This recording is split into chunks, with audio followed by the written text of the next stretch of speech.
all things, and thank you for creating the animal kingdom. Somebody to spend our time with for those of us that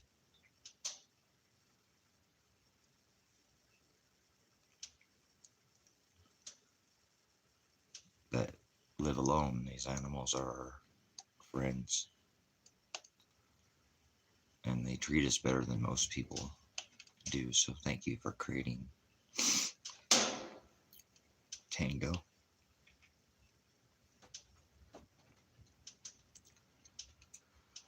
And give it me.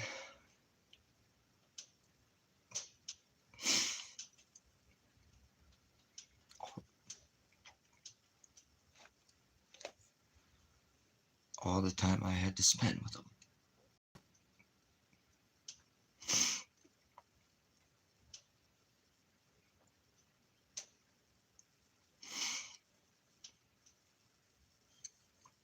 And I miss them already so much. It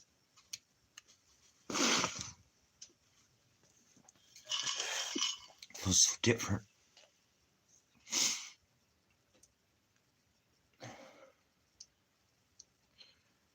But I thank him for giving me the long years that I had him.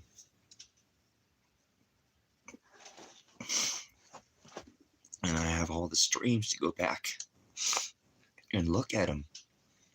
Because he was a baby puppy even up until he passed.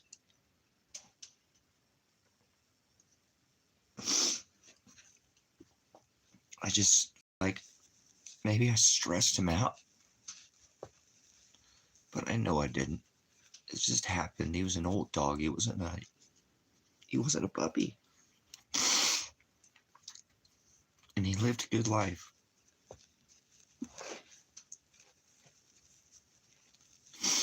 And I'm thankful, Father, that although he had some hard times, I could give him a good life. And I have had the abundance to provide him that. And to provide him good food. And he was healthy. He's never been to the vet. He never needed to go. So, I miss him, but I am thankful.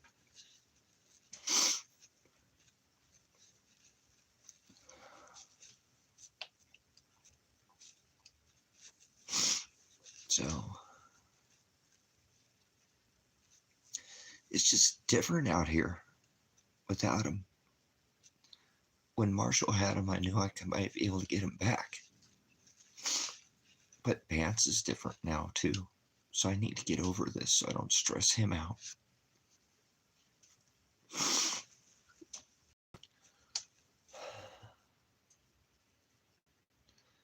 But I'm thankful that Father makes such beautiful creatures that don't hurt us. They don't cheat on us or lie to us. And I don't think they knew when he was leaving. I said it. I said that dogs don't go to heaven. And the ladies didn't understand what I was saying. But dogs don't sin. They don't need judgments. We pass through judgments because we have a soul. Dogs don't have a soul. They don't need to go to heaven. They don't sin. If a dog is being mean, it's because probably some human being was mean to them. They generally don't have that kind of nature. They're kind. I mean, if done properly, they don't have an instinct to bite and be mean. They do that to protect themselves. That's the way they protect themselves. And people are being mean to them. So, I'm thankful that Father created such a beautiful species to share our time with. Because people are mean and do horrible things to us. Lie and cheat and steal and take things from us. But all our dogs ever want to do is be eager to please and see us happy. Piss on themselves because they're so happy and excited to see us. Some do. Doesn't make them a bad dog.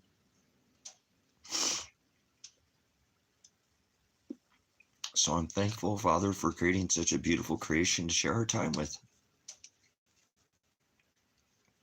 Because they're our companions. And I know because I live alone. I talk to God throughout the day, but I talk to my dogs a lot too. So I lost a friend.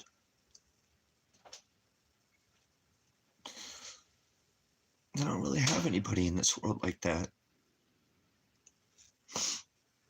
I talked to Sister Nicole yesterday. I'm thankful that I have her. Thankful I didn't erase her off my friends list. Because I don't want to sup with pagans and vipers.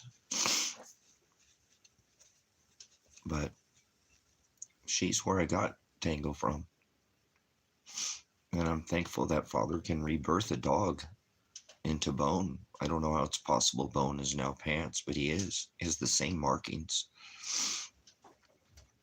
I mean, I regenerate in and out of flesh, so I don't know what people, if you don't think you can, and I don't like all this hocus pocus, but if you don't believe in incarnate, to be able to you're eternal, so you don't, it's like a doorway. Flesh is something we lose, and then we come back into that flesh again and out of the whole Kadesh, the spirit, the ghost, Christ in you. That's eternal. It doesn't go away. So we stay here. We don't go to the sky. We don't, none of this other nonsense. So dogs don't sin. They don't need to pass through judgments. They stay here. We just keep coming back here again and again and again and again and again for eternity. But like people are afraid of hell, like, oh, you're going to go to hell for eternity. You're already in eternity, you dumbass. Anyway, so I said it when Tango was passing, and I said it when I walked out the door, and I thank the ladies for taking him because he was in such severe pain. Dogs don't have that, they have such a high pain tolerance. They don't normally whine or yelp unless they're in pain. So I knew Tango was in some serious pain. So I'm kind of mad at the world that, I didn't have the $11,000 because I would have thrown it at it and said, yes, go open him up and turn his stomach over. But I didn't have it because I spent it on this attorney and everything else, in life that Father just didn't.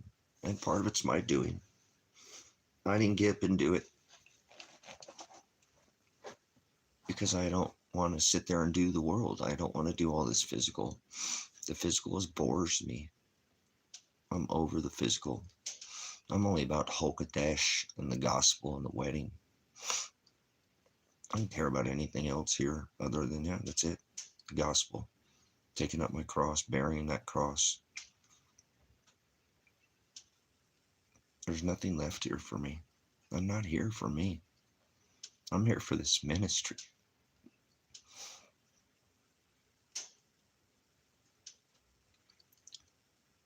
That's the only thing keeping me here. The dogs are keeping me here in the U.S. Otherwise, I'd be gone. I got a court date in like 29 days after tomorrow, and the attorney hasn't even called me. I don't even know what time I'd be facing. I know there is no case, It's just terrorizing me. And then this added on top is just the worst timing. But it's Father's perfect timing, so I just have to deal with it. Because Father doesn't make any mistakes. Everything he does is perfect. He's without blemish. He is sovereign and the writer, the creator of all things. So I know that. I have no vengeance towards no man. Like Marshall took him Tango from me for months and months, remember? And then that stressed me out, that all that extra stress added to his death. So, probably not. Wasn't anything I gave him. He's a big dog with a big body cavity, and they told me that normally happens at dogs between 6 and 8 years, and at any time after 8 years, it's totally possible. He's just too big of a dog, too big. But they said that his diet, that how I treated him is the reason why he lived so long. To be big dogs don't normally live as long as he lived. So Father's timing's perfect. Just hurts a lot. Because it's lonely without him, and Bone is just lost. I remember last time when Marshall took Tango, he's not meant to be a lonely dog. He needs companionship, and I can't get another dog. I don't want to get another dog. I don't want to own anything else. I don't want anything else.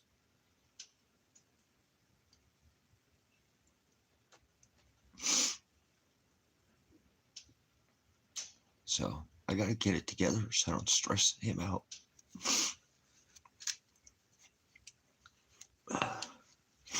So I got to get it out of my system. Figure out how to get over it. It's like everything. Work harder, nobody cares. I'll quote a rapper, whatever. He's a brilliant man. He has good lyrics.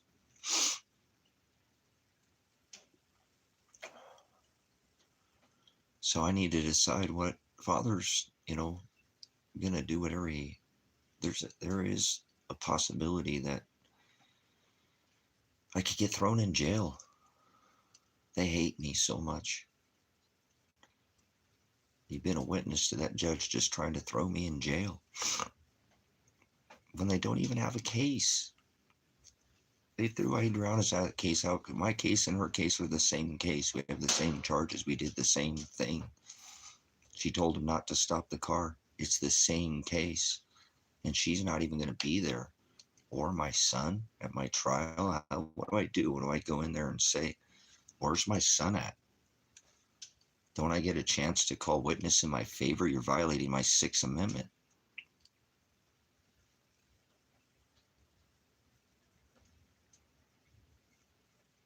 Oh, I'm with you. I kind of already had that. Thank you for sharing that with me, Justin. Seriously, thanks for sharing that with me, because I had a powerful, just a brief moment when I passed that I'd see him again. Thank you. Because he doesn't need to be judged. And it's all after this life, is what it's about. It's about your prize, what you're running towards, right? Seeking you shall find, asking you shall receive, knock. So, thank you for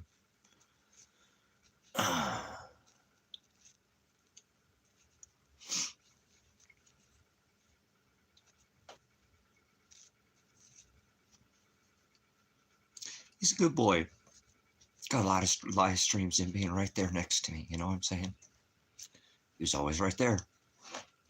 And I'm glad I took the time off and said, you life, I'm not doing anything for the last few months. I'm doing him. God was preparing me. Like, I don't care what's going on the rest of my life. I want to hang out with my dogs. I could be going to jail. So we hung out a lot.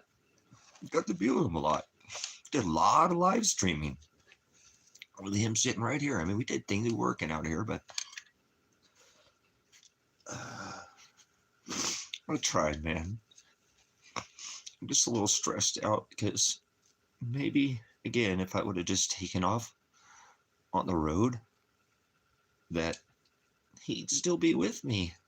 He wouldn't have got gassed, tear gassed, grenaded, and stressed out, and he might have lived a little bit longer. I felt like he had like 4 or 5 more years in him. He acted like a puppy. You didn't know he was a huge, big dog. He didn't figure it out. He never figured it out. You just thought he was a big old puppy. So,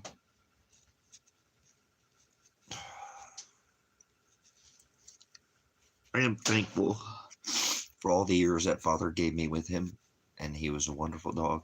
And I'll miss him until I get to be with his, because in a sense, they don't say they have a spirit, but he can reincarnate, in a sense. I have this puppy here, Bone, which got poisoned with this whole flipping case. I lost Bone out here.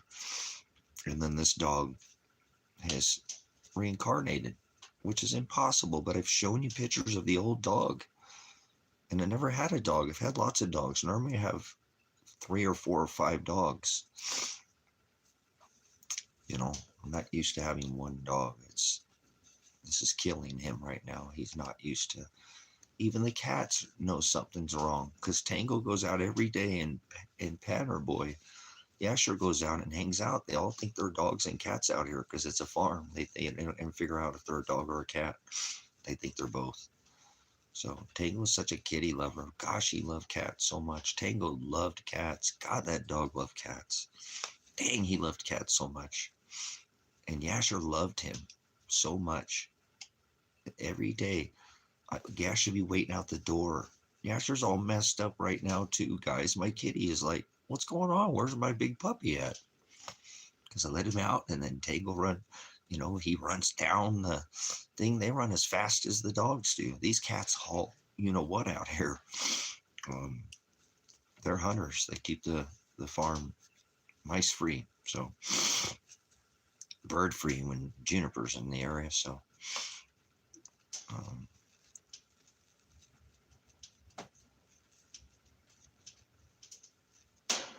yeah, I know that I'm all like social about this, but I don't care, Justin. You know what I'm saying? Like, sometimes I think of like, dude, you really put yourself out there a lot on the internet. I don't care. I don't care. It doesn't matter. Father's watching me. I'm doing this because I'm not going to be the silent majority. I'm doing this because I don't want to be fake. I want to see people who I am. I don't come out here and put on an act. You come out here and hang out with me, it's going to be the same me. I'll probably just be a little bit more intense because I can't, obviously, got to be a little control here on YouTube. So,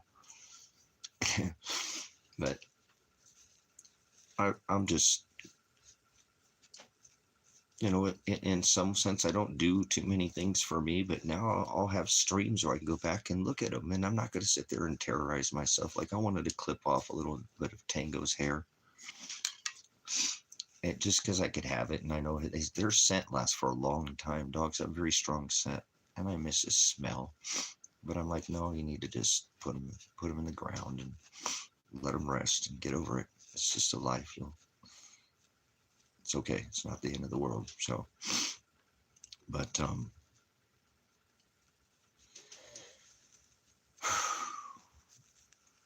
I know people are really cruel to me on here, but that's my own fault for putting myself out there. So, I guess when I was burying him yesterday, someone said that people were saying some pretty raunchy things or something, but that's the world we live in. Most people are evil. You know what I'm saying? But our dogs and our cats treat us so good. You know what I'm saying? They don't cheat or lie or steal anything from us, except for our hearts. They steal our hearts, but that doesn't count. They don't break our heart, like people do. And they don't steal anything from us. If they get in the trash or something, or you left a piece of meat on the counter and that's your fault. They're dogs. They got a nose. So, but what a wonderful creation that Father created for us to enjoy our time with, to have companionship for somebody like me who's a loner and doesn't have friends or family and lives, out in the middle of nowhere. I live in the country. I live in other towns, but I live out. I don't have neighbors or anything, so I can isolate myself for years. I could turn this live stream off and just stay here and never talk to anybody till I die. I could probably make it here on this property, but that's not what I'm going to do. I'm going to do whatever Father does in my life, because I can't do anything. I can't make any plans. He always wrecks everything I try to do. You could be a witness to what the last 18 months were. So, you know, I'm just more devastated now for this dog here on how do I provide him a life, you know what I'm saying? Or he's alone now, you know what I'm saying? And he's not used to, he's not, you know what I'm saying? He's not used to being alone.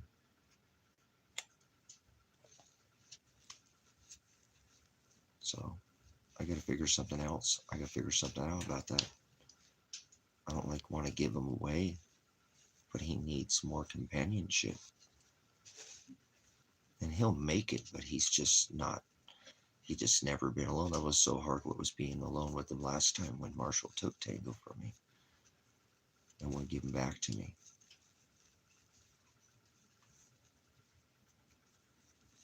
So I feel so guilty for that. Whatever happened to my dog was because me. Tango came back horrible condition. I should have taken pictures of him and reported that as animal abuse. Maybe something, they would have done something about it then.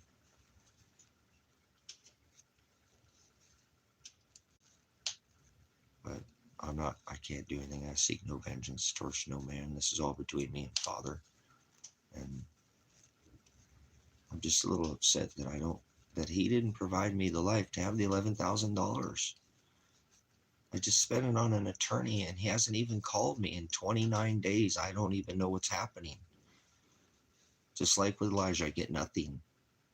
Giving the money to the attorney didn't do anything. It really, I mean, it's at this point, it hasn't done anything but cost me a lot. I would have made up a lot of money in the gold and silver that I had once again, so I get hosed, and Father just beats me down and torments me and terrorizes my life, and doesn't even hardly ever let me breathe.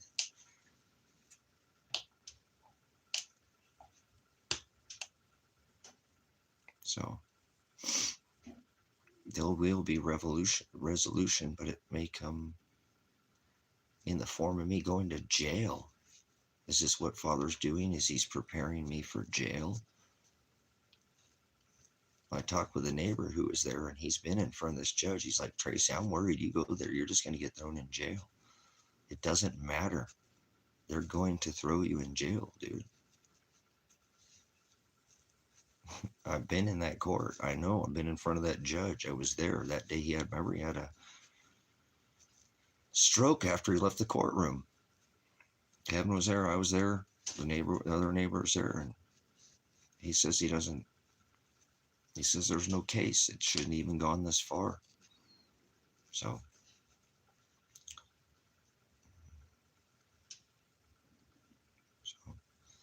I'm preparing myself for whatever Father's going to do in my life. I'm not making any plans. I'm preparing for both, if that makes sense at all. That's how I live my life. I have to, so.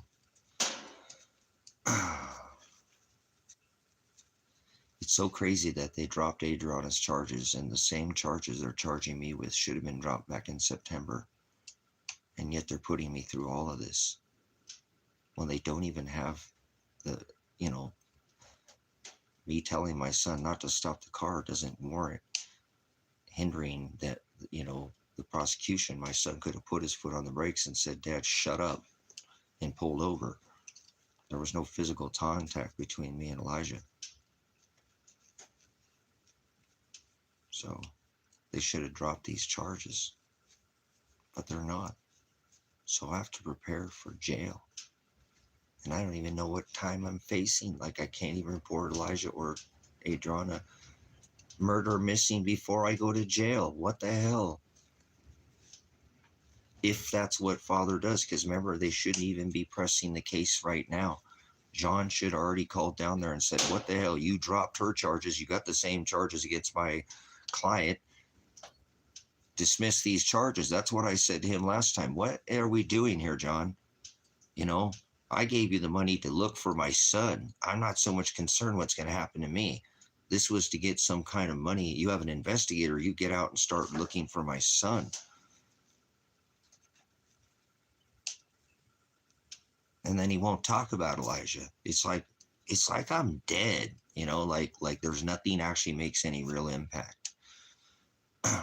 And that's what I know because Father's doing it that way. This is the way he wants it. This is the torment that I live in my life because I can't be mad at anybody, and I'm not or other than myself. It's Father's between me and Father. That any of this could change at any moment. Anything.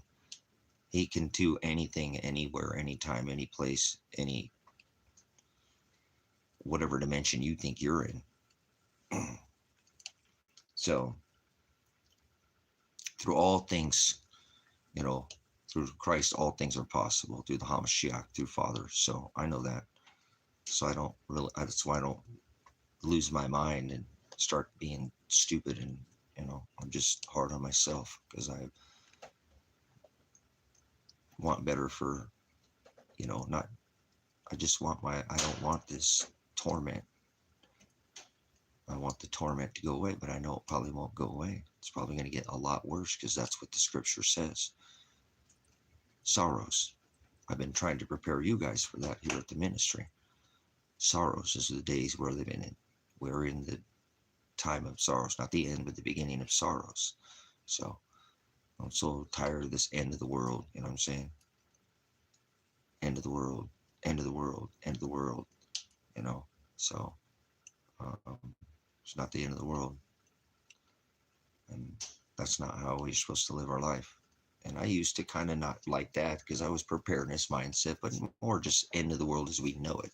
And we're already in that new age, so we're not in the age of deception anymore. So the veil is lifted, the cover's being pulled off, and we're in that last jots, yods, and tittles that are in that cosmos orderly arrangements as he spoke them into existence. So he's not making any mistakes. And I know in my life sometimes it's terrorizing and it's tormenting, and I feel as if I just can never get anywhere. I don't know how. I'm less than a month from trial. I put tens of thousands of dollars for one of the most expensive attorneys in the state, and he won't call me.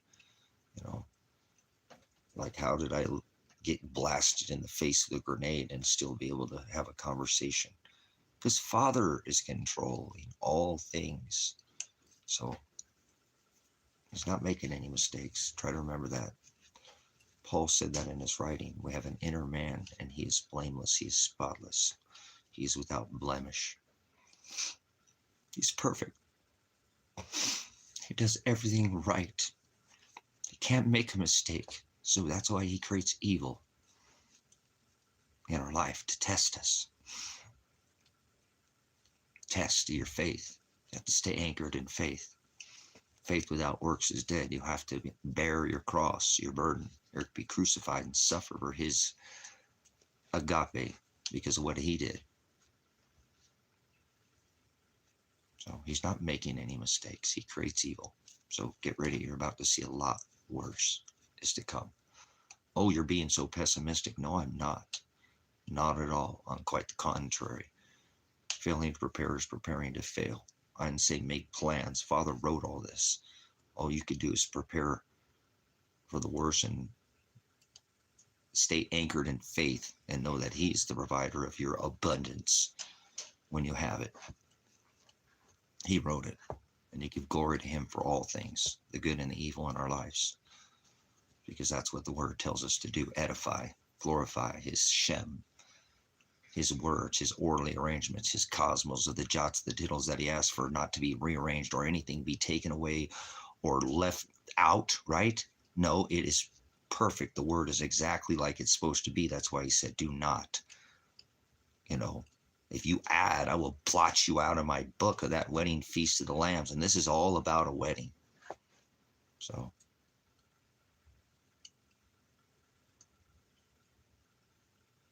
the eye is the lamp of the body. He wants us to be single. Remember, don't mix with this world. Don't sup with vipers.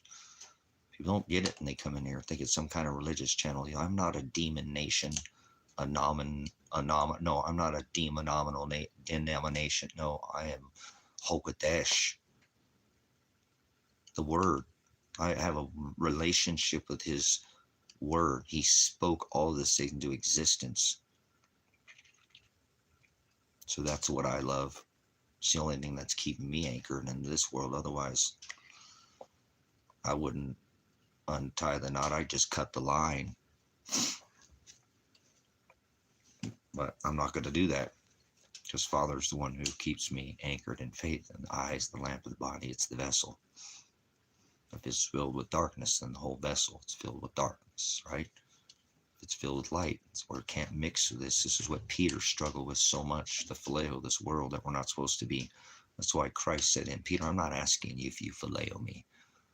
You know, you like Ford or Chevy, or you like the rack on your wife or the rack on your truck or whatever, you know, that is phileo. Do you love me? Do you agape me, Peter? Are you doing what I am doing?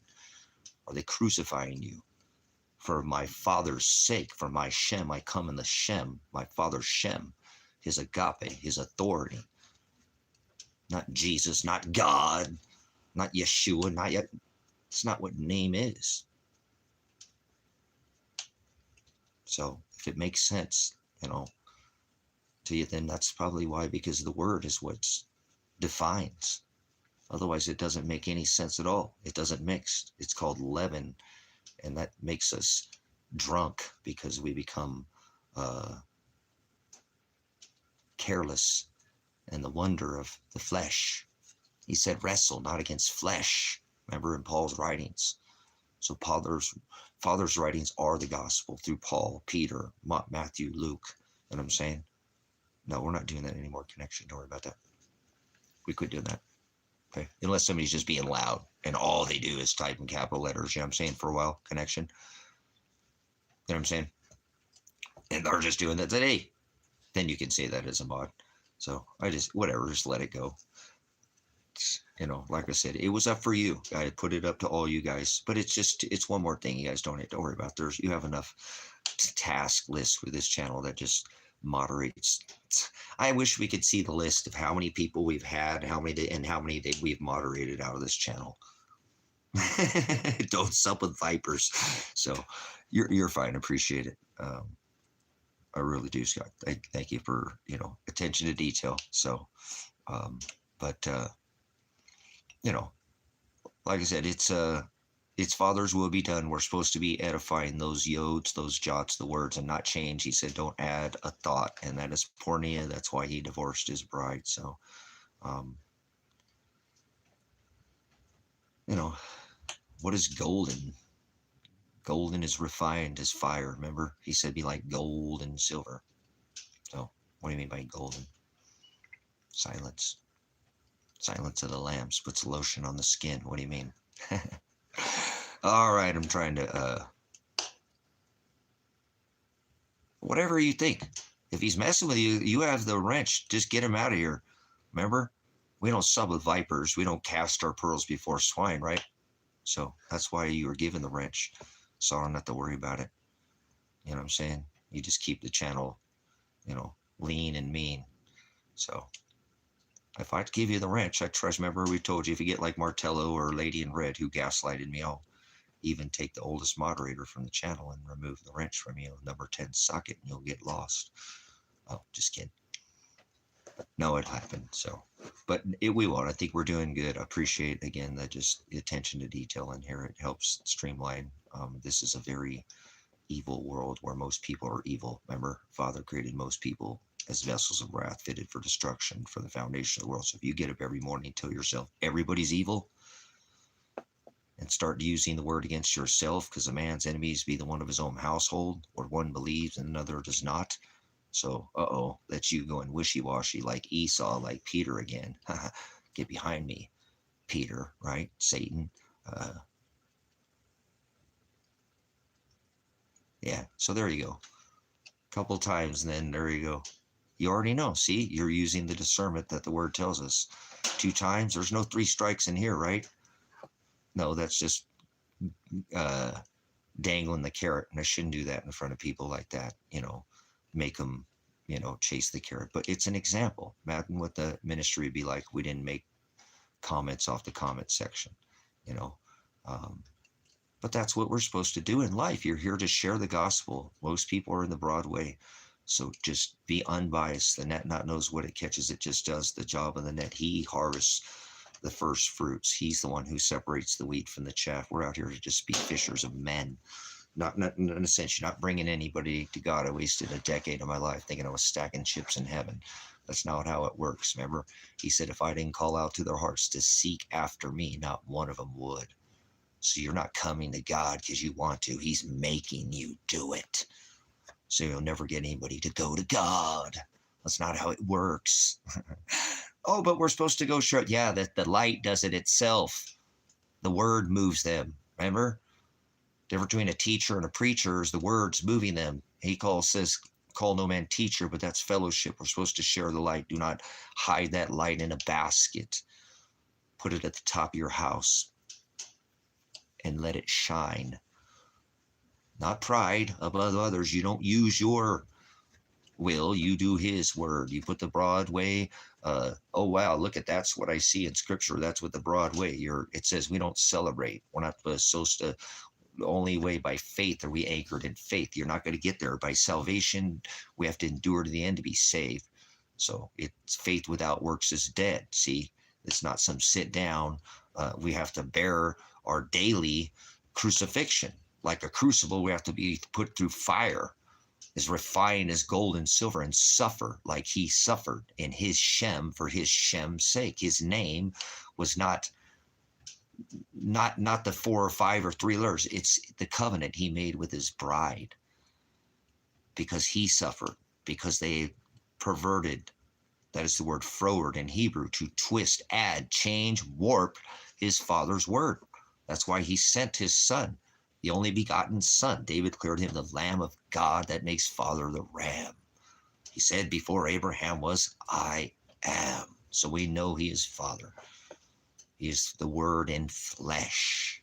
Hokodesh, spirit, ghost in flesh. People don't get it. That's okay. They do this Trinity nonsense Catholic calisthenic Jesus, the Massey cracker Jesus,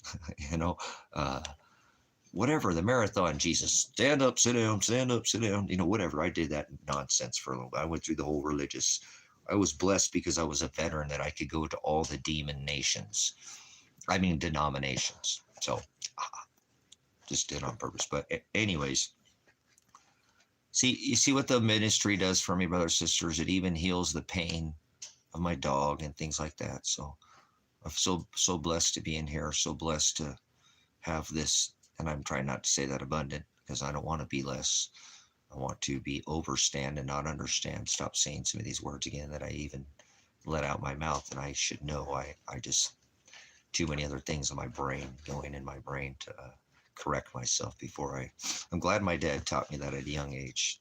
He said, man, son, you have diarrhea of the mouth. You know what I'm saying? He says it just never stops. Like diarrhea, it runs in the genes. But anyways, my dad had many things to say. He didn't live very long on this rock, but he taught me to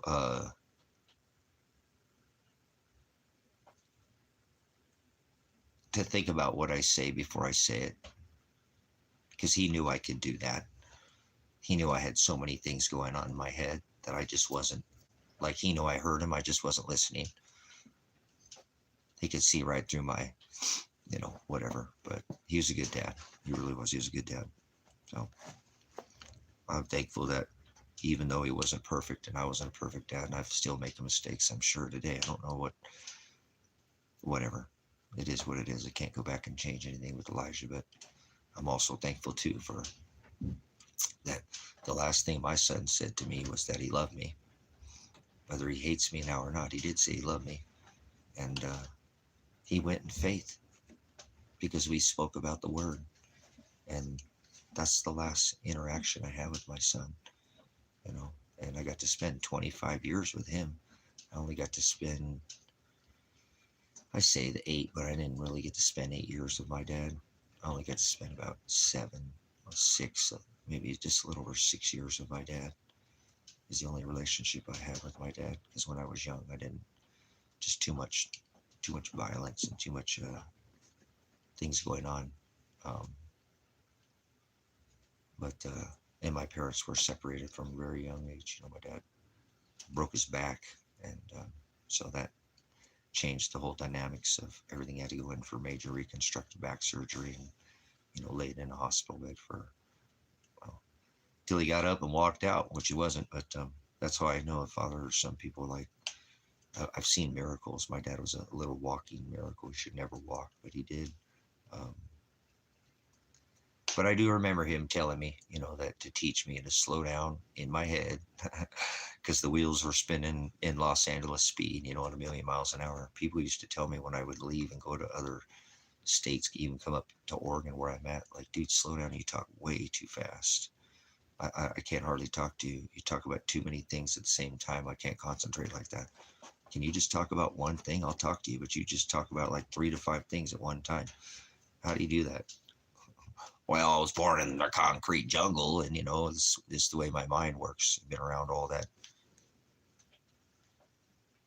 Every interchange, every highway, byway, clover, leaf, frosted Lucky Charms. I've seen it all.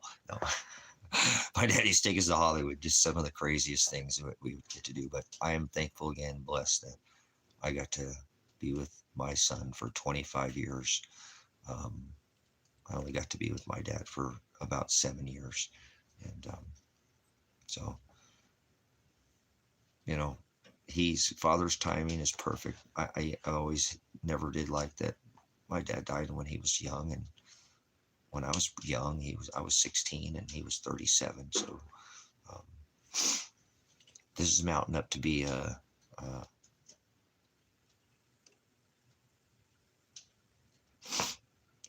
hallelujah. All glory to Shiloh connection. All glory to the word. You know what I'm saying?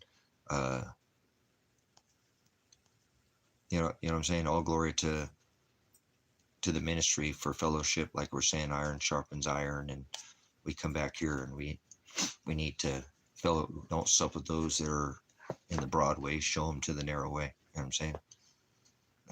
So, yeah, he doesn't dwell in a temple, remember? There's nowhere, and there's no churches anywhere in the world that Father dwells. He destroyed through the physical rituals, right? And the physical temple, and the physical through his prophecy, no stone left upon another, the destruction of the temple, the removing of the 10 commandments from the Ark of the Covenant, obviously, or the taking of that and brought into the chasms, and then, this whole changing of this New Testament, where he divorced the physical. He divorced the physical and he made it all spiritual. So that's the beautiful blessing about the gospel, and that this ministry does share, that it's just not being shared any other place other than I know than Grace and Truth Ministries here on YouTube as well. And it's just another classroom, obviously, where people can come and learn from others that are in the narrow way, because that's what we're supposed to do. Not hide the light, but share it. Don't boast because but whoa. And we're in those writers of Revelation, white, red, black, and pale green. So whoa if you don't. You want to be on the other end of that whoa? I don't want to be at the other end of that whoa, brothers, sisters. I don't want to be at the other end of that whoa. So you got to do it now. I mean, you got to finish strong and endure to the end if you want to be picked up, and because you were purchased. And if you don't, and you tap out and you give into the flesh, or you start doing these worldly things and start celebrating and doing all these customs and traditions that the world is doing, and the word separates you from the church. Do you not understand that? The Most High does not dwell in temples made by what? Why do you think these hands are tattooed with that? How many people try to put me under the physical law? Say I can't have tattoos. What do you mean I can't have tattoos? I can have tattoos. It's not what goes in a man. Nah. A little touch-up work on it. It's doing pretty good. Just put a little AMD on that.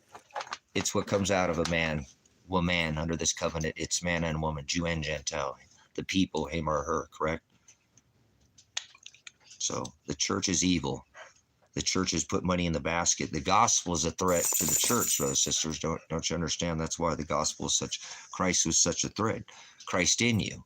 The body's a temple, right? We have an outer man and an inner man. That's what Paul, through the gospel, he was telling us the same thing, you know, that inner man inside of us can't sin. And that's not the church. That doesn't put money in the coffers of the church, brothers and sisters, not at all. How does that? Christ was a threat to the church. You know what I'm saying? No, there's no, listen, Kimberly, there's no celebration. Under this new covenant, we don't celebrate any holiday, any days.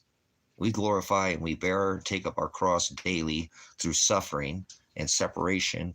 And thlipsis is the word tribulation, you know, long suffering, the word says, patience. So it's going to be long suffering, you know, So that's a dual pagan holiday. That's All Hallows Eve. We celebrate, you know, we celebrate nothing on this channel. You are not to celebrate a single day. The worst day you could ever celebrate is the birth. There's only 2 birth dates. One was Satan in scripture. The other was Herod trying to kill Christ. So what's wrong with people? They're Satanists. Anybody who celebrates anything is a Satanist. We're not even supposed to celebrate one single day, not Mother's Day, not labor. We're supposed to labor in his, be girded in his service. So most people do not have any understanding of the gospel. Core doctrine, the Trinity, the Bible, salvation. So they sound fine with this one.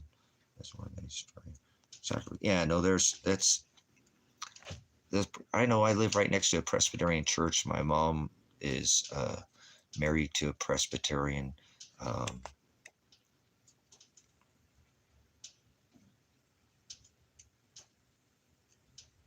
Yeah, but remember, baptism is not by water. I had my son baptized their connection. There's no water baptism.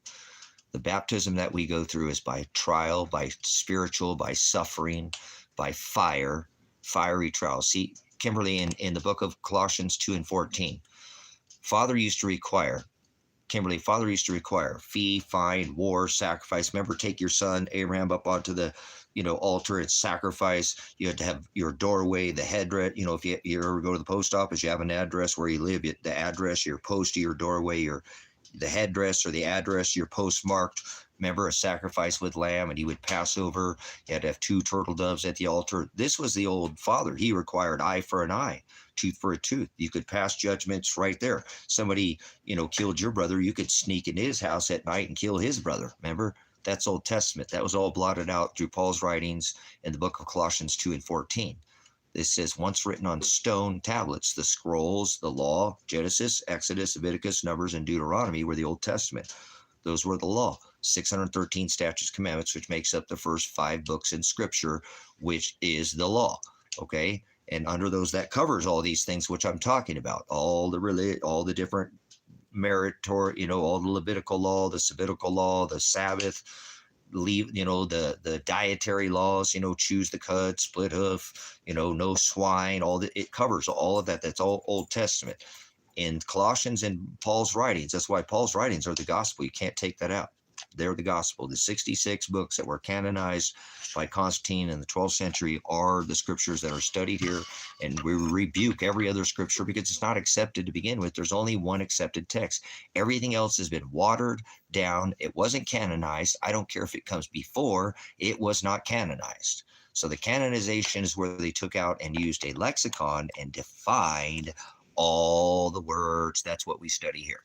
And so we also here study cultures, customs, maps, parables, idioms. You know, the scripture is not some book you pick up and read like it's a novel or you know, like a love story, excuse me, or like, you know, some Western or something. This is a book where you need to one word study every word that's in the book, so you understand by definition the words that you're speaking. Because he said if you change one jot, that's like a period, or that's the smallest of the punctuation in the Hebrew, I'll blot your name out of that book. Back to Colossians 2:14. Once written on tables of stone, the law is now pounded out, right? Blotted out, right? The laws of flesh. He said it was fulfilled through the rituals as he hung on a tree, as the contract, as a bride would go with her husband to a public place and nail that bill of marriage to a tree, as Christ was nailed to a tree, not a cross. And then they had two witnesses, as he had the two witnesses or thieves. People don't understand of why, that's why Christ never said, it's the living word, it's not the living word. No, it's not. Yeah, it's the living word. That's what I said. Yeah, it's the living word. Father is the word.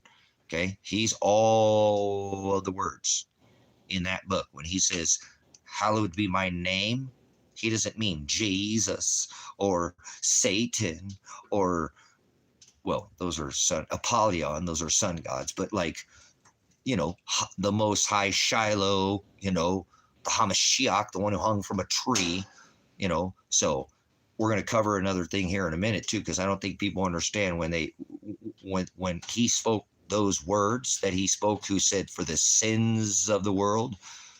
That's not your sins. We'll get to that in 1 minute. But just once again, what I'm saying is that, remember, under this Old Testament, we study all of the words one word at a time, so that when you understand which words were removed, that was done through the canonization process, right? Well, he said in the book of Colossians 2:14, once written on tables of stone, is now blotted out and sprinkled with the blood of the Lamb on fleshy tables of our hearts. So now that word that was written on tablets, remember, stone tablets, scrolls, by the scribes, pounded it into the rock and created these laws of Genesis, Exodus, Leviticus, Numbers, and Deuteronomy, right, is now written on our hearts, where he resides, inside the heart, the bride's, that is continuously filled with wickedness, that if I didn't call out to their hearts to seek after me, the bis, knowledge, he is the words that are in the book, not some religion, not some church, not with any label. There's not one good church on this rock. None of them. They're all vain. None of them study the word. None of them use the canonized, accepted text, that's the 12th century book, and study out of the other books. So they're vain. To me, they're worthless. There's nothing else. I have it. I have all this library here. I've studied it for decades. It doesn't mean anything to me anymore. The only thing I care about is the gospel. Period. That's it. That's the only way to the Father, is through the gospel. Narrow is the way, he said. Correct, Father, is through Shiloh. He said, I am the truth, the aletheia, I am the hados. That is the way, to be in the same narrow way. So let's go back to the sins of the world. Sins of the world, because he stood up to the government, religion, and the church. If you're not standing up to the government, religion, and the church, you're not Christ-like at all. You're not doing what he did. He said in Paul's writings, remember, I also did foreknow who I did predestine, because he writes all things. Prognosko, foreknow, to have foreknowledge of, the Greek word. Prognosko is to have foreknowledge of. He said foreknow. That's what that means. So he's created all these things. The ones that I predestined, I divided them from their dark and light. I divided them in I am the light, the life, and I am the separator. He didn't say I'm the light or the life. He said I am the horizo. He said I am the hados, the aletheia, and the horizo. I am the way, the truth, and I am the separator of the light.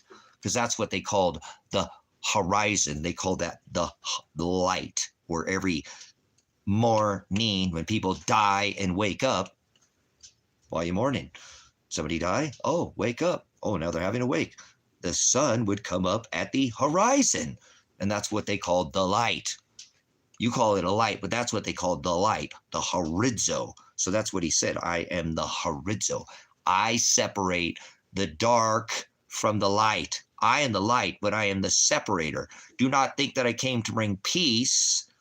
I came to bring a sword of division that would divide. Peace, MAGA, hello. I came to bring a sword of division that would divide. I am the divider, the separator. That's what the word horizo means. To separate, divide. I am the separator. I separate the wheat from the chaff under this covenant. Not the Old Testament. I, under this covenant, blot out the handwriting of ordinances in the book of Colossians 2:14, what written on tables of stone is now sprinkled with the blood of the Lamb on fleshy tables of our hearts. And we find it in the definition because he says, I am the hados, to be in the same narrow way as Christ. I am the aletheia, which is the truth, and I am the horizo, and that is in Paul's writings in Romans 8:29. I also did foreknow who I did predestine. Predestination means pro-horizo.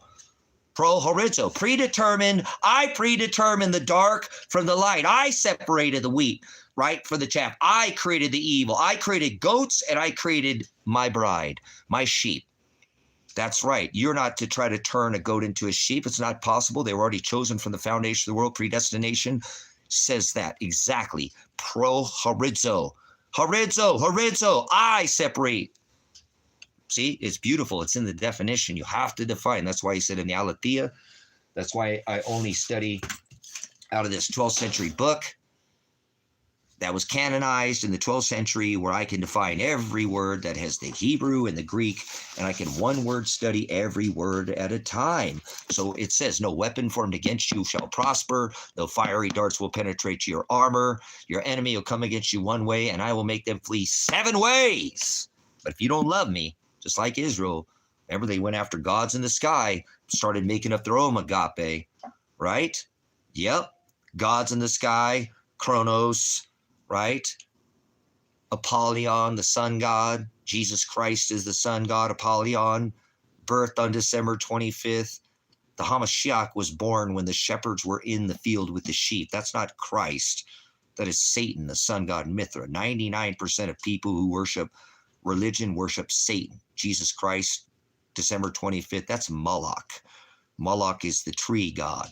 Kronos, Christmas, Mass is the eating of human flesh. That's what Catholicism is. Rebranded the deadly head wound in Scripture that was healed, that the two pontiffs said, we're not doing this wheel worship of the sun god and the tree god at the equinox. We're not doing this anymore. We're not celebrating. We're not allowing this into the church. This is your tree god. Remember, Esau killed his brother, right? Nimrod, and stole his inheritance. Moloch, tree worship, sun, Baal in the grove. This is exactly why his bride went after this same tree in the grove, sun worship, and they're doing it again today. Nothing's changed but the weather. So, this stuff has been, was outlawed by the two pontiffs. Remember in the Catholicism, when Constantine thought he was going to lose his empire to these Gothic and Vandals, these tribes that were worshiping this Baal in the grove, sun and tree worship. He was slaughtering Christians. They were slaughtering Christians. He thought he was going to lose his empire. This is when this was done, right? And then he said, hey, I'm going to make up an edict of toleration. We'll tolerate all your pagan gods. That's where this Ankh and the cross and Mary and in the church, all that. This is where it comes from. This is where he said, look, if you guys stop slaughtering Christians, I'll stop slaughtering Christians. We'll all just get along, like wokeism, modern day. Seriously, it is the same thing back, but it was called the Edict of Toleration, where he said, look, you stop slaughtering Christians, I'll stop slaughtering Christians. We'll all just blend this all into one religion, and that is the deadly head wound that was healed in Scripture, that is celebrated today under the birthright of Christ. We're not supposed to celebrate Christ is a pagan term not written in Scripture, and this ever once does it say Christ. No, that's not a word that's ever written in the original text. Doesn't say that. They added that. He said, don't add in the book of Revelation. Don't add a jot. Remember, that's a period, or a yod. That's like the smallest, or excuse me, a yod is a letter. Or I'll blot your name out of the wedding feast of lambs. You go to hell. You're out of here. No birthday next year. No, that's not. But this is, remember, hell is not what anybody thinks, brothers and sisters. 99% of the people do not even know what hell is. They won't define it. Revelation 9:11, they have a king over them. Remember? They have a king. The revelation of, remember? Revelation 9:11, they have a king over them. It says angelos, or angel. That is the word messenger. The definition of angel in the Greek lexicon is messenger. So the messenger is, Satan is a messenger, and he's the messenger of no bis. Bis, bathos, and busos, all in this, because I've gone over this thousands of times. is the word knowledge. My people shall perish for lack of knowledge. Hell isn't a place below your feet. Hell is no knowledge. No bis, no bathos, no busos. Revelation 9:11 says they have a king over them, the angel of the abyss, the messenger of the abyss.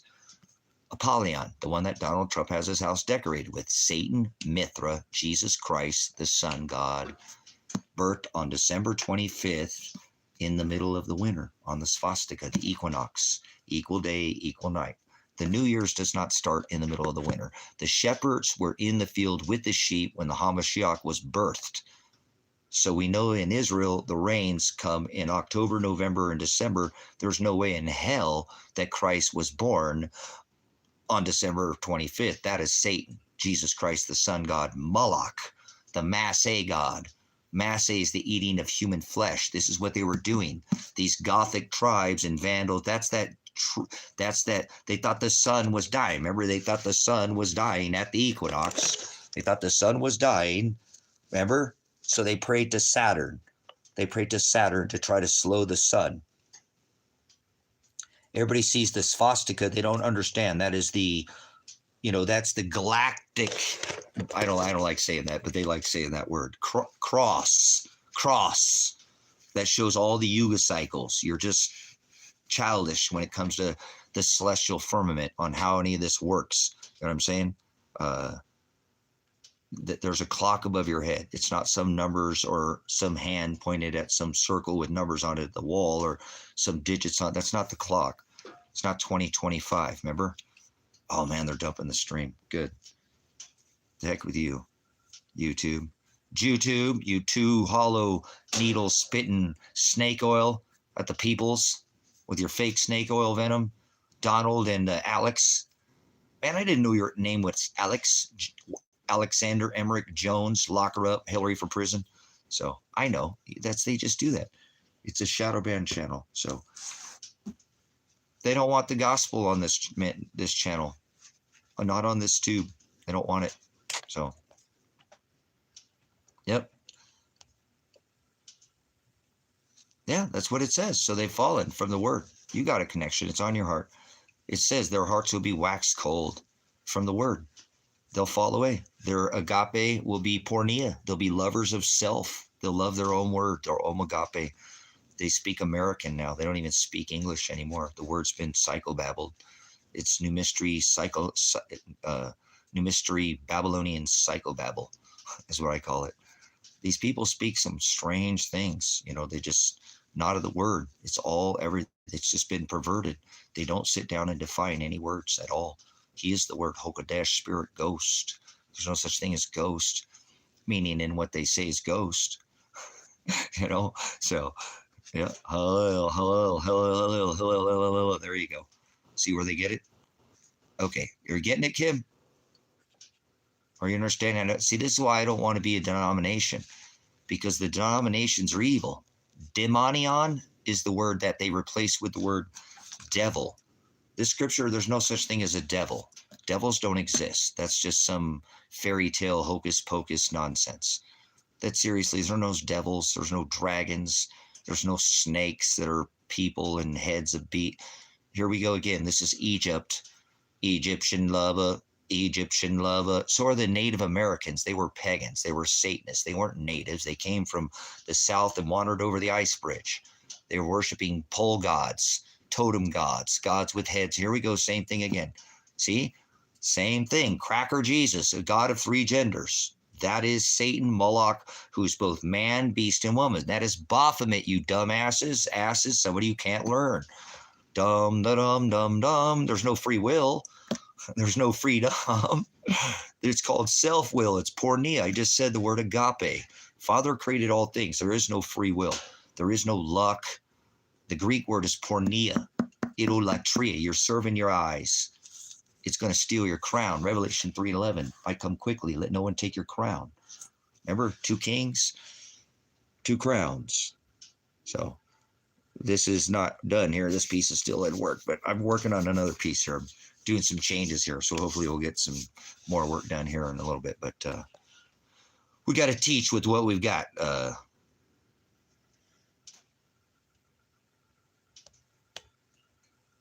That's what you have to do. That's all you have to do is take it back to the definition. Study this book. If you don't have the interlinear Textus Receptus with your concordance, then you're not defining any words. You're just trying to read through a book, right? Where it doesn't read like a book, and think you can translate these words. If I said to connection, oh my, holy crap, did you see that connection? That was flipping sick. And you're like, yeah, man, that was cool. Went from clap to flipping sick to cool, right?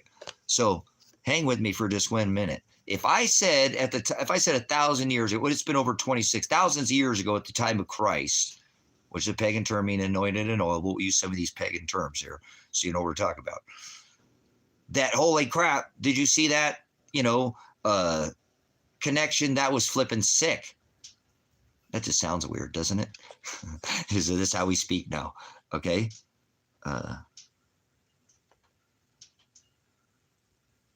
So you just need to study one word at a time. That's all you do. Hang out here. We'll get you to the narrow way. Father will provide it. All glory to Shiloh, all glory to Christ Jesus. We don't really use that term in here either because it's a pagan, just a translation. But you need to study the right text. That's the Textus Receptus. Kim, this one is the one that was canonized in the 12th century, where again, they took at the Council of Nicaea, where I told you this during the Edict of Toleration, they took 300 men, 150 Catholics and 150 Christians, and they pulled out every word and they defined them with a lexicon to create this 12th century volume of the King James Version of the canonized text. So you can use your lexicon and reassure you'll get the definition of every word that's in here. They took out and didn't canonize 22 of the texts or the scriptures because they didn't align with the definition and they weren't aligned with the gospel. And Father didn't want them in there. If Enoch, because there would be 2 Enochs, that would be 68 books. There's not just one Enoch. If he wanted the remaining 22 or whatever, 88, there's the Dead Sea, they would be in there. Father had everything to do with why the canonization with 150 Catholics and 150 Christians took out and used their definitions. And they still run into back then when they were trying to define words. It's called the interlinear Textus Receptus, and you can find it. It's about $60. Alien sounds racist. Yeah. So see this version right here? So this is called the Hendrickson volume. They make this not in this blue cover. It's got like a Hebrew omega symbol, I believe, on it, which is the end on it. It's going to look like that horseshoe type symbol is the omega. It still has all the same pages. There's a different cover is all it is. And then you need to get I've got it covered up, but your lexicon, where your lexicon allows you to use your dictionary so you can study the words, and then you get your concordance that will be coded by the numbers. So when you take this out, when you studies, it has the number, so you can start studying what that one word means. One word, you go look at it by the number. You can look up that one word by the number or alphabetical in your concordance and study the one word. Okay, they'll repeat it. Go ahead and take your time. I'm sure they'll drop a link. I'm sure somebody has a link. You can help her out on that. So, oh my gosh. Thank you, Father, for this ministry. I'd be so lonely out here. I miss my puppy so much. But I still have my other good one guy. It's my best bone that I ever did best. So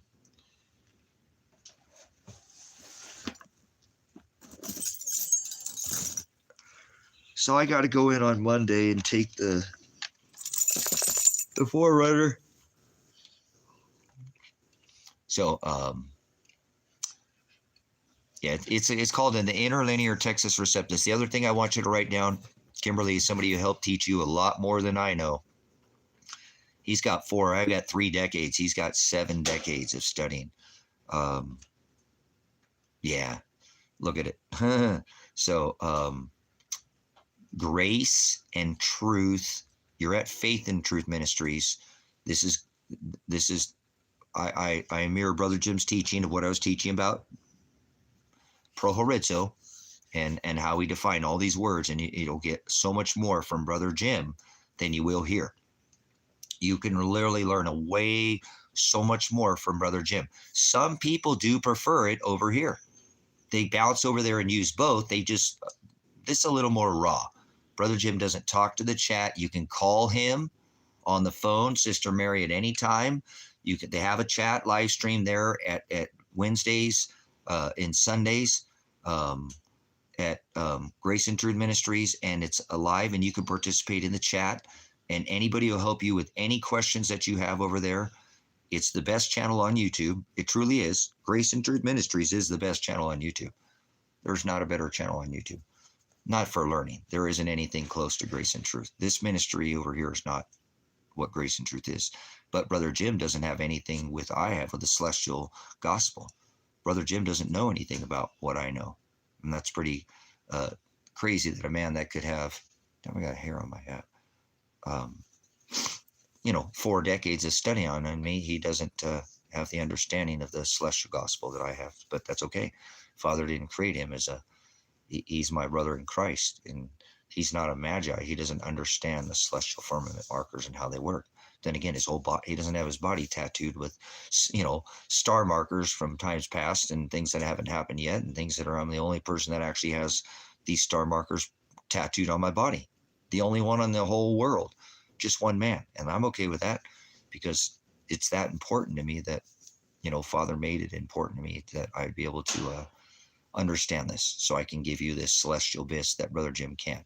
Actually, would have you sway away from Brother Jim during Christmas time, because he brings up this symbol up there of the Yule wheel that I showed you, and he does a great job of teaching, but he doesn't quite understand the way.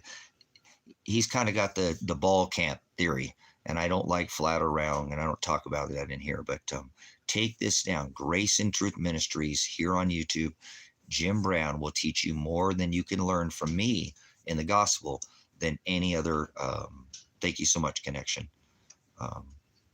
That's Canadian dollars, so it's going to be considerably less in US dollars. Their dollar up there is just so inflated out it's blown out.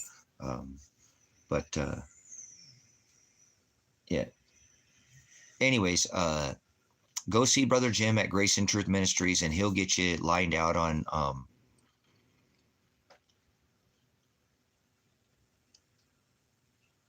the gospel, one word at a time, and defines every single word and puts the grammar and punctuation to it. That's going to help you learn a lot better. When you start understanding every word, one word at a time, and it's the exact word,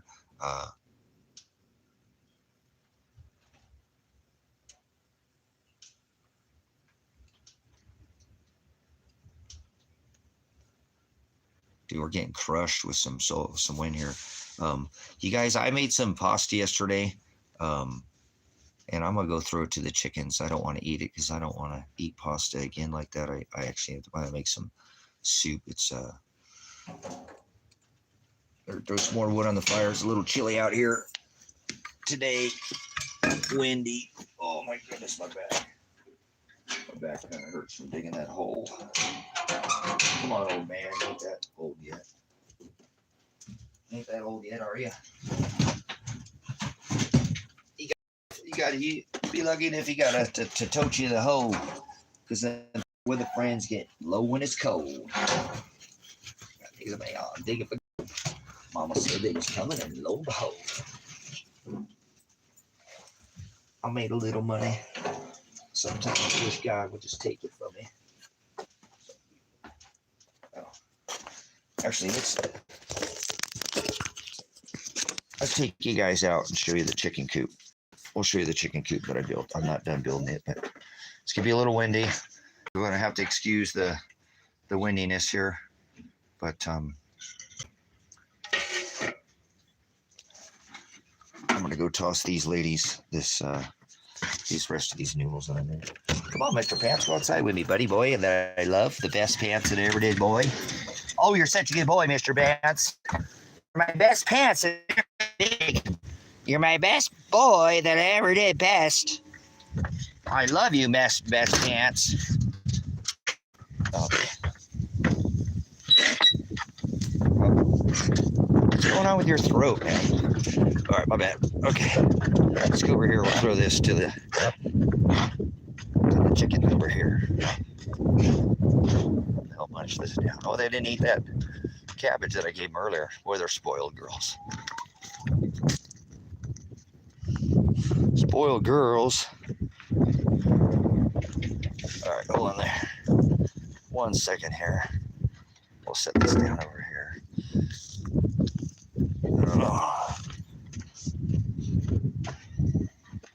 Oh, good boy, Mr. Pants. Looks like that screw get out of there. That wind must have taken her out there, huh?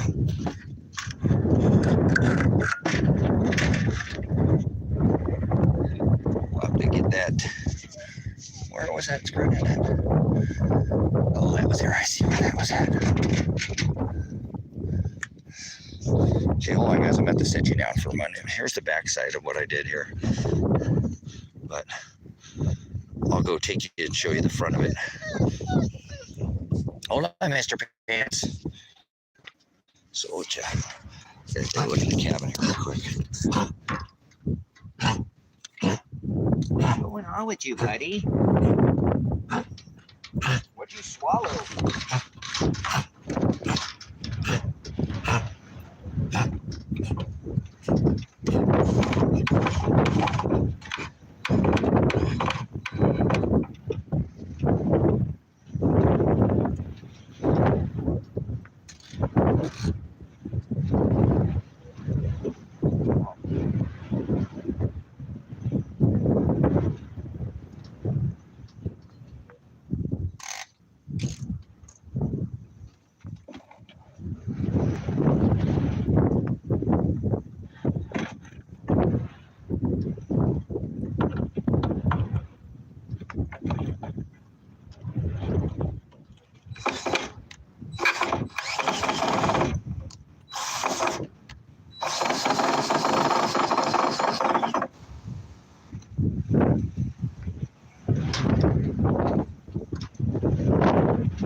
Okay, thank you, Washington State. Oh, hey, Pacific Northwest is going out. Okay, so we're going to go inside here real quick. I want to show you the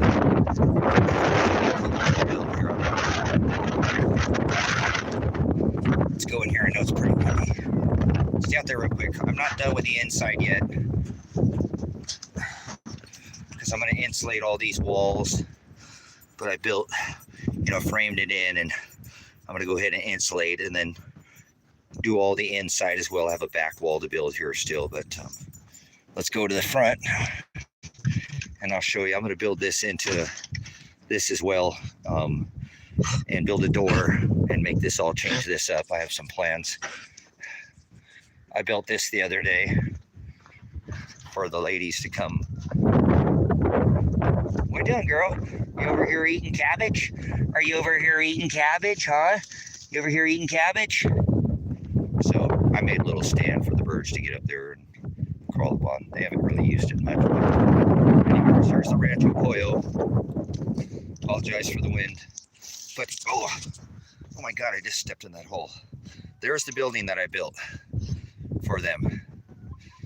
It took me a couple of days to get it because I built, had to get it torn down and put back together. But I put a roof on it and framed it up nice, so I'll get it lots of insulation so it'll keep them, keep them nice and warm if I ever need house chickens here. I'm not sure where my life's going right now, but anyways, I put this little doorway here, and I'm gonna put this on a like a hinge, you know, and I'll be able to pull it up from out there.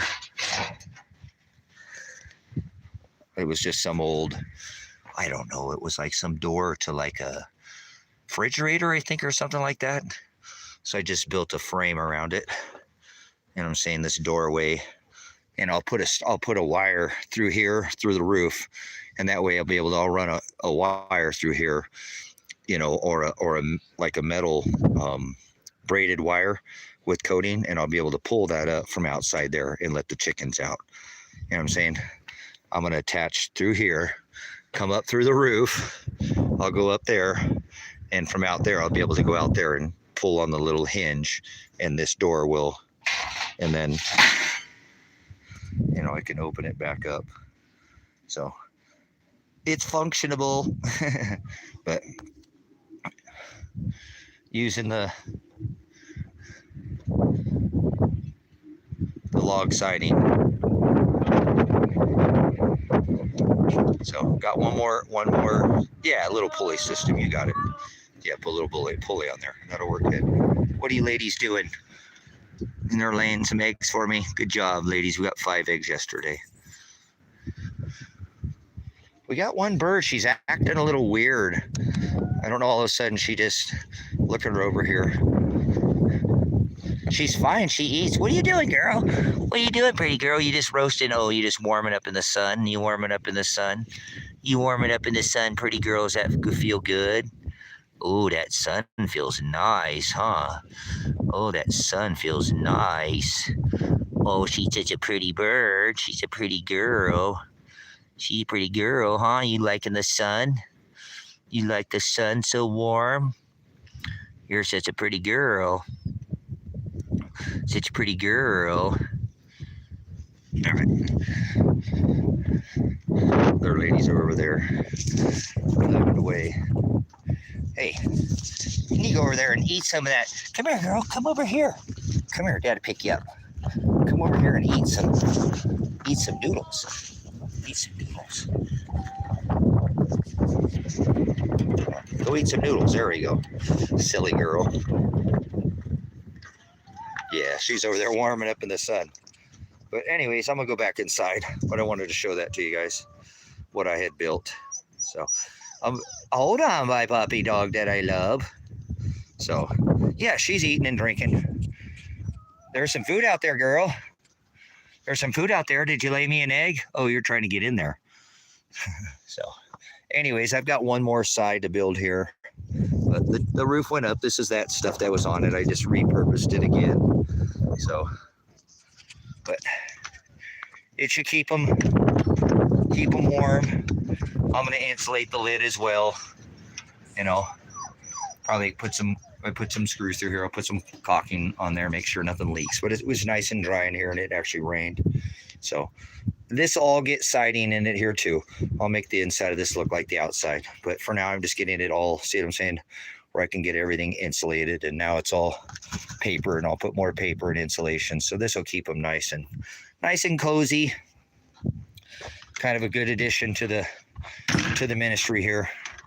So, oh, I went and, hi, Poppin, I love you. I love you, my best bone that I ever did, Bone. I painted those rims because I normally like, I see in the back, I gotta come over here and grab this. I painted the rims on my truck.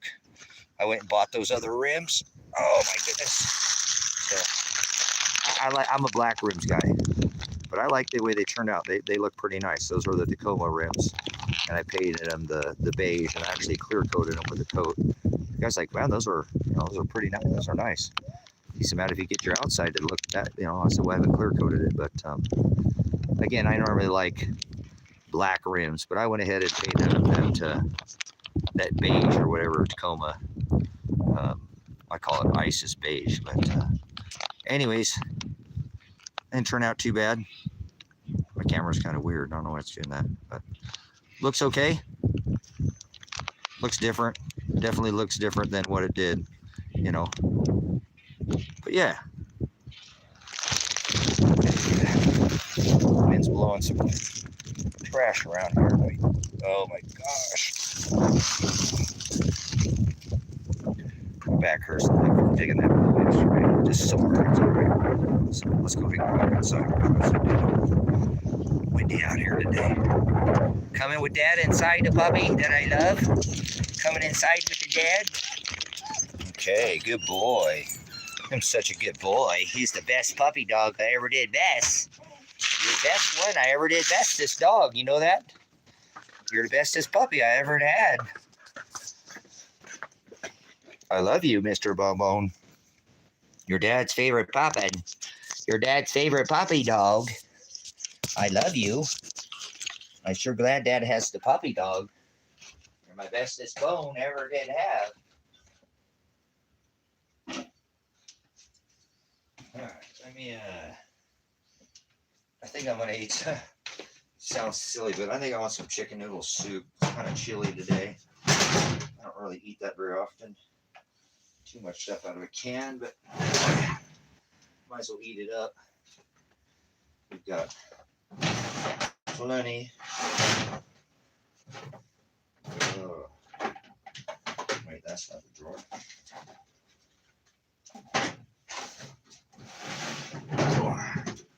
Oh, maybe we'll do some chicken and dumplings. What about chicken and dumplings? That sounds good, huh? Where's that? Where's the chicken and dumplings?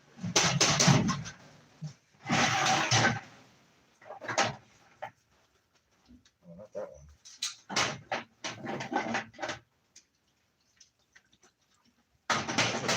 That's where the bum was, man.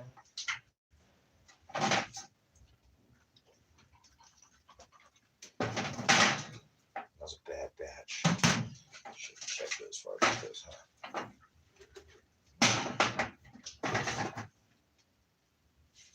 Alright, let's do that. Let's do that. I like to make my own fresh chicken and dumplings, but that's alright.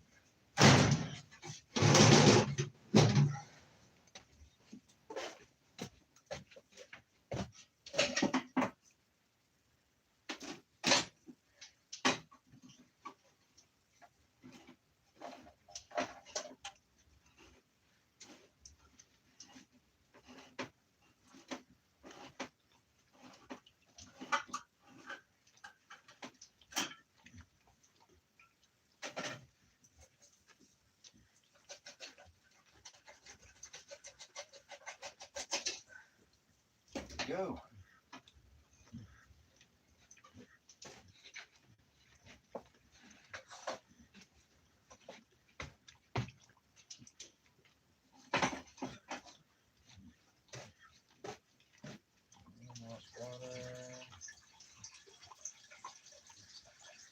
Off a little more. Get that going. Put a little chicken stock back with that. We good to go.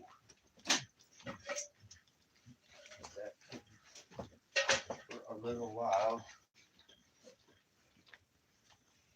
Let it cook for a little while.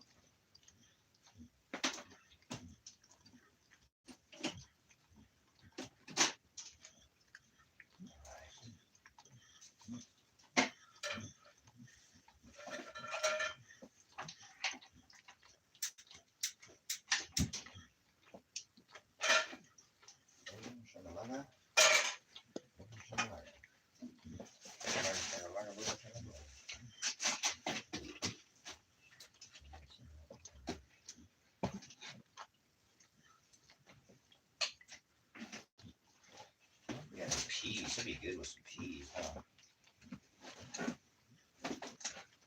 Peas, lima beans, carrots, now.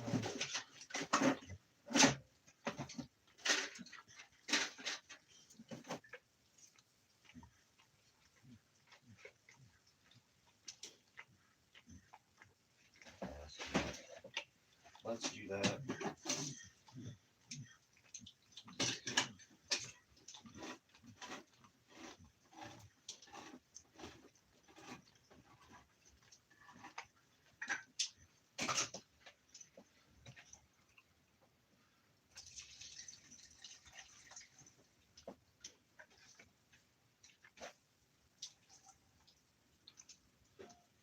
Oh, that.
You do your thing for a while there. Let that cook for about 15 minutes, 20 minutes or something. Oh.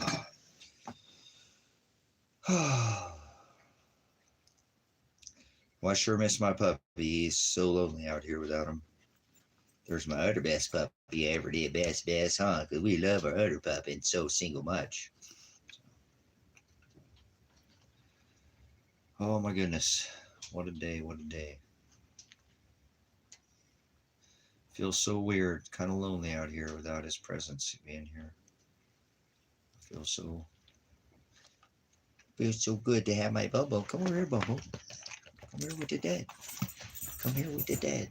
You're my best Bobo I ever did. Best have. That's my best Bobo. You're my best guy. And he's the one that I love. He is the one I love. Oh, he's the one that I love. You want him to be happy, boy. You want him to be happy. He's a little confused. He's obviously, he knows. But we still love him. We still love him all the time. We still love him. We still love the bone. We still love our bone. We still love our bone. You're the best bone I ever did best. You're the best bone. You're the best guy. You're my best guy. Oh man, my lungs. I need some cannabis. I guess.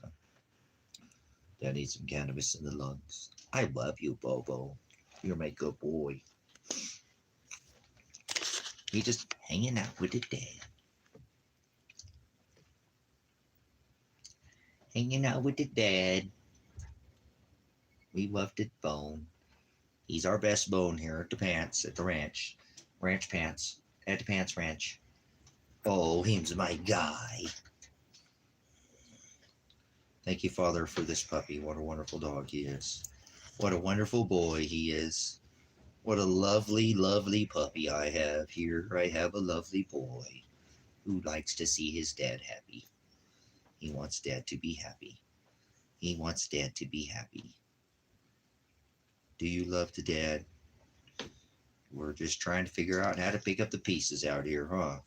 How are we going to pick up all the pieces, huh? And they're just, oh, boy. I love you, big bone. You're my best guy that I ever did best. All the single ones. You're all the single one big puppin that I have. All the big single one guy. We better go turn that down a little bit. We got that up turned a little bit high. Hold on. Turn that down.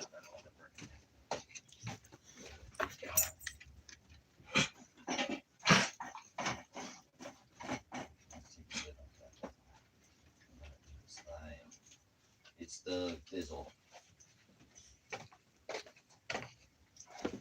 Let that thicken up right nicely.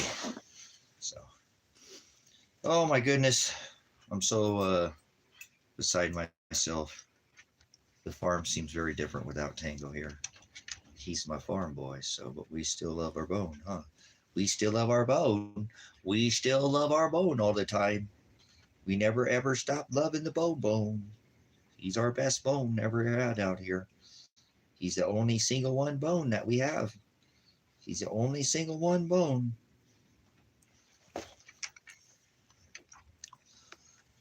Oh, let's chooch on some meds on that here. Oh, we already took it. Oh, so we already took a little off that one.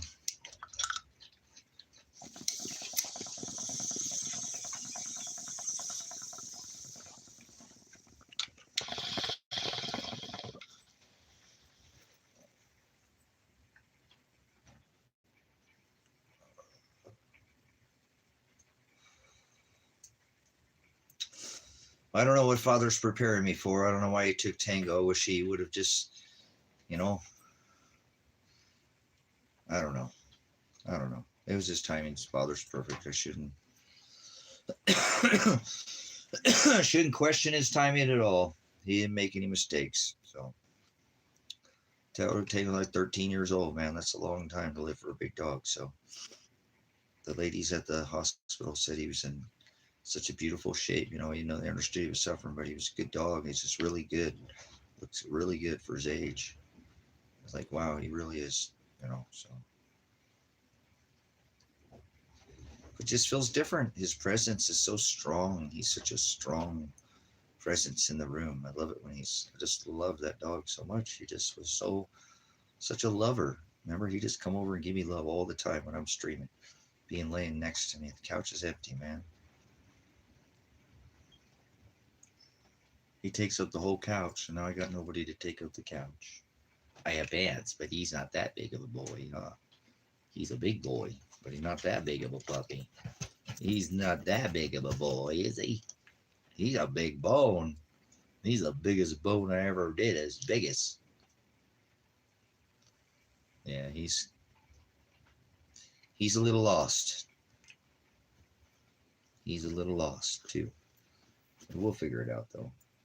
He just not used to being, yeah, it's different, you know. It just feels kind of lonely out here. Just feels kind of lonely out here. No kisses. Don't you give kisses. You get dad hugs, but no kisses. Hugs, but no kisses. Hugs, but no kisses. Okay? No kisses. Dad loves you. You're my best bone I ever did have, guy. You're my best bone. Here's biggest's collar. Here's our biggest's collar. He wore that for like 7 years. That's how big he was, a big puppy dog. So.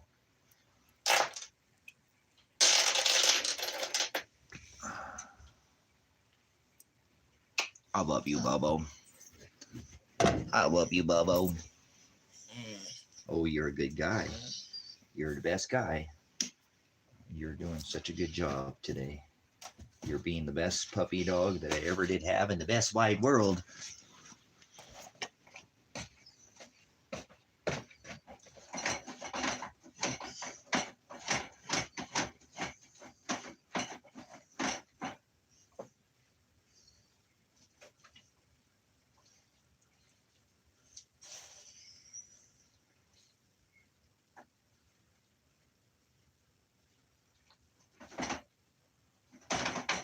About 5 more minutes on that there, everybody. That is going to be good for the dad.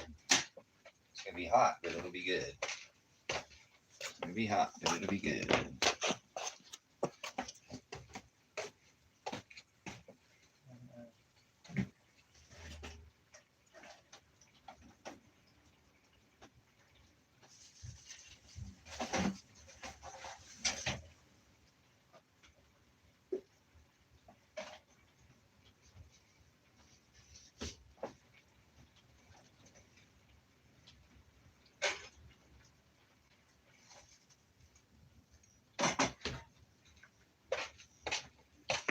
About 5 more minutes, like kind of thick.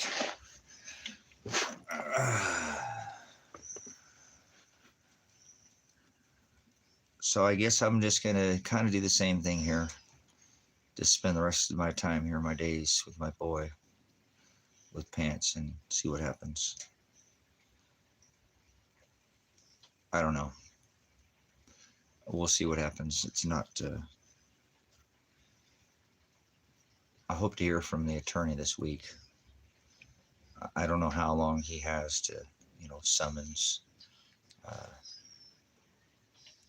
Yeah, I got to try to keep myself together. I don't want to get all stressed out, get depressed, because that'll affect him, and I don't want to affect him. He needs me to be strong right now. He needs me to be a happy dad, and kind of class him over with some happiness. You know what I'm saying?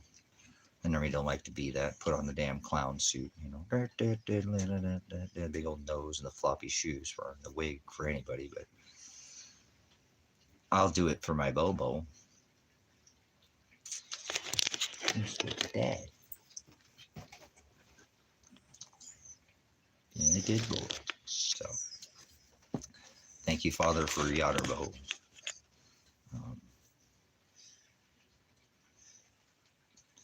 Yeah, so he's going to deal with it his own way. I just don't figure that I need to get stressed out about it.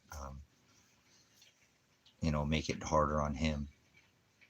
So I'm going to try to keep my spirits as high as I can so he doesn't feel me stressed out. That's why I needed to just kind of grieve over this and just then thank God that I got to spend all the time that I got to spend with him. The puppy was an amazing puppy. God, I miss him already so much. He's my good boy. He's an amazing boy. This guy that I have right here. This guy that I have right here with the dad. He's my versatile puppy. He's a go everywhere, anywhere puppy. He really is super versatile. He's easy to travel with.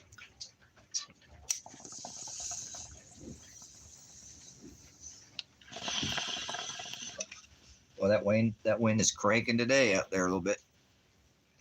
Probably getting some 34-mile-an-hour gusts today.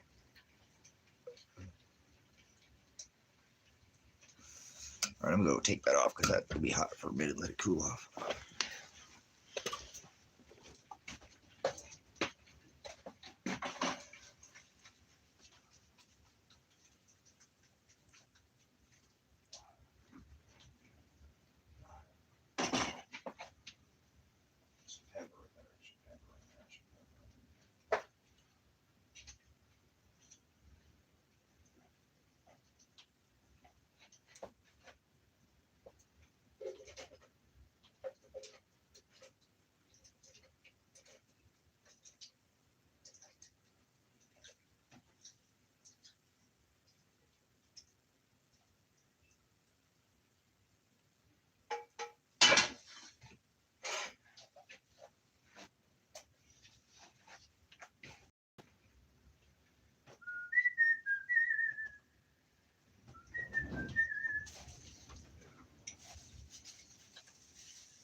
Some pretty big sized dumplings here. It's a big old dumpling. Big old dumplings. They're going to be hotter than a pistol.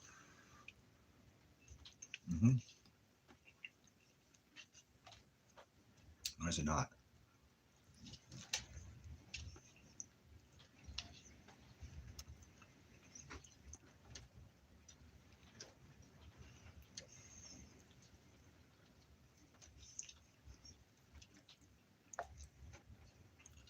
I don't know how much I eat, but I need to eat something.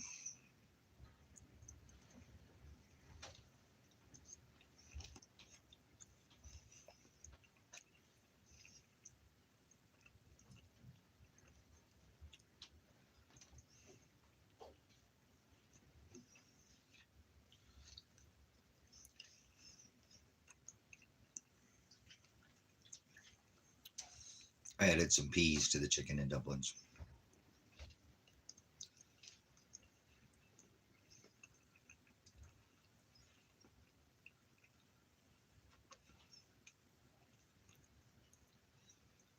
Man, I don't eat as much as I used to.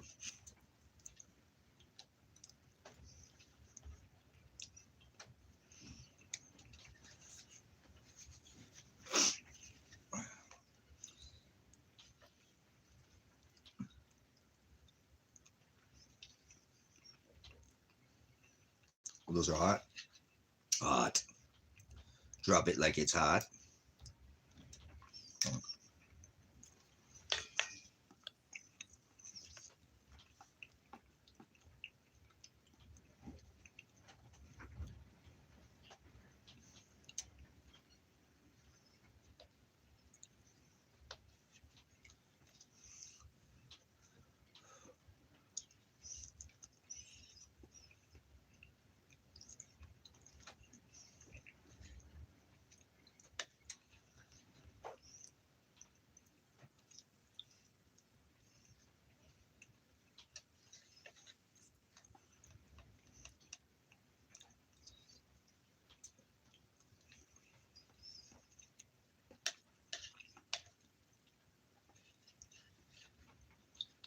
So I'm hoping I'll hear from my attorney this week. You'll call me and say something to me.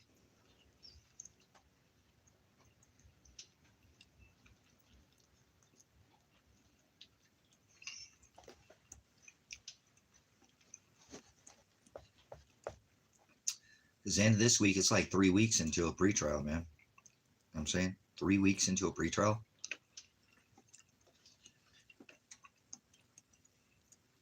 We ain't gone over shit. You ain't done nothing.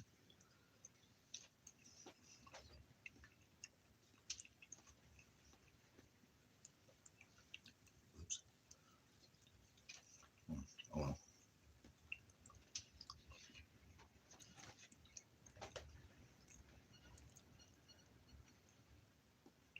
Don't when you pay an attorney tens of thousands of dollars, you get some communication or something. You get.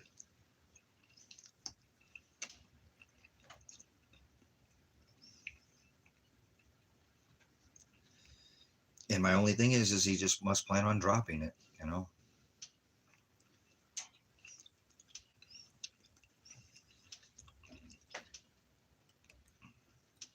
But why fucking wait? I apologize for cursing, but why wait, man?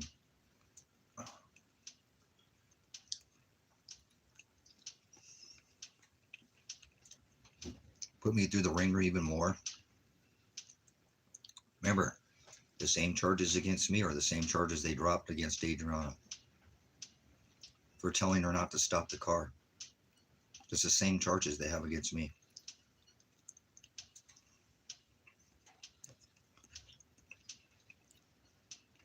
That's why I think it'd be only right to sue them now.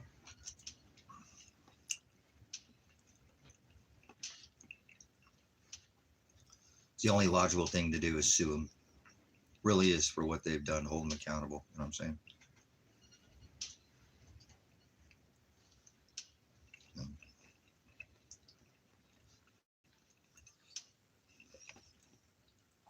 Father's in control.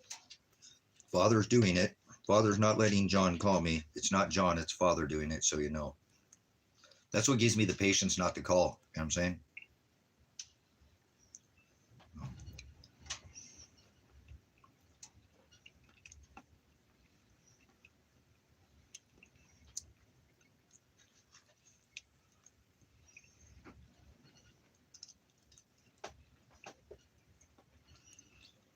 Oh man, maybe one more. I think I'm good.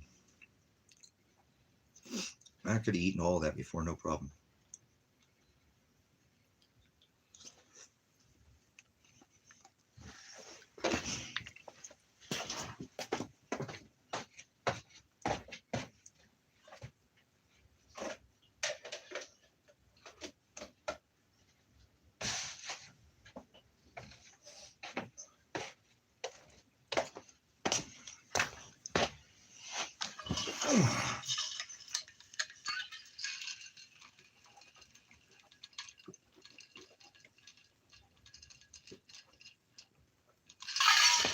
little more water.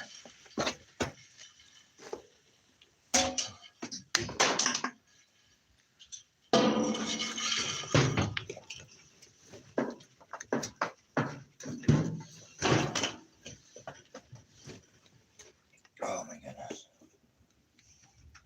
I think it might be a gummy day, man. Might be a gummy day. I got 2 left. I don't know.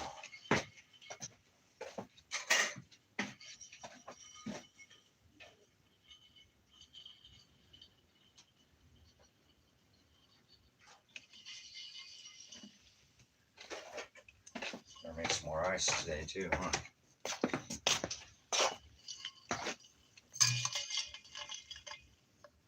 Yeah, our power's down today, huh?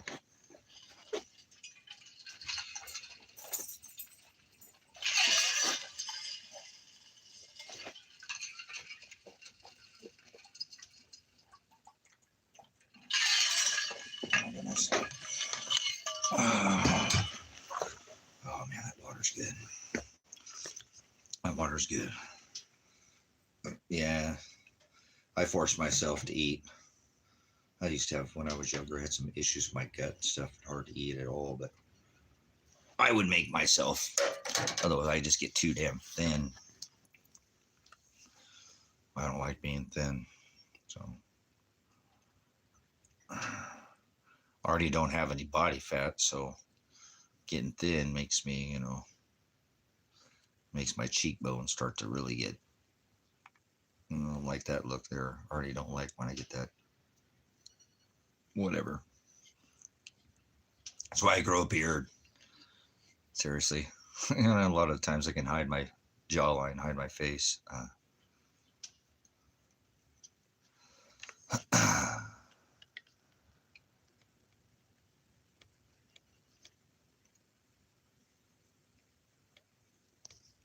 haven't seen that. Nope.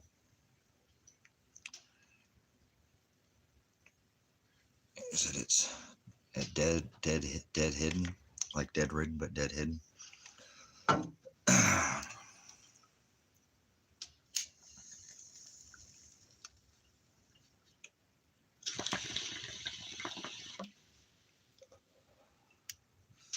go clean.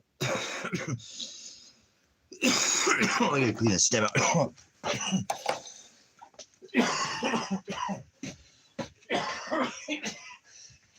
Whoa, crap. Sneeze and just cough at the same time.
We're about to get rain bombed again.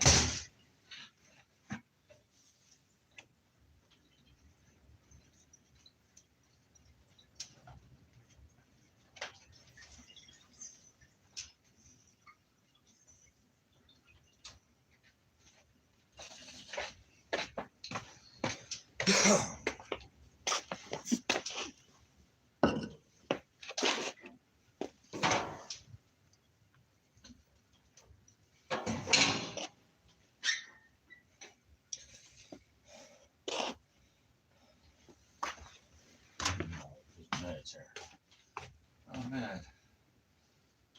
Oh, pardon me. Terrible. Sicked. I sicked.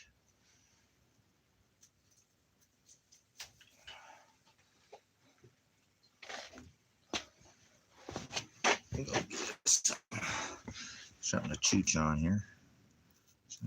chooch on here. Something to chooch on here. Aren't you pretty? Aren't you pretty, pretty girl? Take that off of there.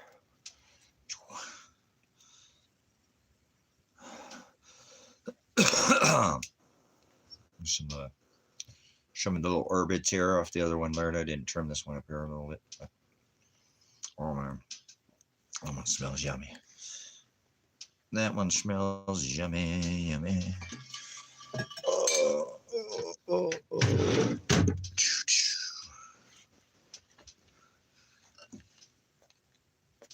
Oh man, I think I might eat a gummy, guys. I think it's a gummy kind of day. I got 2 gummies left. 2 gummies left. I'm just a little sore from digging that hole yesterday for the popping. I got 2 gummies left. 2 gummies. Oh, they're stuck together, but that's okay. Maybe eat half a gummy. Oh, I think I made half a gummy.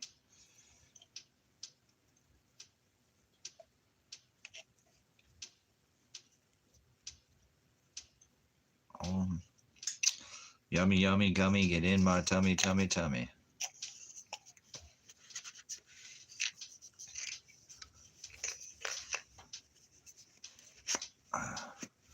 Yummy, yummy, yummy, get in my tummy, tummy, tummy.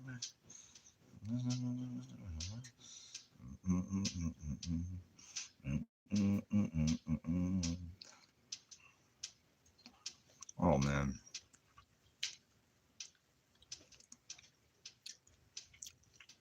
Those are the best gummies ever. Never had a better gummy.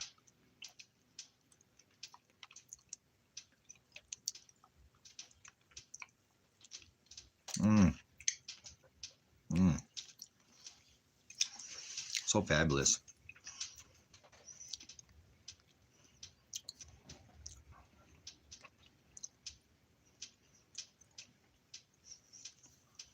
The hint of that cannabis flavor of that pineapple just sets it off.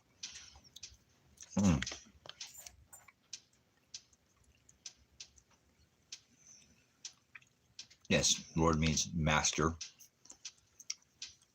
That's what Lord means. Not ever written in the text.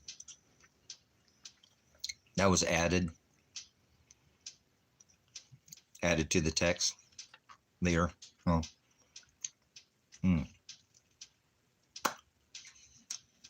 Pineapples, fabulous, fabulous.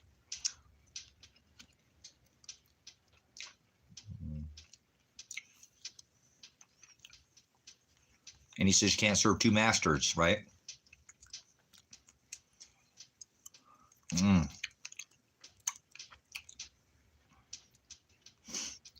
That's my proof that there's a God.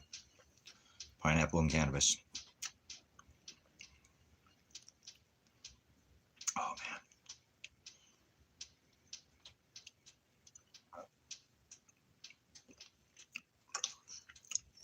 But I could eat one of those every day. I bet you could, huh?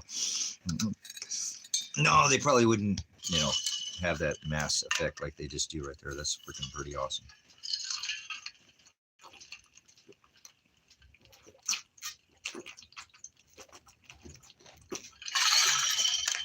I think we're going to get about, yep, no, it says don't do that. Don't cash your pearls before swine. Don't do that. Show them to the narrow way. Don't let them in your house and you don't live with them. You don't go fishing with them. And you know what I'm saying? You don't break bread with them. You know what I'm saying? Stoney, you're a God-fearing man. I'm some Satanist, some purity. We go fishing. What do we talk about? What would you talk about?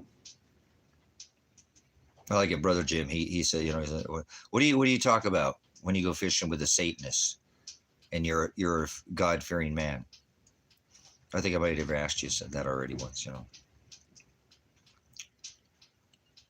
Yeah. People don't understand that. They don't get it. Oh, you're being so judgmental. Yeah. That's the way we're supposed to judge with righteous judgment. Remember? He said, judge with righteous judgment. Do not condemn. I'll separate the wheat from the chaff. We're not under eye for an eye. Oh. Where'd my bow go? There it is. Okay. So, people say, no, you're supposed to love everybody because he loves everybody. Remember, God loves everybody. No, he doesn't love everybody. He only loves his bride. But people don't want to hear that. Remember, they want to hear that he loves everybody. Oh, God loves everybody. God loves everybody. Everybody. No, he doesn't. Why would he love somebody that's hellbound? Because they don't even know what the definition of hell is. So it's the empty space in their head that seems to lack the knowledge of the word. So.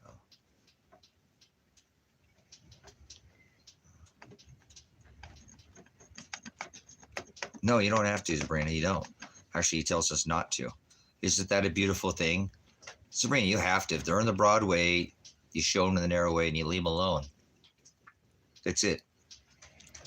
No 3 strikes in here, remember? And that's what the word is. This ain't a game of baseball. Batter up, When are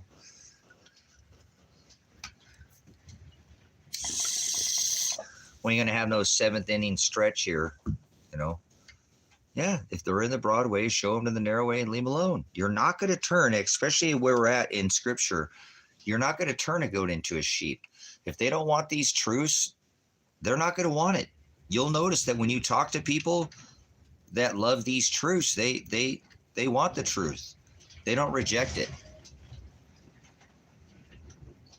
Damn, here it comes, guys. I said we're going to get blasted, dude. We're going to get blasted. Oh, it's already shaking this building. I felt it. This is a big, tall building.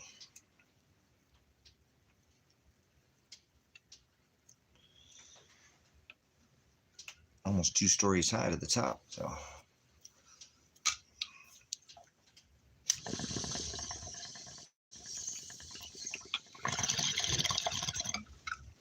well, it's the first chooch I've had off of this plant.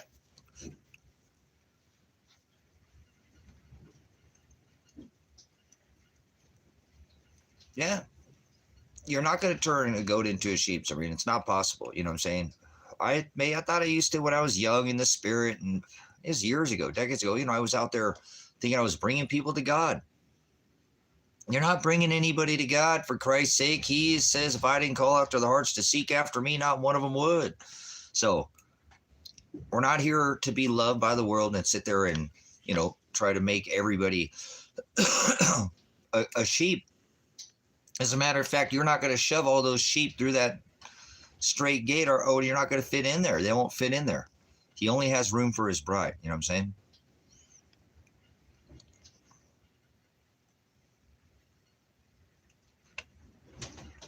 Oh, no, the final warning isn't, there is no final warning as,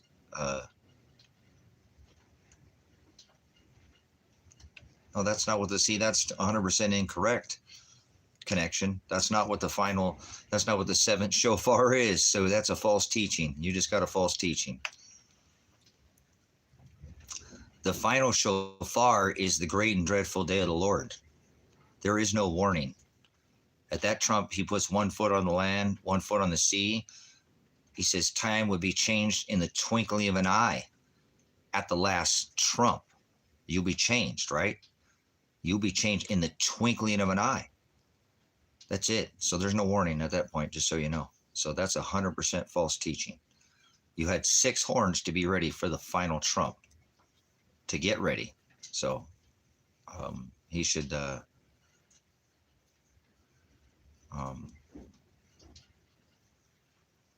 he's just not, he's 100% incorrect. That's not what that shofar is. That's the great and dreadful day of the Lord. That's the wedding feast of the lambs. If you see, he's not talking about, there's no warning at that point. So what a bad teaching. Um, no, but it doesn't matter. That's what I'm saying. There is no warning there. That's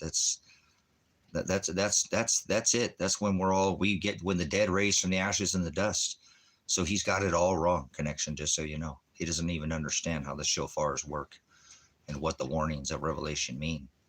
Because at this last trump, the final trump, that's it.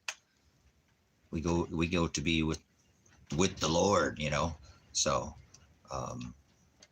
that's it. It's done.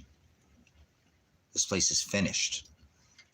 The great and dreadful day of the Lord. Great for very few, right? Holy God's find the straight gate. Fear not, holy God's flock. And terrible because most people, what they think go to hell, and that's not. Remember, that's not what going to be their thing. They're going to eternally gnash teeth until the little season comes back, where they'll get their flesh back. That'll make them sin again, because that's just, we're a cycle. Just like all these things, there's nothing new under the sun.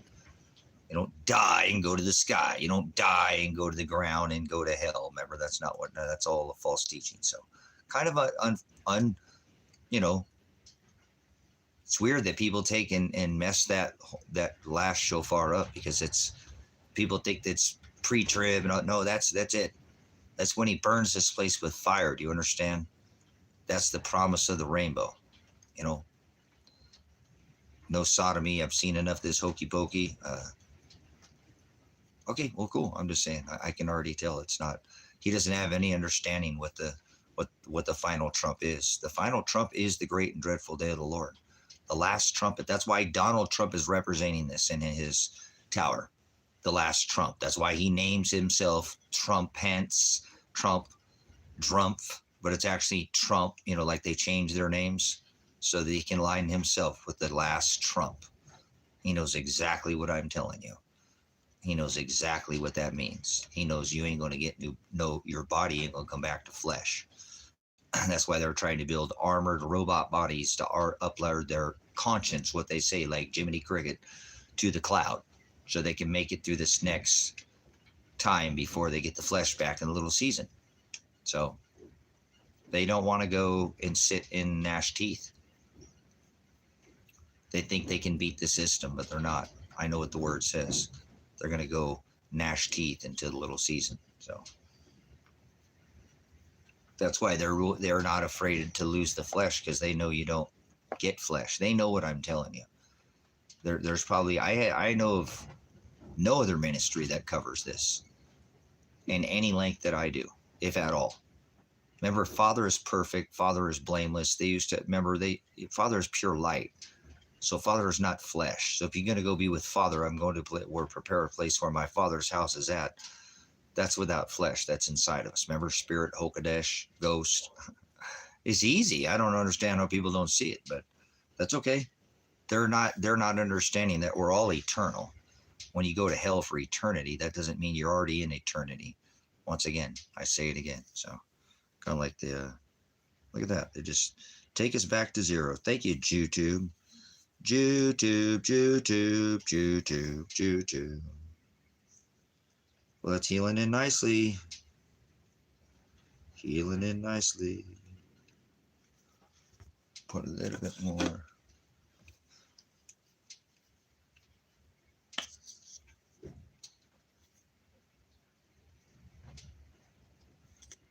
Yeah, no worries. No worries. Honestly, I don't know anybody else that teaches teaches other than Jim Brown, that knows that the great and dreadful day of the Lord is judgments. It is the day of the wedding feast of the lambs. That is the day that we're redeemed. So there's no more. That's it. That's it. He does it all in that time at the final trump. Puts one foot on the land, one foot on the sea, and the scripture says you'll be changed in the twinkling of an eye. You'll be changed, and time will be no more at the last trump. So that's the great and dreadful day of the Lord. It doesn't have anything to do with people who don't believe. You're already, that's what I'm saying. You're past that point. You already had 6 trumpets. I don't know what he's trying to teach there, but that's okay. Most people will never get it. Never going to get it. Never going to get it. Woo, woo, woo, woo. Oh.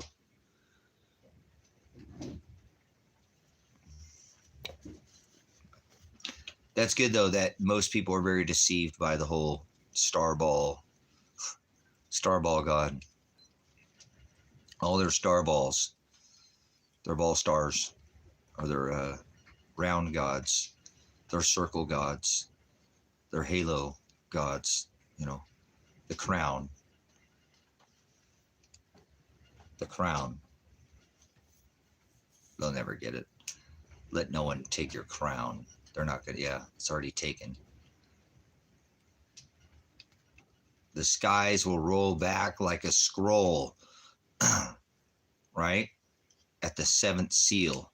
The pit will open up at the seventh seal. The pit, the abyss. The skies will roll back like a scroll. What are the scrolls? Scrolls were the laws. They were the tablets.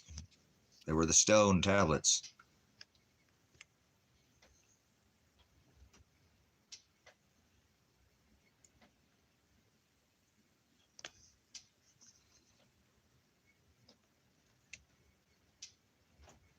Tribe of Judah and the Dan, I think. Yeah, you need to go see Brother Jim's teachings on that if you want Brother Jim's. I can already tell you that if he's teaching the final trump, he doesn't know about lineage.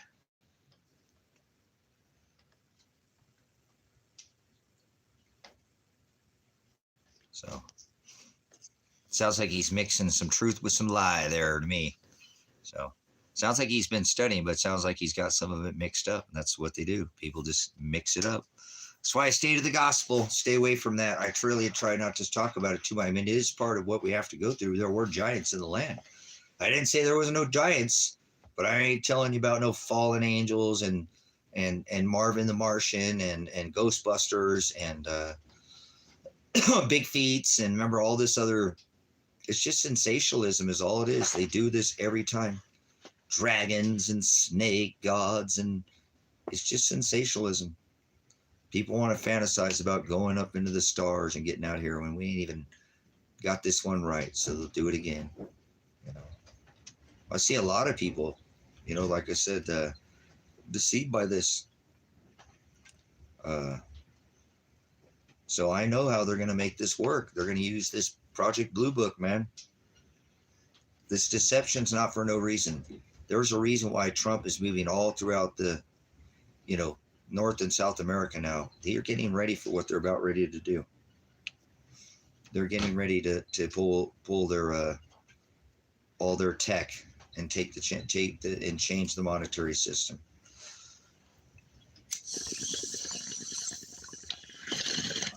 Hey, Stoner, you guys got nickels in Canada. You should be scooping up nickels, man. Connection, scoop up nickels. You guys got nickel in Canada. I'm pretty sure your nickel's the same, pretty sure the same content as ours, or real close to. I was just thinking that the other day. I was thinking about it. I was like, man, Connection can't be collecting pennies. So we'll see, you know.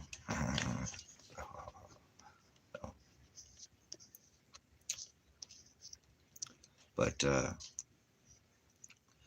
we'll nobody knows the day or the hour. Remember, it says that. So we know what the scripture tells us. Yeah, well, a lot of people don't want to live stream, you know. It's pretty intimidating to go up. Not everybody's made to go on a screen or whatever. And you could put a face. People do that. They put an animation up or something if you didn't want to do that. But not everybody's made to. They can do things and do it in a studio and do it behind and do, you know, do graphic design and all that and create content. But not everybody's a live streamer, you know. It's not for everybody. Some people do that because they don't want it debated. You know, I'm willing to debate anybody with that definition. You know what I mean? But they got to have the definition and the scriptural and the celestial and the biblical, you know, make sure you know your Akashic records, your Yuga cycles and all these things where you come speaking at me. I'm not at all intimidated by any coming in here trying to challenge the words that I have studied in the decades, because I can be reproofed with the word. That's what it tells us to do. Uh,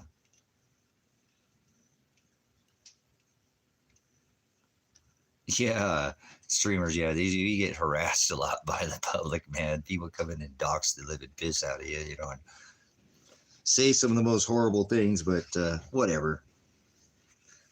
You could just let them bounce off. Remember, I don't have to address any comments in here. You guys remember, I choose and pick and choose whether they like it or not, which comment I don't have to. I could just ignore somebody. I wouldn't have to respond to anybody. Imagine how dull the channel would be if I just ignored the chat and everybody and I just talked to you guys, you know.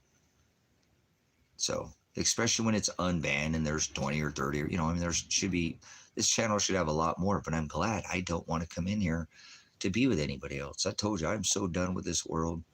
There's nothing left for me in this world. There's nothing here. This world sucks balls. Bad. It smells like dirty ass man taint. I'm telling you, this world stinks to high heaven. It really does. You know, higher than a Georgia pine tree. Whatever. Higher than a B-2 bomber over Iran. Higher than a hippie in a helicopter. Whatever you want to say. An Apache, a Black Hawk, I don't know. But the place, the space, the land is gorgeous.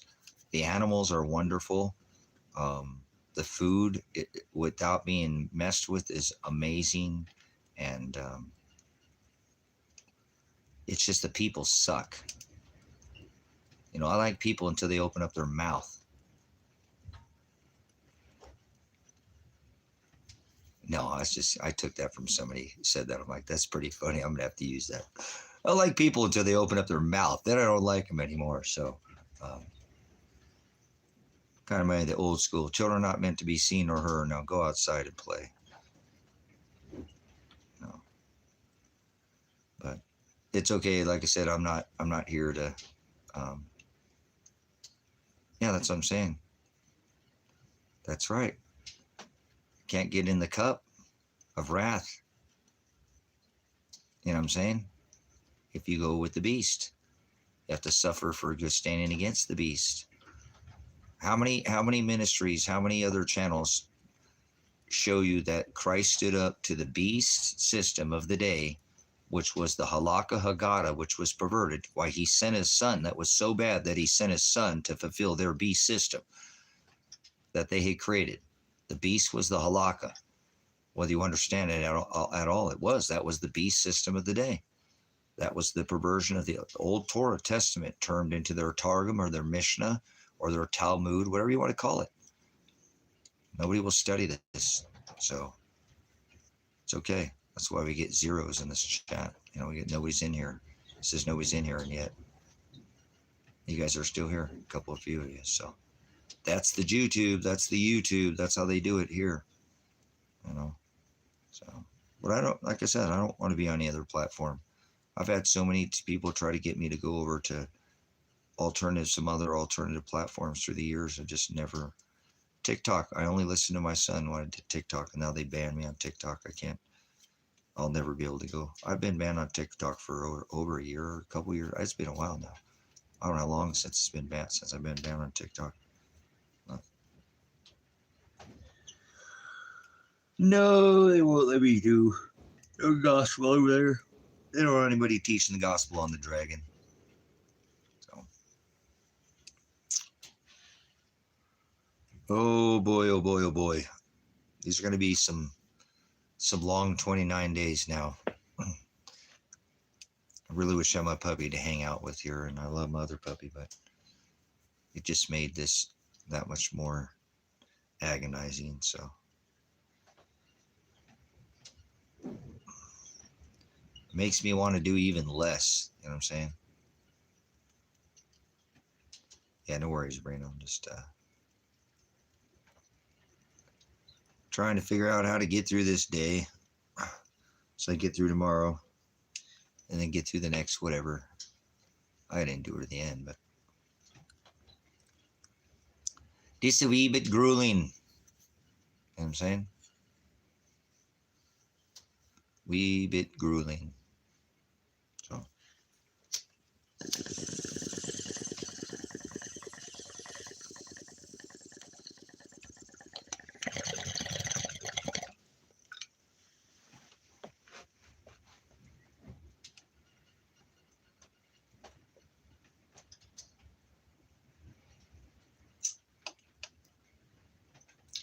That's some pretty tasty herb for not being jar cured.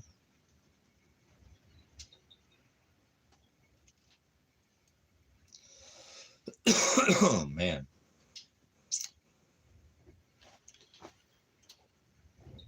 You know what? I got to go get my drill. It was out there. I don't know why I left it out there because it was sitting out there and it might rain again. I'll be right back in. Oh, get up, old man.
That's the thing blowing around out there.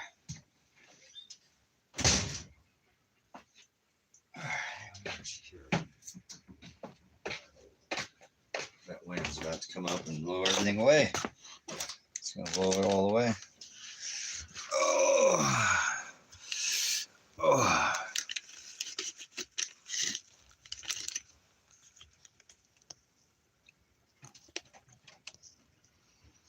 Mm.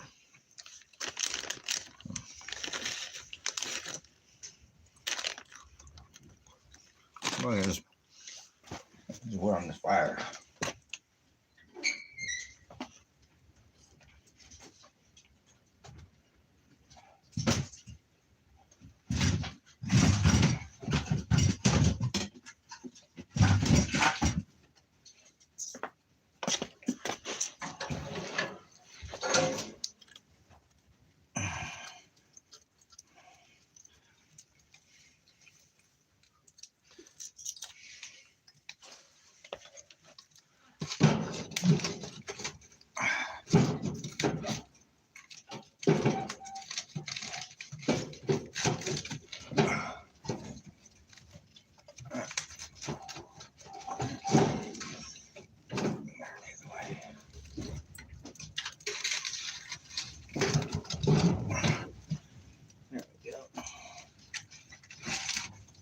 Mucho bueno.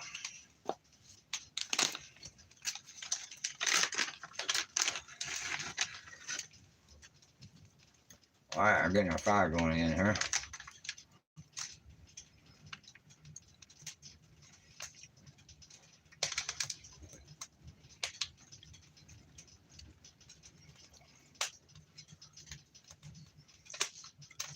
Burning up some wood I picked up with Kevin. We were out upon one of the passes there.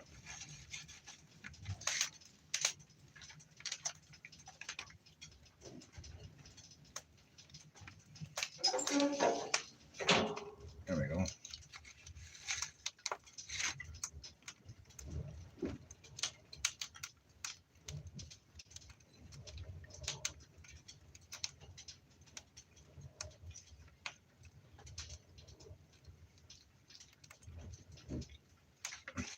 We got front that's coming up over the hill here that's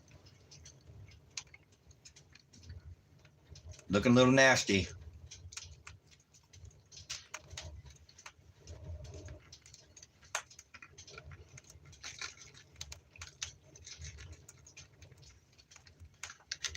I'm kind of southwest. But there was a bunch of stuff that was blowing around out there. Oh. I'm going to shut one of the ladies' kennels up there, or the chicken coop, so you got to get in there where it's not windy. Might be strong enough to blow them chickens away out here in a minute. We're getting some pretty strong gusts. We're really not getting any charge on the solar panels today either, are we? At least our solar's at 100%.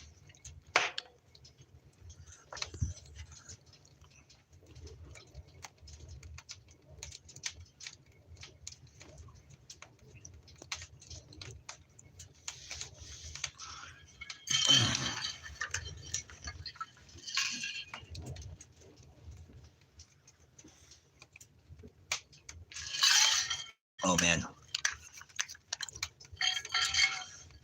Oh, I should have got some ice when I was up in town. Oh well. I thought we had some more sun. The world doesn't all revolve around ice water.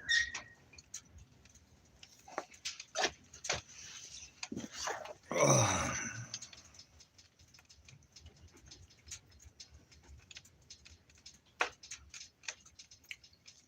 So I have to go to town Monday to take the 4Runner back into town and get it looked at. Well, they already looked at it to have the work done on it because they couldn't do it here. I had to pay and I didn't get it done. So I wasted money.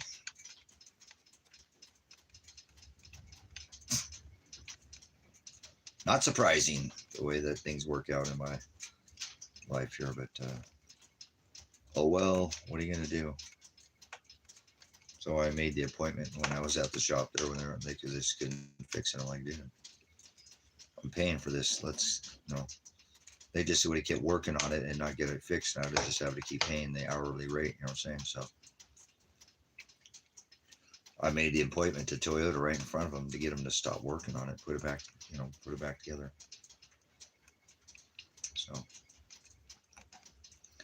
back into Bend I go. Um, and that might be more. I'll just probably take every last dime I have. I'm not. Said somehow I don't know what I spent on the exactly on the vet bill because I just kept paying for more and more. It's like one of those things where I just kind of like I had the money and I just kept telling them to do everything I could do to Tango, everything I could, to try to save them, other than I didn't have $11,000 in my pocket right then to try to, keep him alive so they can go in there and try to turn his gut back around. So I had to have him put down. And so, but I tried everything I could do, x-rays were like $300 or so, like 150 something, and they took 3 or whatever. I don't know because they did. They were trying to save him. He was in a lot of pain. You see, I live streamed it. I had him just finally put him down because I just couldn't be there and listen to my dog whine and whimper like that. So I don't know. Hopefully I have enough to get it fixed, and then I'll come back and scratch my head and figure out where to go from there. But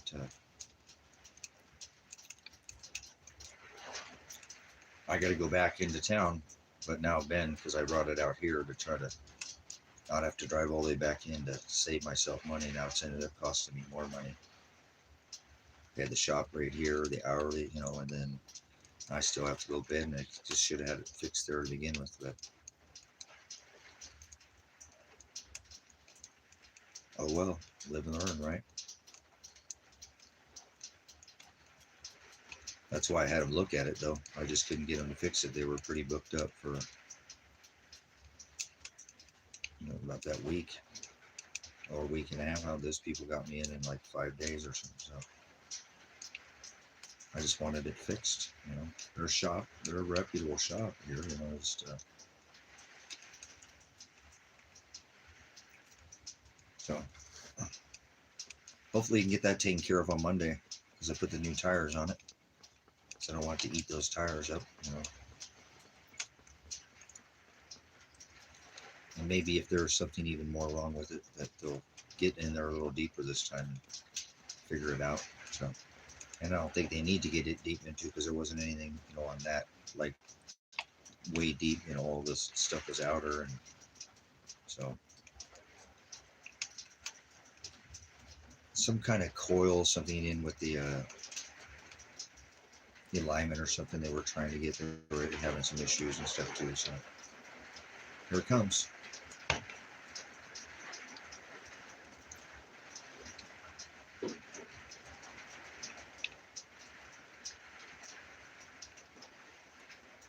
It gets loud on the tin roof here, especially when there are big raindrops. Not like having a tin roof, eh?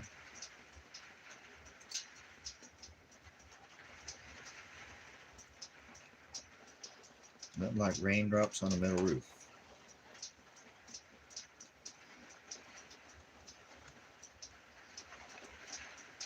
So basically tomorrow, let's see, tomorrow will be 29 days until my court, man. I'm just going to sit here and hang out with my pants until then. I feel like I want to do anything right now. So glad that I didn't do much and just hung out with Tango. So I get to spend my last days with him.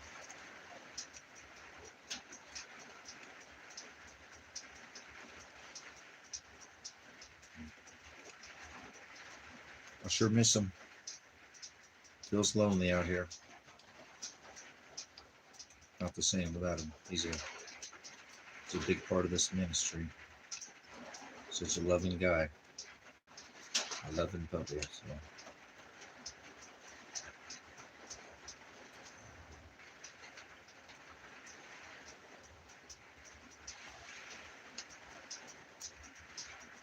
Let's see if we can keep the spirits up so I can keep, you know, Pants from getting down, because he'll feel my, you know, negative energy. He's a pretty feelings type of dog, so he feels when I'm not feeling good.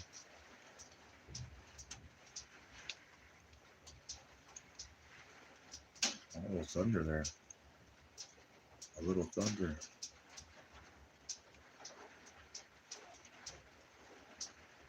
Yeah, doesn't it like the sound into the pounding of the raindrops hitting that metal tin, you know, metal roof.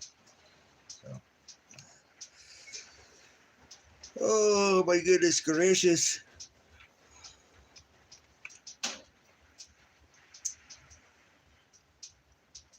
wonder if I can have any more of those sriracha peanuts. You could stay, Mr. Bo. You could stay, Mr. Bo.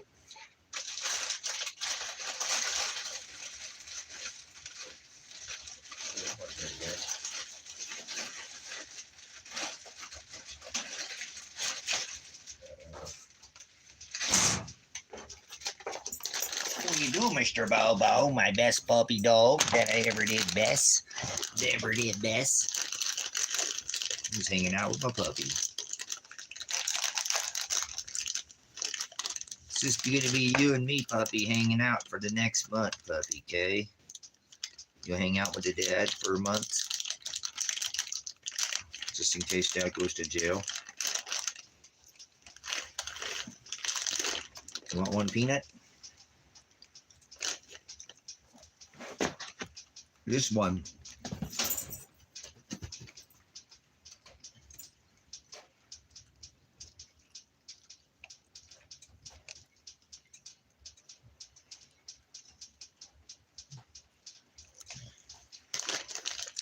Yep. Wow. They're pretty good.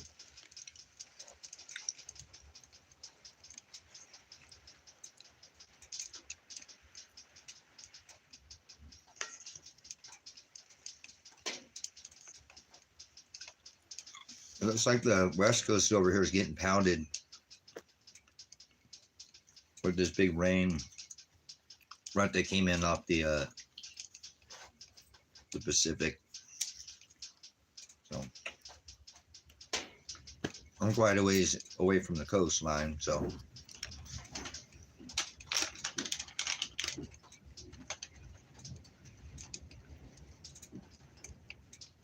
wow, that just shook the whole building.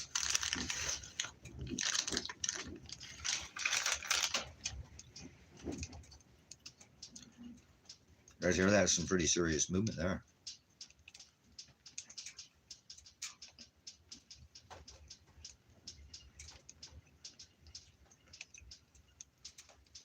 Might be in the eye of a tornado. If it starts spinning around, I'll let you know that I'm not in Kansas anymore, Toto.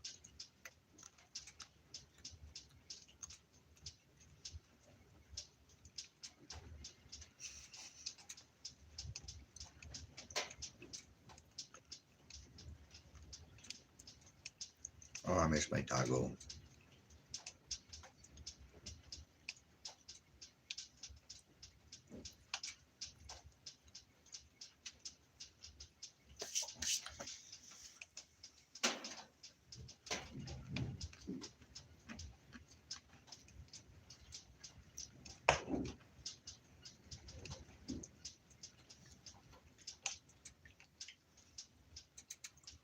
What an interesting time it is to be alive.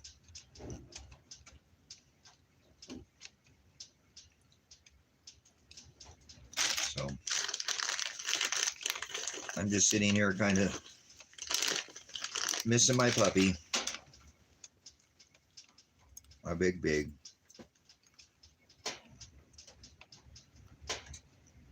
Hanging out with my buddy. My Bobo. My bone. He's a good boy.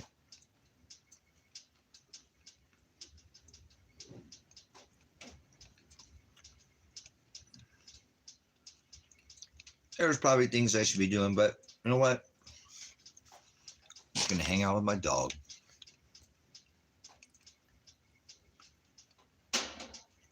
Yeah, I got back into town. I tried to get it fixed out here and I wasted money. They worked on it for hours, couldn't get it fixed, so I just wasted money. Because I didn't want to go to town and waste money, so I wasted money here. Even more money. Now I still got to drive into town. Cost me more money. And I lost track of quite a bit of money when I went to the hospital there. They were like, it was kind of like pay as you go. You know, as they kept giving them more stuff, I just kept paying. So I'm like coming up with some tax money here. I don't know what I'm gonna do about that, but oh well. I'm not behind on taxes, so just this forward year. So I'll want to pay him before I leave the country. I know that for the year. So.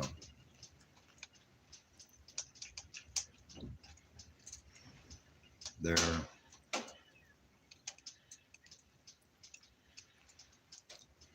about $300 in taxes, I think, is what I owe on the 45 acres, somewhere around now. So it's not too bad. But I mean, that's what it cost me just to get indoor at the overnight emergency hospital, you know, so they could work on them. So.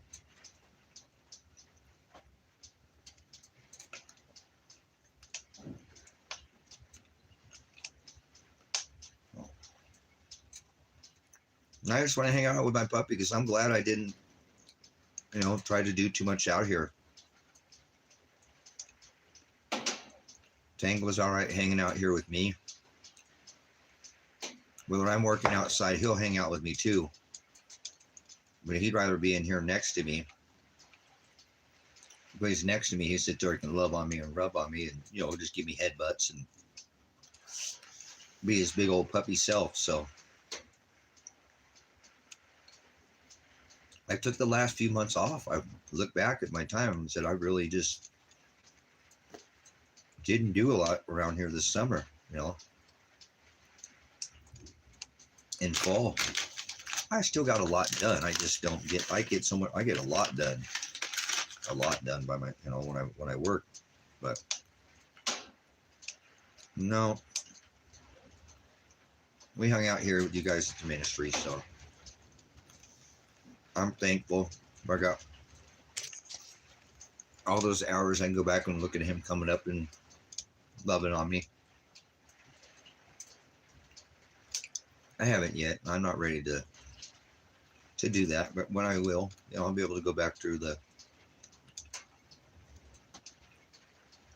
live streams. And I was talking with a neighbor. He said I should pull it all out and do a compilation, you know, Tango. Make myself a Tango video, go through and pull them out, you know, and it would take some time, but really neat to see it, you know. Got lots of pictures of him on here, so hell yeah, thank you, Father. I don't care about this world. I don't have to do anything. I am so ready to die, man. I gotta figure out something to do with this dog. He's not used to being by himself, so I don't know what to do. I'm already in a little bit of dilemma with him.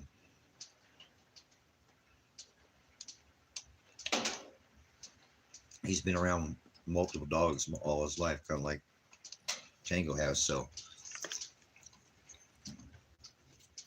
I don't know what to do.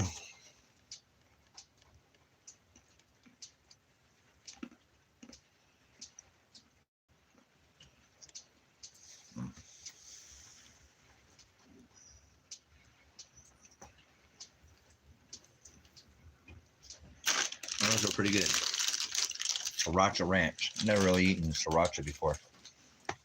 Not too much. I'm not a big sriracha person. I just never ate it much, but it's pretty good.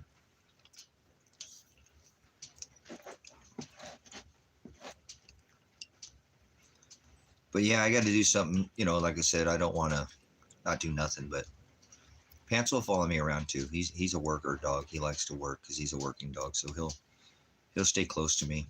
You know, he doesn't really wander off. He's an easy dog to travel with and stuff. So I just want to spend as much time with him as I can.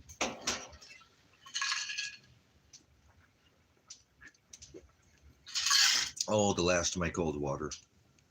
Oh well.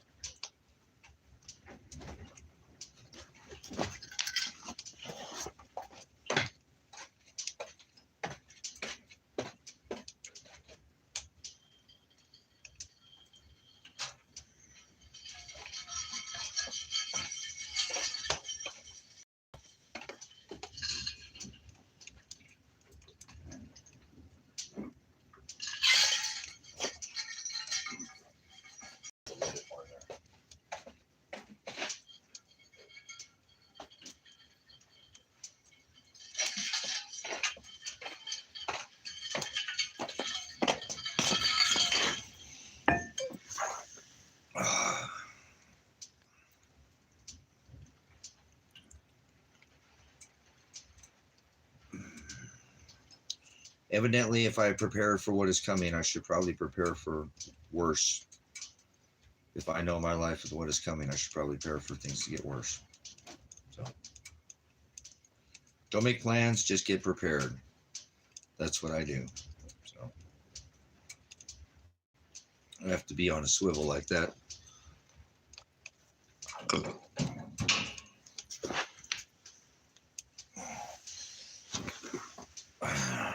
Because Father doesn't really allow me to move much in my life, as you see.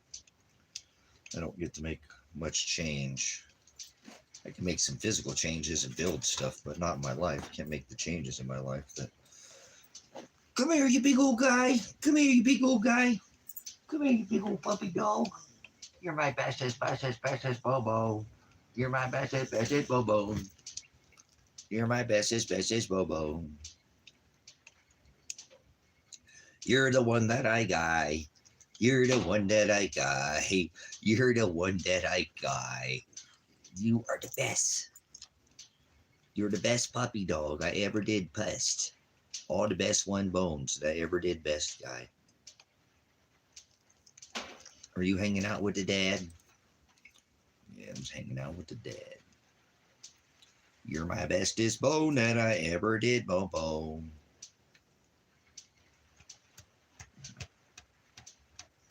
Okay, Bone? I know, you know something different, huh?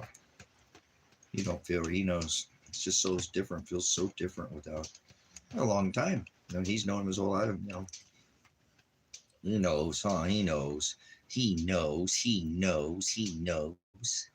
He knows, he knows, he knows. He knows, I knew he knows, I knew he knows. I know he knows. He knows, he knows. What a big boy you are.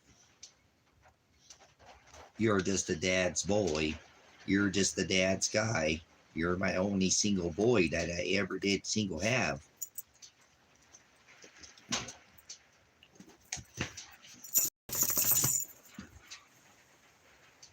Yeah, I don't want to make no plans in my life. I'm tired of making plans. I just get wrecked. He wrecks everything you know what I'm saying? I can't go anywhere. He just pins me down. Feel like I'm being crushed and I can't breathe.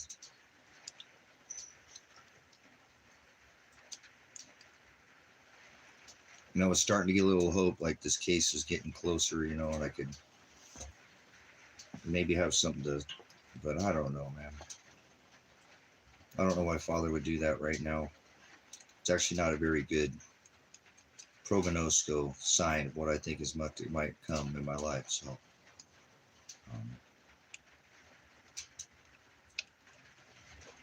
is he preparing to take Tango out of my life so I don't need to be worried about Tango when I'm locked up? And they already dropped Adriana's charges for the same reason. I get locked over something they dropped her charges over. Because they already dropped them September. They should have already dropped my charges by now, right? Nope. They just put me through all this extra hell that my animals had to go through as well. So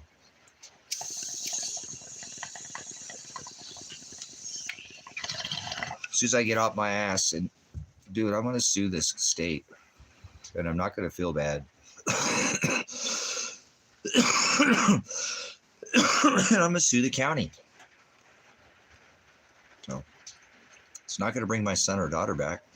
It's not going to bring Tango back. It's not going to give me the time back that Marshall took all those days, weeks, months from having my dog back when I needed him a lot. It's a lot of days he took from me. As well as maybe my son and daughter's life. I mean, the dude might have been, but whatever. He'll have to answer to God someday. I'm not going to be his demise.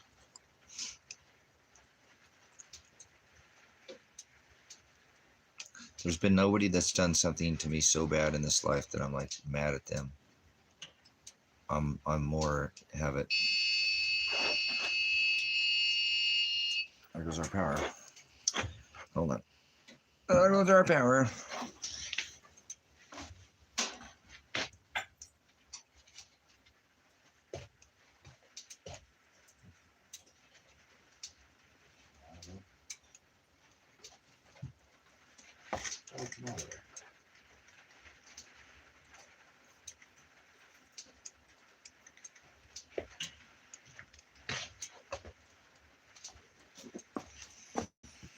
All right, well, we're using up our battery now.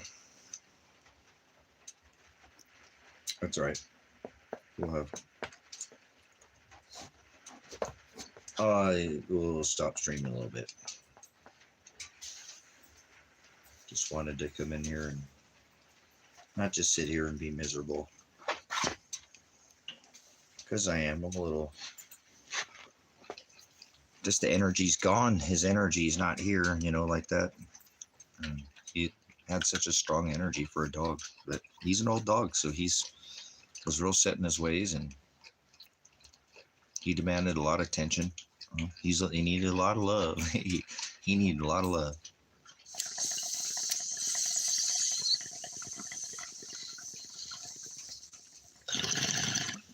I was like somebody who quit smoking cigarettes or something. What are you going to do with all that time? There's a lot of my day that I had to spend loving on that dog because he needed that constant love and attention. It's just the way he was. And I was willing to give it to him because he's always a good boy. So got to figure out what to do with my time. So, which love on Mr. Bubba.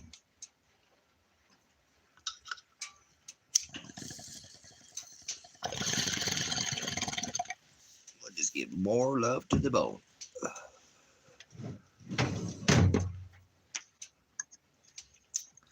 I think I want some of that purple meds, some of that.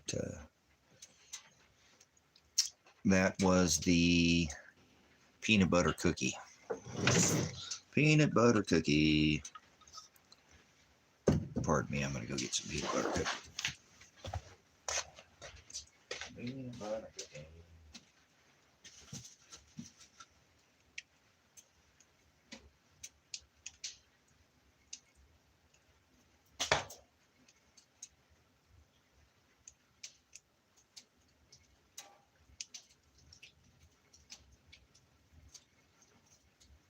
That one again.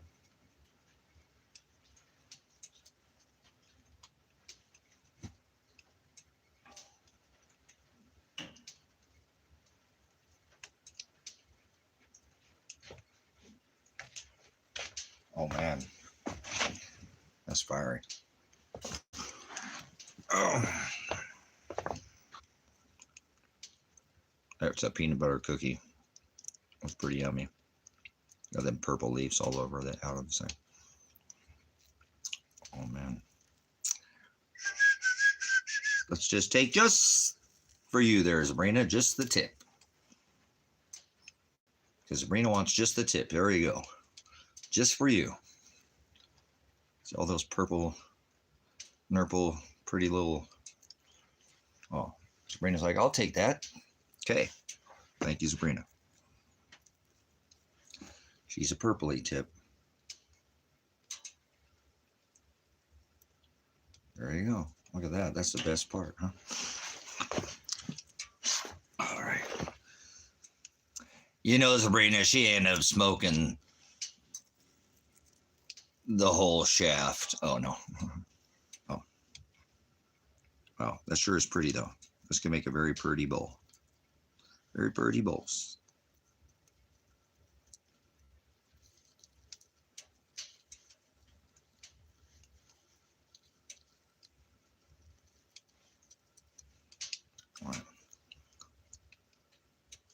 A little bit of purpley, little bit of purple nurples there.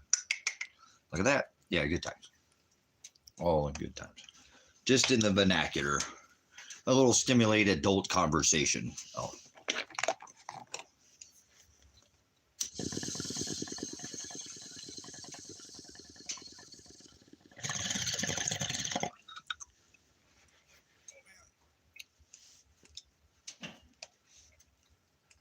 That peanut butter cookie is so good. It's fire. It's...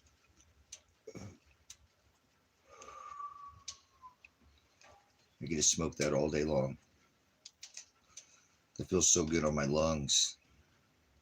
Oh, man.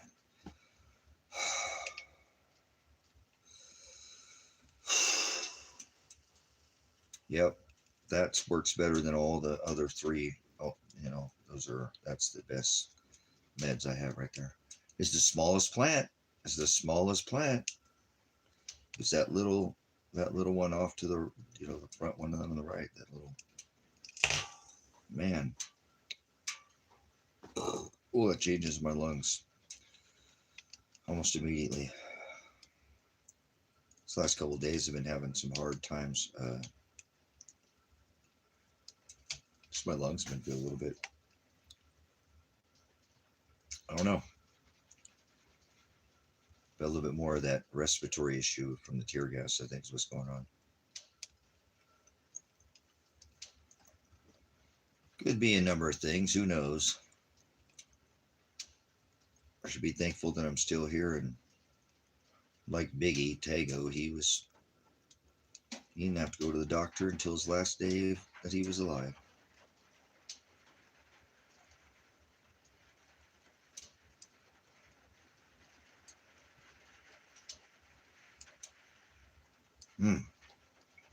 Still a little hard to swallow.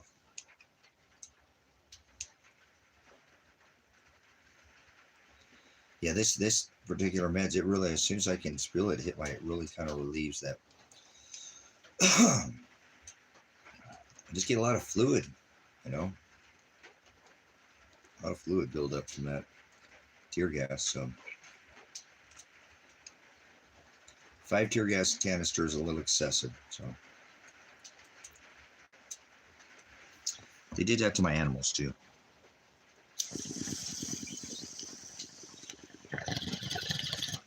I should sue for Tango. Oh yeah, they hurt Tango. Tango had to be taken. Marshall took Tango because he couldn't stay in here. He was coughing too much. Suing for Tango. Oh yeah, I'm gonna sue for my dog. Imagine getting grenaded. What that had to sound like with dog hearing. I know what it sounded like my hearing. It didn't sound. Never mind.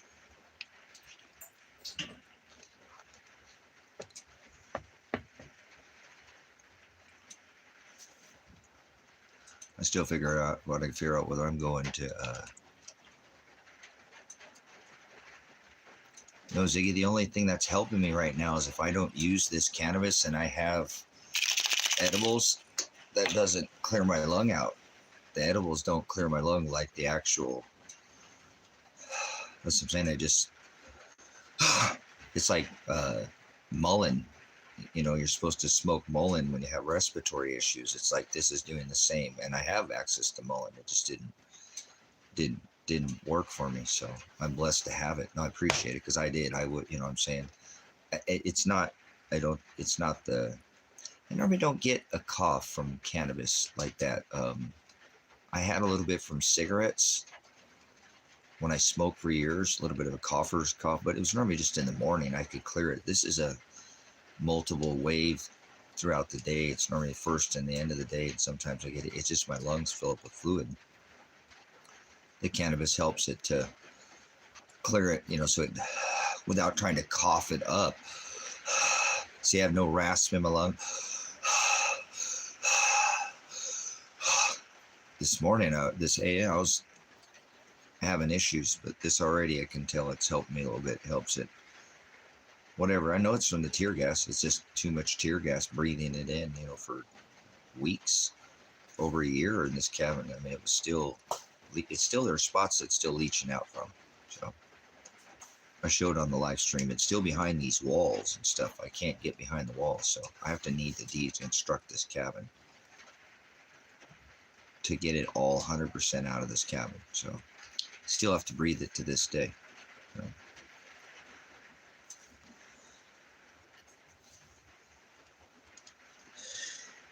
But I'm thankful to have the meds, you know what I'm saying?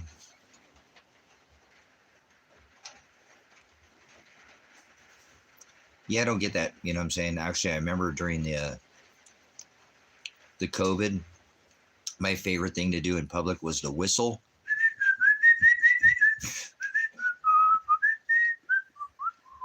Right? And people will freak out because I'm not wearing a face diaper, right? And then to cough in public and get everybody to freak out. And then when I have everybody's attention, because remember how tense it was? If the air was so tense outside, if you sneeze, you could break it. Remember? I'd start coughing just on purpose, right? And then everybody like, oh my God. I was like, no, it's not COVID. It's it's cannabis. It's cannabis. And everybody like, oh, try to bring a little light to the situation during the cannabis, or during the COVID. I would bring that to the people, like seeing actually people smile, and hadn't smiled in a while because everybody's so intense, remember?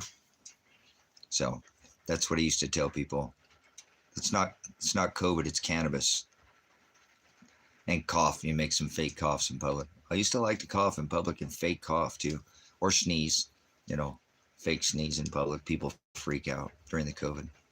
I already told you can still do that stuff to people. Just tell them to get 6 feet away from you. They'll still, because they were so programmed through all the years, they'll still, even cops and stuff will like, huh? No, well, yeah, no, 6 feet. Oh, okay. And they'll back up and they'll get 6 feet away from you. Still works like a charm. People were programmed for a long time. Now, I know people cough when they, when they smoke, but yeah, I just think it's hilarious. I ripped the balls off the COVID. I literally smashed COVID. Father's going to go back, and remember, I held protests. There's a reason why I think it has a lot to do with why they did what they did to my son and daughter. If that's part of this, whatever. I think it has a lot to do with the fact that I protested the sheriff, the governor, and the president during the COVID, and nobody wanted to talk about it. But I never cared at all. I bum rushed the fucking COVID. Oh, I cursed, my bad, but I did.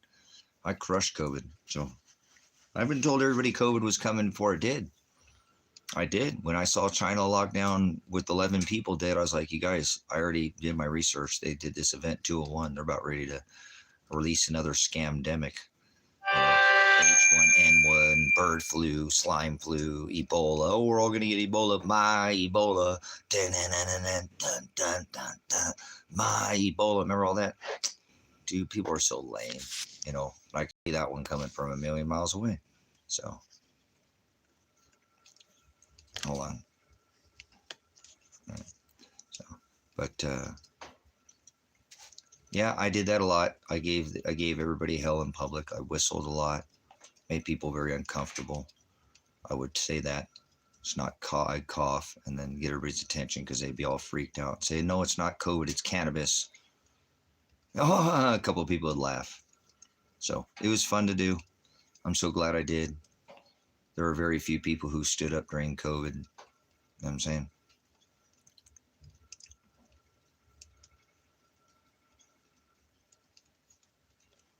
Yeah, no, I just did me. I didn't let the COVID, I got kicked out of the store and I was nice about it. Wasn't rude, but then I used their curbside service and I was always really nice to the people and I try to tip them every time. give them a tip when they come out and bring my groceries out to me or whatever. Even I was just buying a couple things, and they're like, dude, you don't have to give us a tip, dude. I was like, no, dude, that's you guys. I know this is already hard on you guys. You guys don't want this to be going on. You don't agree with this, but we still got to help each other out. I tip you because I know this is not easy. You're going through a lot of crap right now. And sometimes I'm telling you, there were times I didn't even bring me out the right groceries that I had asked for, and I didn't even bitch. I just took what they got and still gave them, a cash tip, and was cool about it. I wasn't trying to be a dick like that to the people who were, it was the people who were real just ignorant about it, thought it was the end of the world and we're all going to die, and just bit into the whole, didn't do any research. So I already knew it was a scamdemic, even before it happened. So everybody know it is now. It was a scamdemic, and snakes of a pole. It says, remember, they'd be fooled by sorcery. When you define that word in your lexicon, it's said pharmakia, like snakes up a pole, right? Going up the cross, right in your face. They'll be fooled by pharmakia, the scripture says, sorcery. Just a warp speed. So I'm glad that I stood up, and made such a stink. I got memes for days. I memed the living piss. I memed the sheriff's department. I literally memed the sheriff's department in this town, and knew what it would do because it would gaslight everybody in town. I gaslighted everybody with a meme because that's what a good meme does. It gaslights you, doesn't it? Kinda. Breaking news: small town community in cooperation with small sheriff runs off OSHA. Oh man, they didn't like that. That got me in a lot of trouble out here. I tell you, brothers and sisters, boy, that got me in a lot of trouble. So, oh well. I wouldn't go back and change it for the world. So now we're in the next scam. And the scam that we're in now is the 923 ritual. We're in World War III, and nobody wants to listen to me in America. This is war in America. They brought the war to the doorstep of the American people now. Since they didn't want to get off their ass and do shit about it, they brought the war to their doorstep. In the streets of America, there's Army, Marines, there's the military is in the streets of America. People want to act like nothing's going on in America. Dude, these people are missing it. This is way worse than what happened during the COVID, and you ain't even seen nothing yet about what they're about ready to do. So they're going to get rid of fake Christians, believers in Jesus. Do you believe in Jesus? Well, if you believe in Jesus, then you're going to get munched by the robots or something. I don't know what they're going to do. Maybe you get raptured because you think you get raptured and you get out of here without going through tribulation, thalipsis, So, 2020 was the reset of the new year on the calendar year. Remember, we entered in the age of Aquarius into this at the start of the reset, the 12,000 year super cycle, the sixth extinction of it. I warned of this on this platform at the reset in not 2010, but 2019, right? Because at the set of the age from 19 to 20, remember, I have all this tattooed on my arm. That's what this is all about. Bringing this to the age of, out of Pisces, water into the age of air. That's why they do all this gaslighting, but air and water and sea, and like this is all part of the, so this is going to be the age where they're pulling off all the lies. The age of deception was the age of Pisces. Remember water? Water. That was the deception when Christ was birthed. He was birthed. That was the Star of David. Remember? All this that I have on my arm. All this Star of David right there. To the wise men we're looking for. The morning and the king's star. Everything I've taught you on this ministry through the celestial gospel. Past and present. So we're in the age where the cover of deception is being pulled off because the age of the veil went over in the age of Pisces. Now the veil is being lifted. Welcome to Revelation. Welcome to the last pages in Scripture. I'm 100% certain this is exactly where we're at in Scripture. The last pages. Does it mean it's the end of the world? No, it's not the end, but the beginning of sorrows.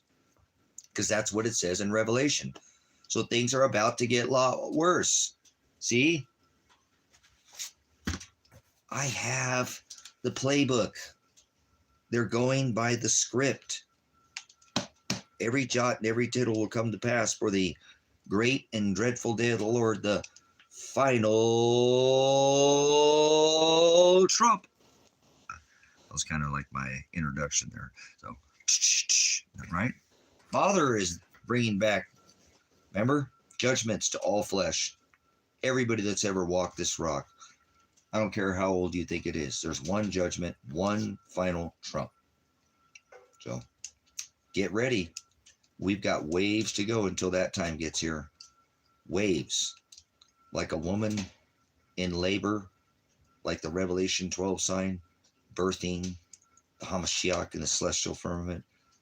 A woman has a sonometer opening of her cervix, right? And her, open this whole, yes, the birth, but it comes with pain and labor and suffering, and it pulls back for just a little bit, then it comes back stronger. So this is what it says it's going to be like. So if you ever had a child, you'll know exactly what to expect. Okay, maybe these guys slam their dick in the toilet or something, but they've never squeezed a damn watermelon out of a crack in the wall, and leaked 9 quarts of oil, or quarts of oil. I told you, women are hardcore. Watch on my team. You ladies you have a lot of pain tolerance. So, but yes, it comes on stronger, and then there's a crowning moment, if you will, but then it ends with what's such a beautiful thing, right?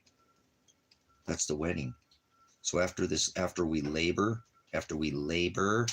in this pain and suffering, we have that crowning moment. I come quickly, let no one take your crown. Can I make it any more obvious for you? My brothers, sisters there in the narrow way. I'm trying. The word will move you, not me. I'm just the delivery man. I'm just the messenger. Don't shoot the angelos, please. They already try to, you see what they do. They batter me and assault me and do horrible things to my kids, but I'm still here, standing in his faith, sharing the gospel with you. So, because that's what we're supposed to do. I don't have no choice in the matter, remember? Don't boast because but whoa, the riders in Revelation. Remember 2 riders in the White House. Horse. Speaking of, dude, I seen this thing online that there's so many memes of Trump smashing the East Wing off, taking his dragon wing. He takes the dragon wing off the East Wing of the dragon, whatever building with the Washington Monument with the phallic worship to Satan, But somebody put that they put like this. It was the Death Star. Right? That's the ball thing, right? The ball thing's the Death Star, but it was only like half a dome, but it had the, and it was in white. It was a white Death Star, half a white Death Star dome. You know what I'm saying?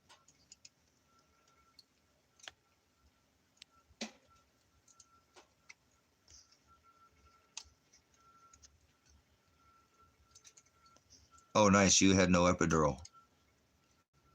Yeah, the epidural, I know it helps a lot for ladies, that they give you the Pitocin or whatever if you're not dilating or properly, and then they get that to do what it's supposed to do, and then obviously they put that in your back, and that gives you kind of like a backiotomy, a frontal lobotomy, but it makes your back. It's not saying that women still don't feel pain, because I'm sure there's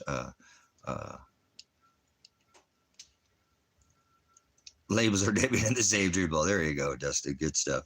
So, we're coming into a time where things should get worse, but the problem is he tells us do not go to sleep. And like a woman who rocks her baby in a chair, remember, she also goes through that same, she goes through that same process after she would have a birth. A lot of women like to sit in a rocking chair because it's very settling for a child, or they have a cradle to rock a baby. That's when you go to sleep. Rock goodbye, baby, in the treetop, right?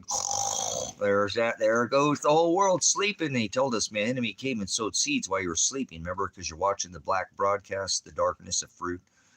Do not judge them by their cover. Donald Trump could be shoved off a 500-story bank and still land in a suit or a pile of dicks, for that matter. But anyways, well, don't judge them by their cover. You'll know them by their suit or their fruit, right? So just because he's wearing a suit doesn't mean he's not a criminal. Remember? Somebody's got to think criminal. They think gang, and no, the criminal is the government. Remember? Governance, pigs, people in government. He said, don't sup with swine. Notice what he's trying to tell you in the word. So that's the same thing today. Nothing new under this Yuga Kali, going back to the, first city to bust the Fila gear, L.A. Well, whatever. The sun, not the sunshine, Colorado State, but the sun. But anyways, yeah, not the S-U-N or the S-O-N. You're always talking about both. But how about, how about understanding that people are going to feel it pull back, right? No, they're not going to feel it pull back. It's going to pull back and they're going to think it's over, and it's going to come and smack them twice as hard. And then pull back and come back twice, 3 times as hard. And they go back and, and they're not seeing it. So this is what's going to happen to the world. They're all going to get rocked to sleep, rocked back by the waves of labor that pulls back, but then it comes back stronger. See how that motion? Motion, a woman in a rocking chair is the same thing as labor in a sense. Not that the labor doesn't intensify, but there's still that thing. He tells us not to go to sleep. And I'm not saying you don't go in bed and get rest at night. I talk about spiritually being sleeping, of what he's trying to tell you about, like a woman in labor. That's when he's going to come like a thief in the night. I come quickly, let no one take your crown. Like a woman in labor, a thief comes and goes where the lights are out. Children of darkness. Remember, if there's 3 houses on the block and you're the only one with the lights off, well, guess who the robber's going to come? Guess who's going to be screwed, right? There's 3 houses. He said, do not keep your lamps trim.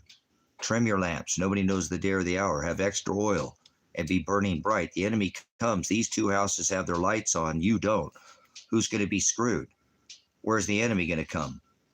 He said he's going to come overtake you like a thief in the night. The enemy's not going to go where the lights are on, right? He's going to go where the lights are off. Enemy's efficient. That's like going into a place that's disarmed, so they could just take advantage of people who don't have guns. That's why some of the highest crimes in the world are places that have been disarmed. And I'm not calling for a Second Amendment item. Here a man walks into a gun and robs a bank, and you give a man a gun and he'll rob a bank. You give a man a bank and he'll rob the world.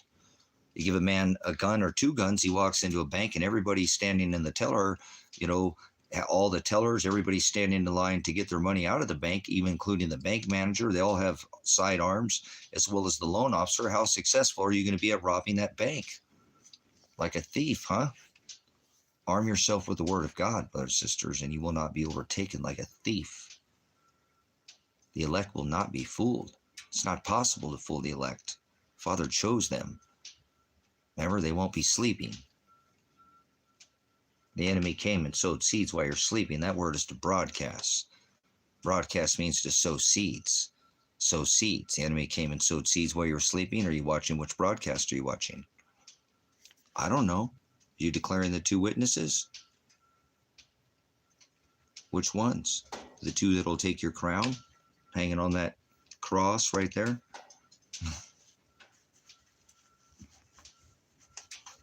So dismantle our power so they can bring up their new grid system. That's what this whole thing is about, the laser light show. Do me, baby. Operation, right? Paperclip. Operation Mockingbird. They got people parodying the media. The lamestream media. Not fake. That's Donald. He's fake. That's a bad man cheetophile. He's a cheetophile. Remember, tell everybody that. Hashtag that out. I'm the first one to make that. We should make that into a bumper sticker, a tag, or you can send any royalties to my Cash App if you'd like. Hashtag that out around the world. He's the cheetophile in chief. And Queef with his wife, or is that another man shell? Oh, Vomit? I don't know. Ivan, or is it Melina? You tell me. It's all a show, Justin. It is. But Father's creating this. Justin, listen, it's not sad. Let me give you another perspective, if I will, because I know it hurts me. I wear the weight of the world on my shoulder, too. You know what I'm saying, Justin? And Christ was a man of sorrows. Christ was a man of sorrows. But Father's creating the evil. So wait. Father's creating this evil. Remember Isaiah 45:7, calamity, chaos, evil. Father creates evil. So Father is creating this evil. You ain't seen nothing yet. You think it's sad? Whoa, wow. You ain't seen nothing. Wait till they whack all these believers in Jesus. And it's going to go, there. Somebody say, hey, there was somebody talking about that, man. There was that one dude on YouTube that was saying the Deagle maps could happen in 2025 for the end of the year. And their pagan calendar and their lunatics. Anybody's a lunatic that thinks it's 2025. They've been frontal lobotomized, spinning on a planet, right? On their heliocentric model. Just whatever, Vanna. You want to show them what's in the box, or you want what's in the box? You want what's behind the curtain? I think we're going to some other different time show and some different game. You can pass go and collect $200 here. You got to go straight to jail. Remember, put you in the box like Amazon. Hey, get in the box. We just like to put you in the box. Yes, they've been chemically gene edited. By their food is gene edited. Don't say GMO. Gene edited. Gene edited is not with the microscope. That's done with chemicals. They've been chemically lobotomized. Justin's right. We eat box bagged and flavored, box bagged and canned flavored poison. They sell it to us. We go to the store and just buy it. We poison ourselves. They're laughing at us. This is a generation going to look back and go like, well, they just sold them walls and walls of poison in America. They just went and picked up their own poison. Pick your poison. Would you like that in a box bag or can today? Would you like your fruit waxy with bug spray, or would you like them all the same size and shape? Kind of like grandma's, fruit on the table, like those little lucite little balls, they believe in Lucifer. There's no such thing as Lucifer, and never. I'm a plastic man. Remember, you know me. I'm a young OG. I'm a plastic man. No, he didn't say plastic man. He said I'm a classic man. I'm more like the kind, like gold and silver, maybe acres and chickens and, not paper payments, a nation that traded its minerals for paper payments. I live in a nation that's been frontally bottomized by their government. They pay them to go, nope, they're cutting off the stamps, guys. They're cutting off them food stamps. They're cutting off the stamps, boys, not paper stamps now. See, you don't see the Depression. Back during the Depression, there was food lines for bread. Now they've got these little cards, and so you don't see the food lines anymore. They're about to cut the food off. Put a 1 in the chat if you're going to think they're going to cut the food off. Put a 2 in the chat if you don't think. And then we'll go from there, and we'll explain why. November 1st, we're coming up on that day very close. That many. So you think they're going to cut it off. Okay. Sabrina thinks, don't put your explanation yet if you don't want to. Or why you think. So 1 in the chat if you think they're going to cut them off in November, or 2. Because I was talking with somebody about this again last night, and the timing on it is impeccable. Boy, if you ever wanted to cause a freaking uproar, you do it right for Thanksgiving and Christmas. And I have to tell you, I saw a lady today that I don't really give a whole lot of thumbs up, because I should do it more. But yeah, there's something. Now listen, guys, the government's not being funded, but why is the military out there on the street still kidnapping people in this country? They're not having any problems funding the military, are they? We still got National Guard. We still got military flying over wars. Those people aren't shut down, are they? All the congressmen, they're still have their paychecks. All these people still, all these said, oh yeah, see what's going on here? You know what I'm saying? Just hold on though, Sabrina. This might be a rug pull. You guys, this might be a rug pull, because I want to bring both sides into it. So we got Sabrina's the only one to answer. Answer it again, guys, or get the fuck out of here. I don't mean to curse at you, but get out of here.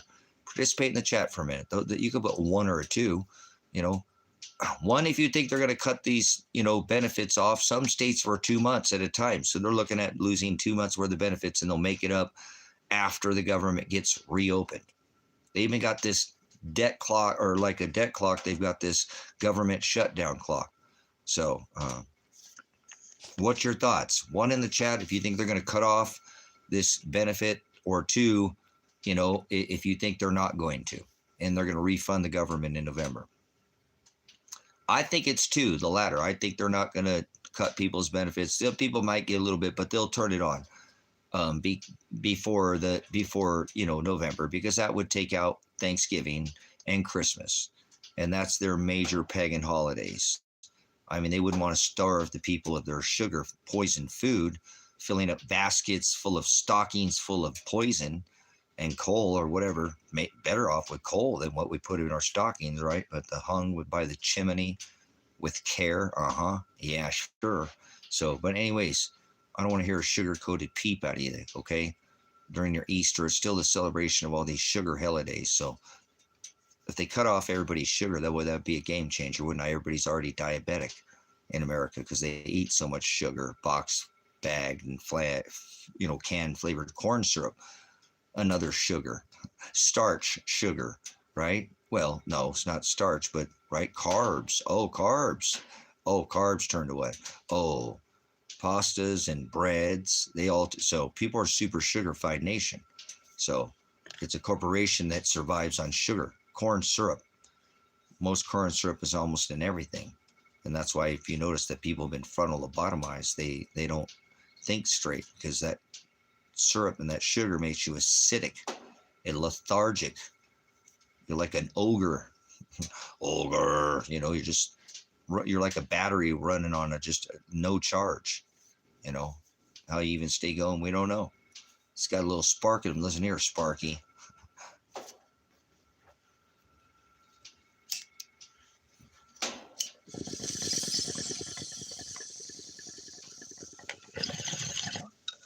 So, all right, everybody get out of here.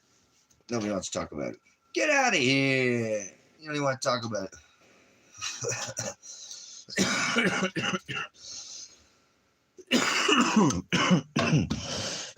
Yeah, let's go clear them out there. Whew. So, but anyways,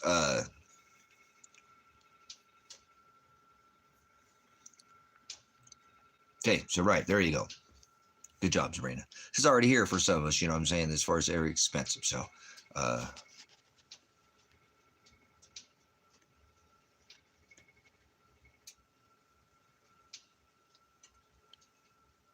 yep, there you go. So, okay, so we are what we eat. We got to be careful. So, but anyways, here's what I'm looking at too, brothers, sisters. On this, we get the fire heating up here now.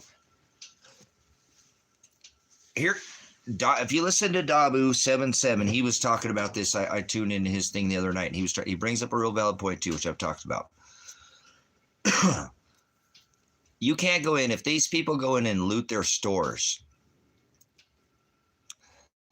Most of their middle class businesses, I know they'd probably be able to harden some of these bigger businesses. Listen to me, brothers, sisters. It'd be almost like during. Just hear me out.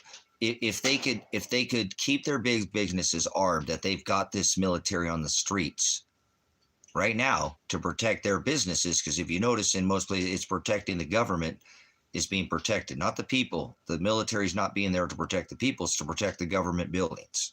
Okay, so maybe they have put this military in the streets of America to shut this off during the time of Christmas and Thanksgiving, when people are very entitled and do have a very entitled, if you were ever really to pull the plug on the whole thing, that would be a great time to do it. I mean, it seems rather convenient, like it's all being planned, and it's like 2 months, and it's because of this government shutdown. They've shut the government down before. They never said they were going to cut people's benefits as far as food, benefits for people with low, these are people who don't have income, whether you like them or not. There are people who qualify for who need help. Now, people who rape the system and take advantage, that's different. I'm not calling it. I'm saying when people, need this, you don't want to take from the people who have the least. Why is it that the people, we can send billions of dollars overseas, trillions of dollars, and adds up, and we got poor people in the streets of this country? That doesn't make any sense. We can keep funding all these ISIS terrorists that are in the streets of this country. Well, Justin, this isn't a beautiful nation. Why is this a beautiful nation? We've gone around and raped every nation with our oil dollar for over 50 years, brokering off the Bretton Woods Agreement, backing the money and with silver and gold, and then forcing everybody to pay for oil. We've gone out and policed the whole world. We are the money changers of Scripture. What this nation done is an abomination. I know I'm a veteran, served this beast system. So it was at one time, it was a blessed nation. But as soon as we went out our borders and stopped and started policing other nations is when we lost our blessing. So we once had something, because the difference about this blessed nation that you spoke of is that we had a House, a Congress, and a Senate, judicial, legislative, and executive branches. This wasn't some serfdom or bi-party Democratic. That's been done. This has never been done. Checks and balances. I'm a constitutionalist. I'm a veteran. I stand up for the right of the people. I'm very boisterous, and I have not forgotten the oath that I took of the right of the people. Not freedom, not free will, the right to choose, the freedom to choose to make your right. No victim, no crime. That's not happening in America. The state is coming against the people. All crimes in America are being committed under commerce. They're not even operating under judicial law anymore. This is not through the Title 18 original adjudicated through the House, Congress, and Senate. These are revised statutes that were added back when they turned it into a corporation. So it was beautiful because it was, but they've turned it into a corporation. And this is not a democracy, although the democratic process of voting is part of the original constitutional republic, voting for our congressman, the process. This is not a democracy. This isn't a two-party system, brothers and sisters, nor is this some serfdom like Trump is making executive orders. Congress makes tariffs and Congress makes the law. That is your legislative branch. The legislative, not executive, has not make laws. See, you guys have got this all out of whack because you've forgotten how the Constitution works. And I'm a prior police officer, pig, slime ball, worked for the freaking government, and was a military police in the Army. So I know these laws. And when I took a note to that right to choose, it didn't stop when it says do not, quit your post until, properly relieved. I ain't seen anybody who's got my back that's, out the people who can help me. There are others doing this out there, but Father just birthed some of us to. That's why he made me be a slime ball and a pig. So I would have this knowledge of the difference between legal and lawful. So I can understand this and call out. When I was young. When I was young, I knew about the Constitution. I was very outspoken. Just the way I was. I joined even at 17. I joined the military and started my law enforcement career in the military and started learning that process of how this works between legal and lawful. Little did I know I wasn't scripturally mature enough to know what I was doing was wrong, dead wrong. We're not supposed to be serving a beast system that goes outside their borders. Remember, the founding writers of the Constitution, even in Washington, said no foreign entanglements. So like Justin said, this once was the Mayflower Nation. It says in Scripture, this was something that's never been done before. House, Congress, and Senate. You know what I'm saying? If that makes sense. So yeah, no, this is all part of this. See, Justin, why I have such an issue with America is now we have our United Nations, the NATO, the whole thing. We're the ones over blowing up people in Russia and Ukraine. It's the U.S. tax dollar that pays to kill Ukrainian citizens, women, children, and Iran, Israel, Yemen, Lebanon, Gaza. See, it's the U.S. taxpayer who will be accountable for their murder dollar. Is what I call it. You call it the petrodollar. I call it the murder dollar. They go out and murder other nations and force people to pay for oil. Look, we're literally taking over Venezuela because we want that oil reserve over there. This is called imperialism. What Donald Trump doing is right now is called imperialism. And it's him and his cronies. The banksters are the one running this. There's people you don't know and that you'll never see their faces that are running the show. They're all puppeteers that are being puppeteered by the Father is the creator. He's the writer and the author. You will have your name edited out, but he's the one making them do it. Okay, he creates evil. He created a very brilliant man called Joe Biden, okay, who took this nation for, 4 years through the COVID? Not a man who has dementia, not a man who's has any kind of problems. He has full cognitive disability. Now he's a Cheetophile and a pedophile like the Cheetophile in chief, Trump's island, not Epstein's island. But you can't tell me. And so I was trying to tell people, the society were so stupid during the whole Biden thing. I'm like, you dumb idiot people. He is the commander in chief of the military right now. Whether they gave him a 5-gun salute or not, it doesn't matter. He took the office. You're an idiot. And he ran the country. You don't get in that position by being a nobody. You're a fucking idiot. Don't talk to me. Tell me something's wrong with the guy. You don't know anything about Joe Biden, you piece of shit. I couldn't stand when he was in office that people who father created a brilliant, very smart, wise man, Joe Biden. You ain't heard that from nobody. He's not stupid. You don't become stupid and become the president of the POTUS. See what I'm saying? I can't deal with people who have been frontal lobotomized. They won't listen to shit. You don't become the commander of the 46th president by being a fucking nobody. So anyways, moving on. He's a gangster is what he is. He's like a freaking, that's what I was trying to tell everybody. He's a gangster. Him and his cronies over there at, Mr. Warp Speed, they're two cheeks to the same hole, two wings to the same dragon. Donald Joe Biden, Obama, Biden, Trump. They're all the same players in the game. It's Trump's island, remember? It's not Epstein's island. I wish everybody stopped lying about that. Stop lying to yourself. It's Trump's island. And Clinton and Oprah and, Ellen DeGenerate or whatever her name, all of them. They're all island boys and girls. They bring boys and girls to the island. And we've known that for decades.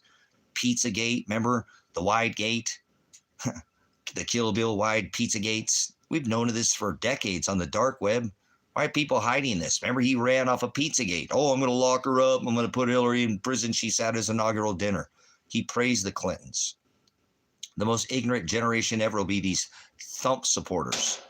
They were changed in the twinkling of an eye at the last thump, But don't worry about it. You're not going to change what Father created very brilliant men to be evil.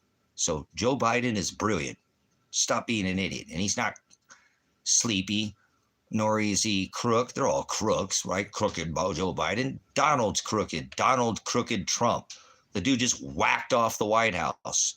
The East Wing, just lopped the bird off, cut the wing off, kind of like that coin that they put out with our liberty, or it's all one looks like a chicken. The Silver Eagle. I don't have any. I just sell all mine. But anyways, what nonsense are you seeing take place here? Oh, this makes sense. So the reason why I know I can support this and nobody's going to come and say shit about me is because Donald Trump never called Joe Biden creepy. Donald Trump never called Joe Biden creepy because it's Trump's island. They're island boys and girls. They bring boys and girls to the island. So they're all in on it. But what I'm trying to make my point is to you is that if you pay attention, there are two parties in the same, dipping in the same punch bowl. Like I think Justin earlier said, everybody like dipping into the same, they're the same.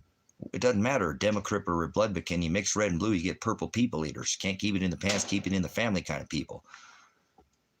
Yes, the kitty, you know what I'm saying? They do.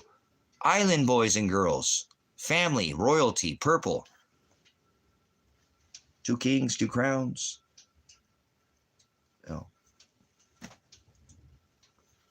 Let no one take your crown. I come quickly like a thief in the night. See what I'm saying? You're red eye to go.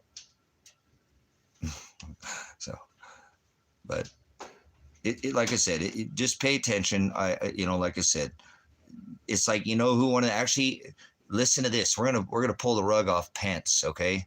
Pence was at Epstein Island, right? If you want to call that, because we'll throw him out there for a minute because it's Trump's island, not Epstein. It's Trumpstein Island. Hashtag Trumpstein Island. So,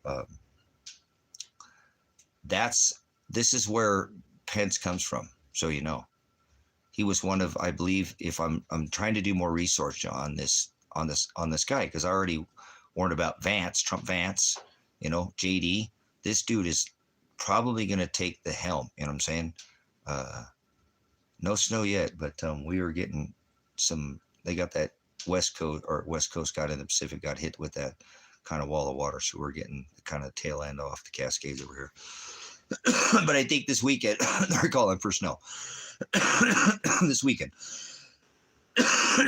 So, but yeah, so if you'll I'm probably good for now. I'm going to probably have to get off here for a little bit, so I'll have some battery. I don't think we're going to get any daylight today or any sun on the panels. It's just too nasty out here, and I don't really have another way to charge my battery right now because my generator's down right now and backup generator's down right now. Whatever. So, but I'll stay in here for another. We'll stay in here till another 15 minutes or so, and then we'll wrap this up. So, but so no, I do appreciate. Pay attention to what's going on with this government shutdown, because I do believe that if they do pull the rug on this, if you pay attention, that these people are going to go in and raid and loot their own businesses, brothers, sisters. I think that the government will protect the big businesses. Kind of like during the COVID, the big businesses stayed open. They smushed, you got to shut your doors, flatten the curve, go inside, curl up in a ball like a little bitch and shelter in place, whatever they said, all that nonsense. Well, I think that's what they're going to do during this next, whatever that they might take, and go ahead and pull the rug on this, protect the big businesses, and let all these small businesses get looted. Middle class, their competition, brothers, sisters, just like they did during the COVID. They're going to let the middle class businesses get crushed like Antifa. Donald Trump is Antifa. Fascism. No, he is. He's a fascist, but he's anti-fascist because that's what he says. One thing then does another. He's like a taco bender. Remember? He bends one Cheeto file and one Dorito file to the other side of your Taco Bell ball, Satan. Crunch. How about your maybe a crunch wrap? You've been wrapped up and hemmed up. Hello. Your crown has been taken from you already. You've been frontal lobotomized, but we'll move on. They're going to potentially do this. I do think this is starting to make sense why they're putting all this military in the streets, so they can protect the big businesses and allow the middle class businesses to be crushed again. Their competition. Here goes the rest of the middle class, brothers, sisters, in one fell swoop, because they're going to now watch. You go loot these middle class businesses. The only thing that's going to be left is the Walmarts, and they're not going to let you in there anymore, and you're going to have to go curbside service, because they had all that shit ready to go before the COVID too. Uber Eats. That's right. Remember, it was all set up ahead of time. What do they call that? DoorDash. Oh, how convenient that was. They already have all these spots set out. There are literally places that have been documenting that I've been following. I don't stop and give up, that during the COVID, they have more curbside service than they did during the COVID. Why? Because they're about ready to not let you go in the store. You're going to get your 6 fucking tomatoes, Brina. Shut up. If you don't like them, that's the 6 you get for the month, lady. And if you complain, we're going to lower your social credit score. I don't care if you're in Canada or not. You're all on this new B system. So you get your 6 tomatoes and you shut up. If you don't, then we're going to reduce you down to 3 tomatoes. You too, Justin. Don't laugh at her. You're code and telling her you think this is funny. You just got dinked for your credit score too. They're going to do whatever they want. Shut your money off because you don't spend it in time. They do this in China, brothers, sisters. That's what they're ready to do. I see. You're not going to go in the store and get your groceries anymore. That's what they already did. All these bail hops, curb hop. There we go. Hop and curb like a bunny hop. Silly rabbit, tricks for kids. I see what they're doing. I'm not an idiot. I don't get this right, but I was a reconstructionist, an investigator, certified at the age of 19. My brain is wired backwards. You've already talked about this. I see this chess game, this 5D game they're playing. It has to lead something. If you were ever going to pull the trigger on trying to pull and reset the economy, I would do it right during the Thanksgiving, the first false flag in America. Right here, have some blankets, go to sleep. Let's trade. Be comfortable. So, but it was Father doing it. But oh well, Justin, it's not me. Give all glory to. I'm not. Father just made me the weirdo that I am. I'm a weird dude, man. But Father's not normal either, is he? He creates all things, so he can create some pretty evil people. And if we're ready for it, though, our chance to shine, not like pride, will come. We'll have our day in the sun, and we'll reap what we sow. We'll reap what we sow. We got to hang around people who are hardened, people who don't want to just quit and put their head in the sand, and it's too much for them to take. There's a lot to take in. You get black-pilled. Now, people have been in this game like me. I have 6 YouTube channels. I've been doing this for 12 years on YouTube. This ain't my first rodeo. I've had channels taken down and do a lot of things off and on the internet. My life is constructed around standing up against the beast. Once I served it, realized the mistake I made. He said, come out of my people, cut it off, circumcise the flesh, that beast system that I served, and now go stand against it and be a light in a dark place for others to find their when their navigation's out and they don't know where to go, they see that he's the light. You just use that as the, the top of that, like again in a harbor or something, if you lose your navigation and we're supposed to be the vessel and people have kind of lost their way, you go show people to the light, you know what I'm saying? But this is, but see, that's what people do. They black pill out those, Sabrina. They get. I didn't know what black pill meant, and then I figured it out. So the black pill is the is when people get too much truths, for too long, and they just kind of check out of the game because it's kind of like, I don't mean to go there, but it's like cry wolf, over and over. You say, oh, hey, this is gonna happen, this happened, and everybody's waiting for this end of the world scenario that never happens. But yet we move through these cycles like they're doing, and they keep capitalizing on all of it. And that's all they're doing right now is they're just riding a cycle. These elitists know the yuga cycles. They know the sun cycle. They know the cycle of the debt cycle. They control the debt now. Remember, they lower and raise interest rates. You can't tell me that the debt system isn't, they're counterfeiters is what they're doing. They get away with it legally, but they're literally manipulating the monetary system by lowering and raising interest rates. Interest, what the hell? I can't even talk about anybody about economics. They lose their mind. I try to talk about people about the weather. They tell me they don't want to talk about politics. These people are lost, guys. Did you hear what I just said? I'm telling you, wow, you've seen these, the weather. I don't want to talk about politics, Whoa, dude. Oh, dude, the God doesn't dwell in temples made by hands. Oh, I don't want to talk about religion. So,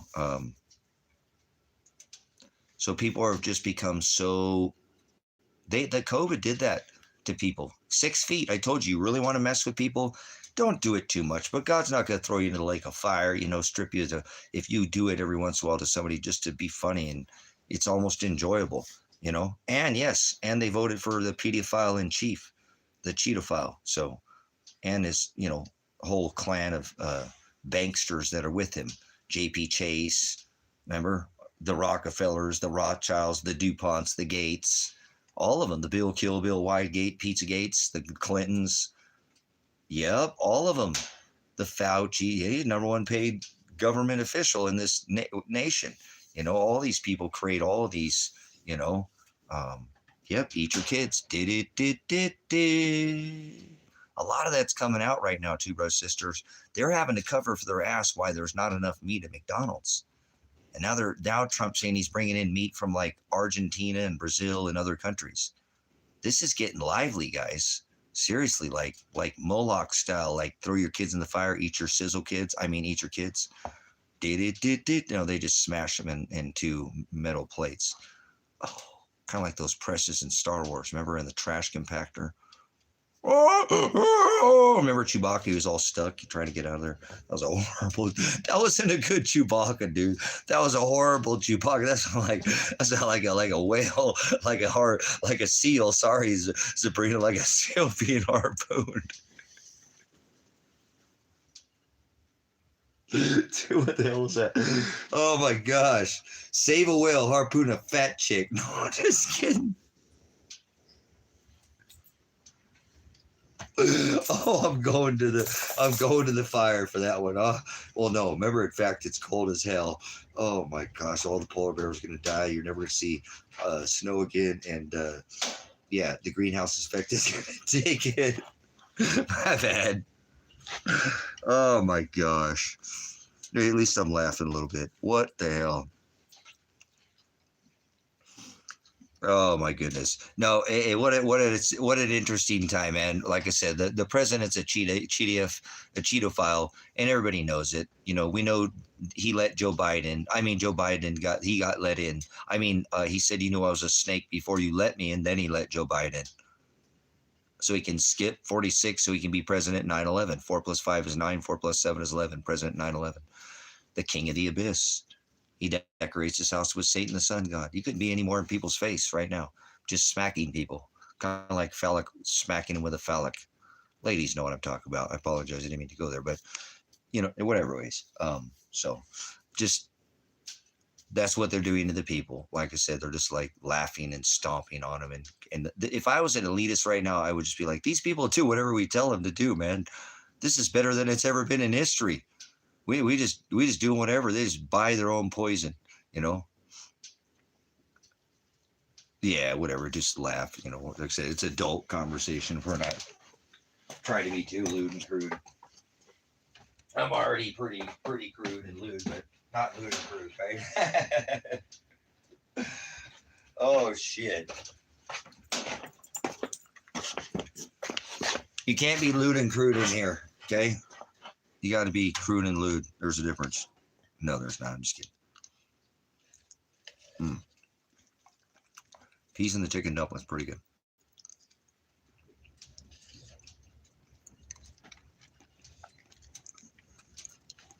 Go ahead and ask more of them too, a little bit.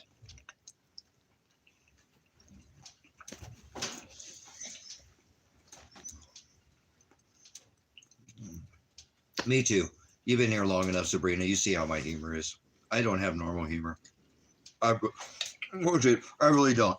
I'm saying, oh, that's good. I don't have normal humor for most people. Some of the stuff people like, and I just don't get some people's jokes. I guess I don't see what's so funny about them, but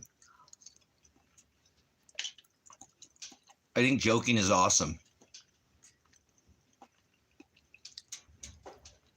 We should all be able to talk about each other and just joke about it and not be tearing each other down. You know what I'm saying? Just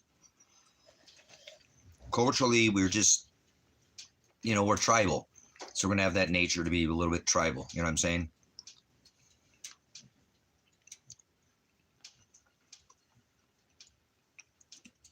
Yeah. So I'm not talking about being sadistic. You know what I mean? We're not pushing it at that level, but, you know.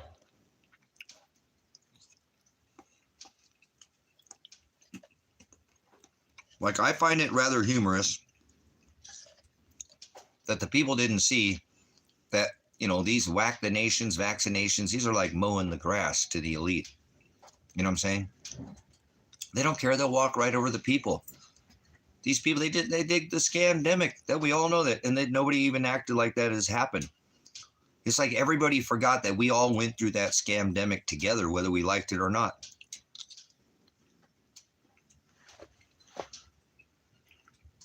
And it affected everybody, whether they liked it or not. We all just dealt with it a little bit differently. But they still pushed whatever the hell they wanted the whole time, didn't they?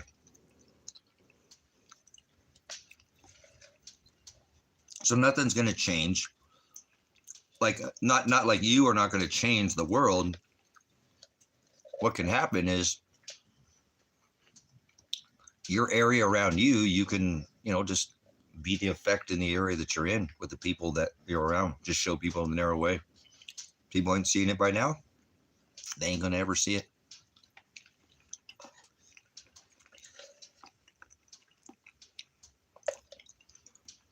I put that I felt that and I know this sounds silly, but there was kind of a hot war that started up this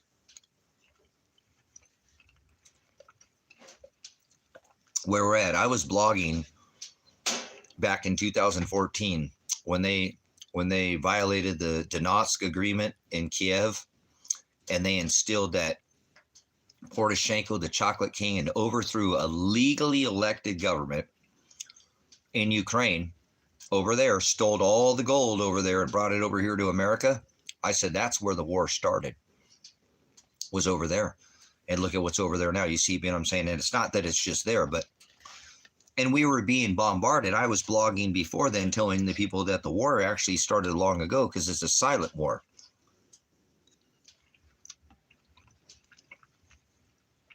I ate this out of a can. This is poison. This is poison. Yeah, it's an open air prison in America, Dustin. Everybody's enslaved by debt. So how is this a free nation? The national debt just hit 38 trillion. That's not including, like, you know, the school that's our number one debt, our number one credit is number one debt. Fannie Mae, Freddie Mac, they were talking about $400 trillion in unfunded liabilities. Derivatives, You're talking about $3 quadrillion, you know, $38 trillion. Are you serious? I mean, if Justin, you came here every day and I gave you $1 million, it would take you have to come back here every day for 360,000 years to pay you off $1 trillion. So they're not done spending.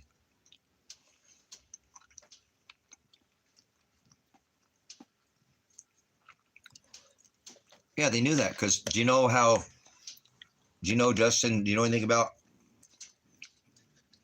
hydrofluoric acid, which is a man-made basically fluoride like a bromine these are halogens. Fluoride is a halogen. There are 4 halogens. You have chloride, bromide, fluoride, chloride, bromine, and iodide. Those are the 4 halogens. And halogens are bad for your body. You don't want to intake halogens. Iodine you can take in the right form, not like oxidized iodine that you put on an outside cut, and intake it. And that could have, I'm not giving any medical advice. We'll just say theory here so we won't get a strike. But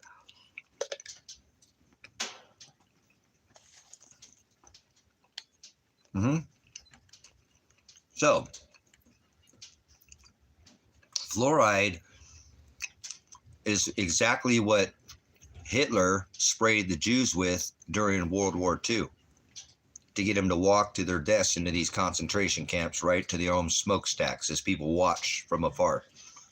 We're seeing it happen again, if you will. The smoke will rise from the pit.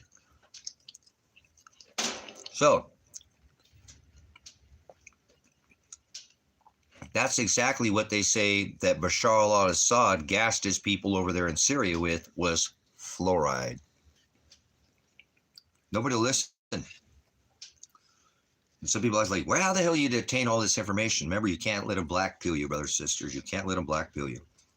It's only going to get stronger. It's only going to get worse, man. It's not going to get better. MAGA, High Priest of the Satan Church, those who say peace and safety, sudden destruction will come upon those who call out for peace. High Priest of the Satan Church, do as thou will. MAGA, all these maggots out there. Where are they at? Shut up, MAGA crowd. Nobody hears the MAGA crowd anymore. Nanu, Shazbot, Spock, remember? Mork from work. Yeah, they've been putting it in your face all along, huh? Nano. Nano.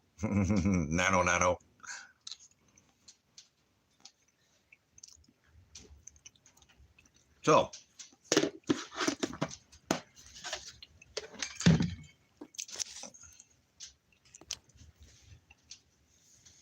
right. We'll be all right. We'll go a little bit longer. The battery's charged up a little bit, so.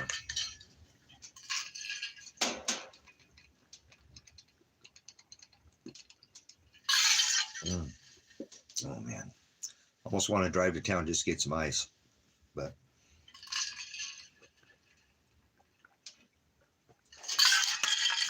if I had a little better battery system, I wouldn't need to worry about it. But I run off of some. Hey, 5-6 years, man. I've been running this system. They told me it wouldn't work, and it's still just kicking ass. So. I just don't have the best battery bank. If I had a better battery bank, I'd be better, but I only have 1 battery. So, anyways, no worries. We might get a little more sun. Maybe not. We'll see. They charged up a little bit, so they're all the way. I mean, they're back up to at least 12, so let them go for the end of the day. I'm going to plug in, so I'll be able to have some battery. But I don't think I'll have enough to make ice cubes. Because ice cubes is this thing's like a pretty good size tabletop, but it's pretty large, makes one of the larger size. So it pulls not a ton of power, but it does. I mean, it does pull. It's not like one of those. I tried those air fryers, man. That thing is, But, anyways, it will get ready right now. Whatever. I mean, I think that those who get ahead of this cycle, because the elitists are already ahead of it. Look at what they're doing. Like I said, going in there, stealing all in Ukraine. You got all this movement in gold and silver. The price of gold and silver is, now both of them have broken record highs. So there really is not a top for either of them. They could go anywhere. They could go to millions of dollars for gold and silver. It's possible. There is no lid. I'm not saying they will. I'm not making a prediction, anything of the sort. But I can tell you that there is definitely a lot of movement in the precious metal sectors right now with the big money. You know, the whales are the ones who are making this price go up. And it doesn't matter how much they paper over it. The silver and gold markets just keep rebounding because it's this safe haven asset that's always been. People flock to gold and silver in times of turmoil. Actually, gold is an indicator of chaos. The higher price of gold, the higher the chaos. Gee, we've hit record highs in gold. So welcome to World War III. You know, you might get some World War III money, you know, like that. Well, whatever, you know, here's some World War III money.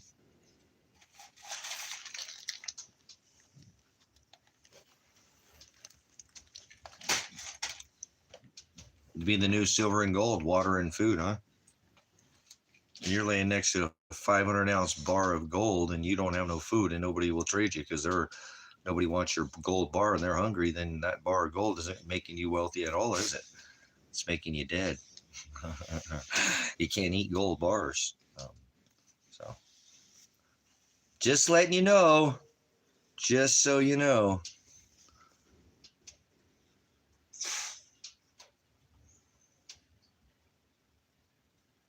Yeah, oh, the lamestream media. Remember, this is Justin, though. This is Operation Mockingbird. It's all going to lead up to a point.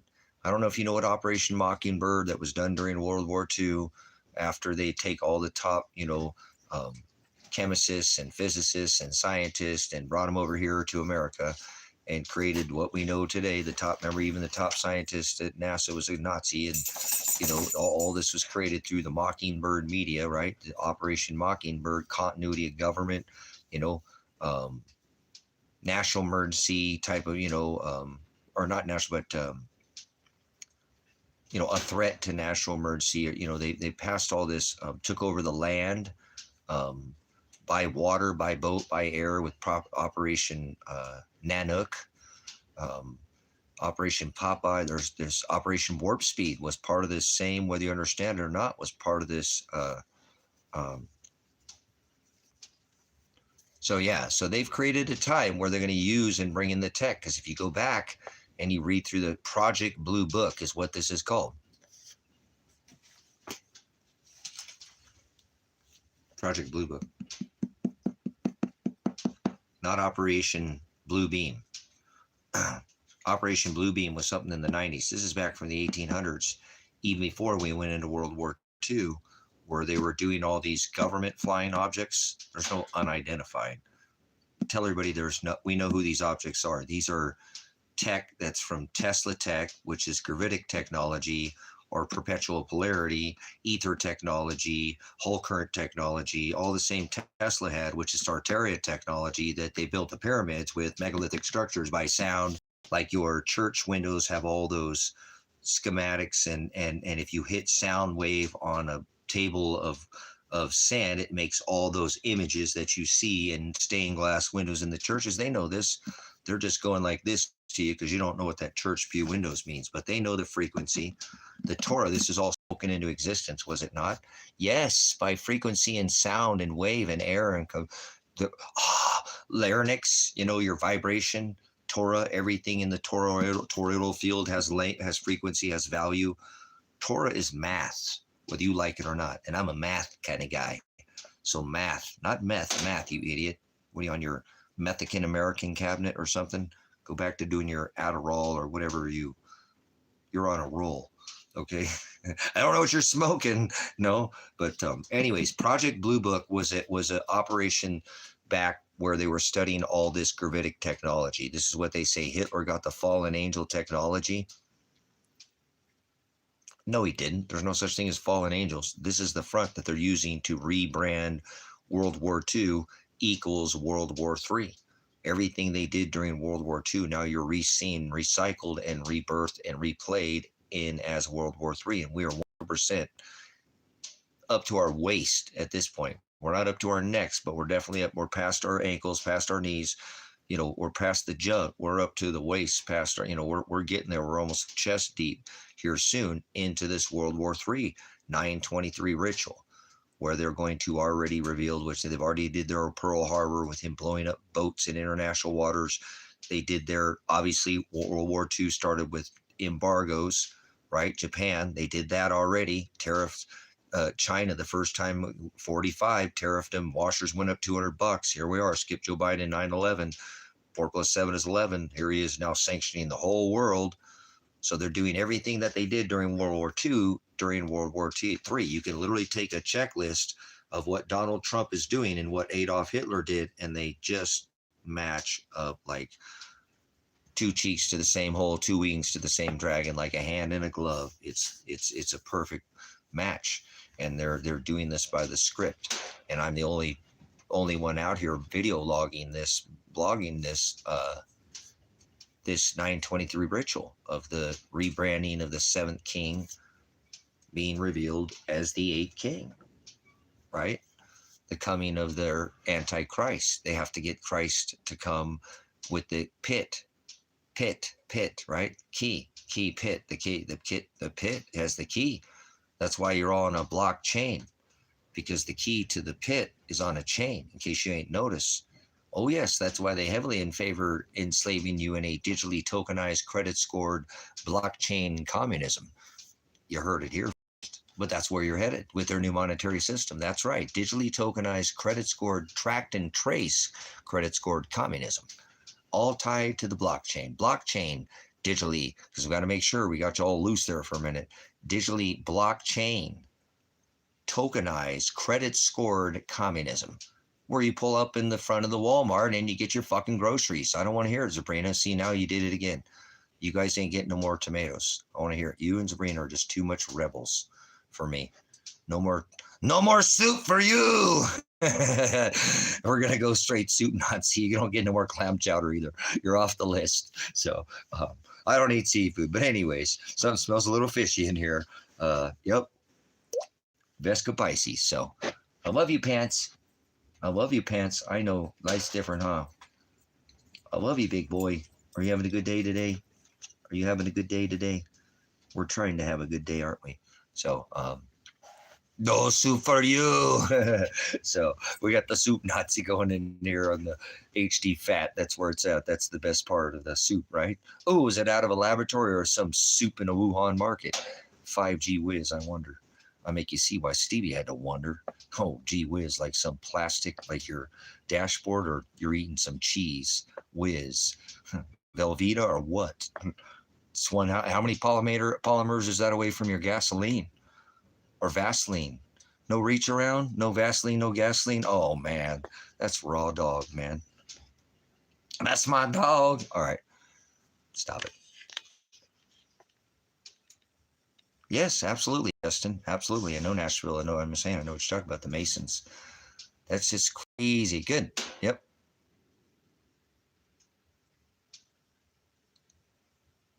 Yeah. No soup for you. You're getting some bat soup out of Wuhan. Have some bat soup, man. Batman or Robin.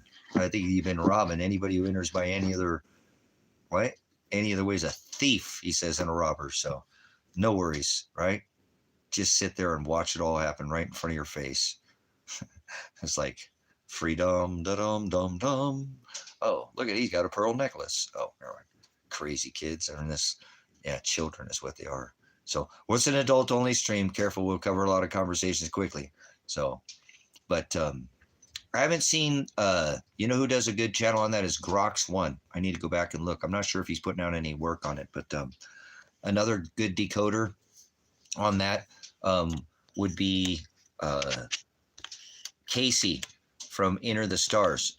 Justin, go see. He's another decoder that's really good at using Google Earth images and then measuring and using his, the distances between 2 points that they put everything 66 miles apart, 330. They use all of this throughout everything. It's in everything. They're the Masons. They get to make, it's like the seven Salems that it went seven Salems. You know what I'm saying? that the eclipse went through in 2017. How the hell does it go through 7 Salems, right? And 1 Rapture, Indiana, right? And then it goes through Ark, Texas. The sun goes the wrong way, right? And then it goes through 11, back through Ark, Texas, back through Rapture, Indiana, and through 11 Ninevehs. Remember that made that stand on the X on April 8th, 2023, or excuse me, 2024, when everybody went out there to get raptured at Rapture, Indiana, and they stood on the line when they had their fake eclipse, when the sun went the wrong way again. And he told us don't look at shadows on the ground when they had their 3 days of darkness ritual. Yes, they did. And everybody's looking out of the ground and standing on the shadow. Though I walk in the shadow of the valley of death, they're messing with people. But how did that go through 11 Ninevehs, to include up there in Nova Scotia, or my sister, Zabrinas from up north. There you go. So they build them on the ley lines. Justin, you understand what I'm saying. They're all built on the ley lines, on the whole currents. They're all charging stations. We're going to go back to that time. There you go. You're wise, Justin. You got it. So much blessings also. Thanks for spending your time here with us. So we're wearing down our battery today. We don't have a full boat. So. But we got a little more battery. We'll be fine. We're still doing okay. I'm not doing anything else. Just trying to fill up the time here because I miss my puppy dog so much and feeling kind of lonely today. So the ministry helps ease the pain for me. So I'm thankful for that. Appreciate you guys that sit on the sidelines sometimes and just, there's people who never say a single word, brothers and sisters. I told you, this channel doesn't register how many people's in the chat, just so you know. This is a 100% shadow ban channel. If you think that this is the number of how many people are in the chat, we've had 7 or 8 people in here, 10 people, 15 people, and it says 0. There's nobody in here. You know what I'm saying? So remember, there's somebody who's always listening in here. You always got the government listening when I fire up, because they do that. Whenever I fire up, their machines tell the algorithm to start recording, whatever, it does it anyways. But, and then you've got people who sit there on the sidelines too and never say a word. So I appreciate the ones who come forward from time to time that make this a ministry another amazing, abundant resource for me and others, that when it's open and the people are getting to share anything we're sharing, if it's good fruit in here, that it's kind of it's worth coming in and gleaning. Some people don't have to say anything. They're watching like I said, they're watching you in the chat. I already tried to tell you some of the best information I've ever got in my entire life came from chat rooms where they were dropping links for something completely different than was in the actual video blog or whatever article I was watching, or any historical record, or somebody was talking about it, and they're like, oh my crap, somebody brought up something in the chat, and I was like, damn, that wasn't here, dude. That was even better than what I saw up here. You guys are that. You're that. I don't fill out chat. I'm just a talking whatever, Max Headroom, whatever you want to call me. I just said I was Max Headroom. So whatever. I'm a goof. See, the channel isn't me. The channel, I'm one of 23,000 or something now. I'm just one dude. The channel's for us. It's fellowship. So today is proving that to be so, because I was struggling so much without my puppy here. And I got my other puppets right here with my puppets that I puppet. He's my best guy. He's just being with the dad. He's a little lost today. He's not quite sure what to do. But he'll figure it out. We'll figure it out. He's just so used to having other puppins around. He's a little beside himself. Even when he comes in the door, he's used to having his, you know what I'm saying? There are just so many things that he's used to. And he's just, would you not do that with your nose, you little nosy nose? You little nosy guy? I love you, big bone. I'm so glad Dad has you so much still, that I love you all the time. I love you all the time. You're my best time I ever did best. Uh-oh, he's going to be crazy? Are you going to be crazy? You haven't been crazy today. You haven't been being crazy. You haven't been being crazy. You gonna be crazy?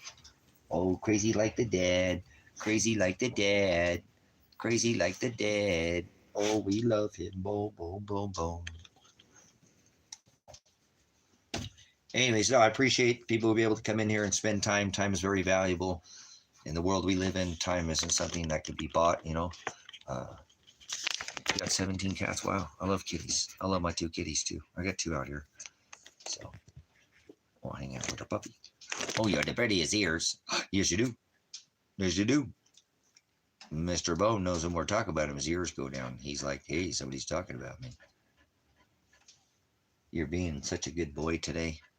Just hanging out with the dad. So we're just being dad and puppy time. Thank you. Thank you, boy. I love this guy. I love him so much. He's just a little bit lost today.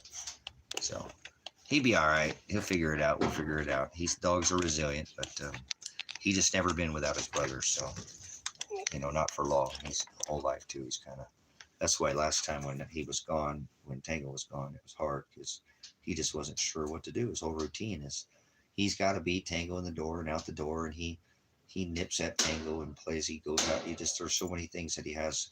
He has his brother, and so he's not figuring. Would you not do that with your nose? You could knock over a whole 3 buildings with 2 airplanes with that nose. So, but anyways, I'm thankful to have this guy here too, and thankful to have this ministry. So I'd come in here and take the sting off a day like today, because it'd be stinging bad if I couldn't come in here and talk to you guys. I'm a little depressed after this. This one hit me a little hard. It did. I guess I just wasn't expecting this, and I shouldn't expect anything. I don't deserve anything. I don't expect anything. So, yeah, I don't know. I really wish he could have just made it through after this court date, to just have him as that lifeline for me, because this makes this next, 29 or 36 days or whatever it is now, just that much more difficult to get through. He's the lifeline for me. My puppy's my boy. He knows right when to love on me. He just is such a good guy. And he'd be terribly missed out here at the farm, because he was a big part of the cats' lives, and a big part of his life, and a big part of my life too. So I don't know how to patch that up right now. I'm not trying to. I don't want to get another dog. So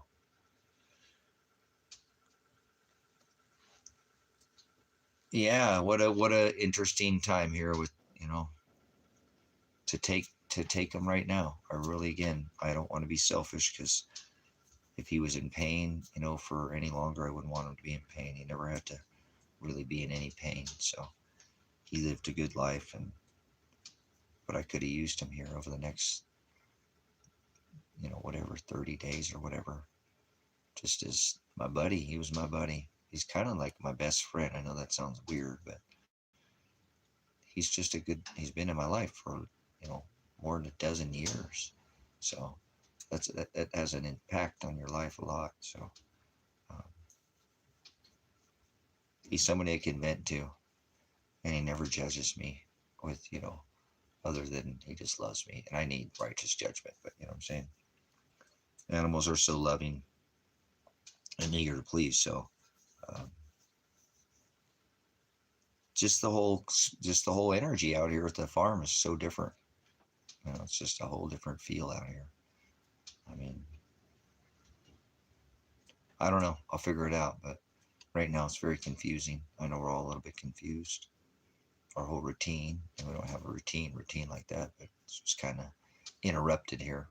So he was a big part of this, what I do. He's a major decision maker for me. Shouldn't make decisions around my animals like that, but I do. So I'm glad I took him into the hospital and didn't wait any longer. I maybe waited a half an hour, and I said, dude, why is he whimpering? You know, dogs don't whimper unless something's wrong. And I felt his stomach, and I was like, oh crap. You know, his stomach was bloated, and I knew exactly what it was. So, you know, I'm happy. I was saying early in the stream, I got to spend almost 13 years with him and got to provide him a lot longer life than most. Even the ladies at the hospital, there were a bunch of, there was like 4 ladies there, but they're like, do you realize that he lived a long life? We see a lot of dogs in here. This happens to dogs a lot. Bigger dogs like you have. He's a 130, so you know, he's a big dog. That happens the way their cavity is. You know what I'm saying? Um, I said 8 years is the average. You know that a big dog will live, and maybe 8 years. That's getting up there. You know, for a dog, they start having a lot of issues, and Tango never had any issues. Um, so um, he was a puppy until he wasn't, which is such a blessing for me to have, or it's an abundance for Father to have given me all those days and years where he's been my silent, you know, partner on this. You know, he's sitting over here on the side, just keeping Dad company. I got a sticker in here or something. Yeah, so I'm working, but you know, my heart's shattered, and I'll be okay. It's just a dog, but his energy. You know, Tango had a lot of energy. He was a very vibrant, happy dog. You guys seen him a lot. You know how much he liked to be with Dad, and really responded. He had eyes, human eyes. That's where I knew he was kind of gone, because he didn't have the eyes he always had. If you look at when I filmed his death, when they made him put him down, those weren't his eyes. His eyes turned on for just a second when they finally gave him that medication to put him down. He lit up for a second. I seen him come back, and he heard my voice, and he lit up because he wasn't hearing me. He was in too much pain, and then he was gone that quick. So I feel so bad, because if I had $11,000, I would have spent it that day. So I'm a little mad at myself that I didn't have the money in the savings account to put that away for my animals, and it makes me feel like I kind of neglected him. But I do realize, again, if you research, when an animal's stomach turns, it's really hard to get them to keep that, because it's so loosely faceted in their big bodies like that, that it can do that. And even if they, yes, thank you. Um, yeah, I'm a bit depressed over it, but I'll be all right. I just miss, there's just a void there now, you know, that I won't be able to fill for a while. I don't know how I'll fill it, but I'm trying to do it with this by coming here and talk to you guys. Appreciate you coming in, Sabrina. Um, but I do. I'm super thankful, though, that he gave me all the years I got to spend with Tango, and that I'm glad I didn't wait, you know, because I was saying, well, maybe he's just got gas or something. Maybe because I gave him that dog food that was wetted, and they told me wasn't what it was. He's old. You know, he's not a young dog. He's an old, 12 years old for a dog is not a big dog. Is not um,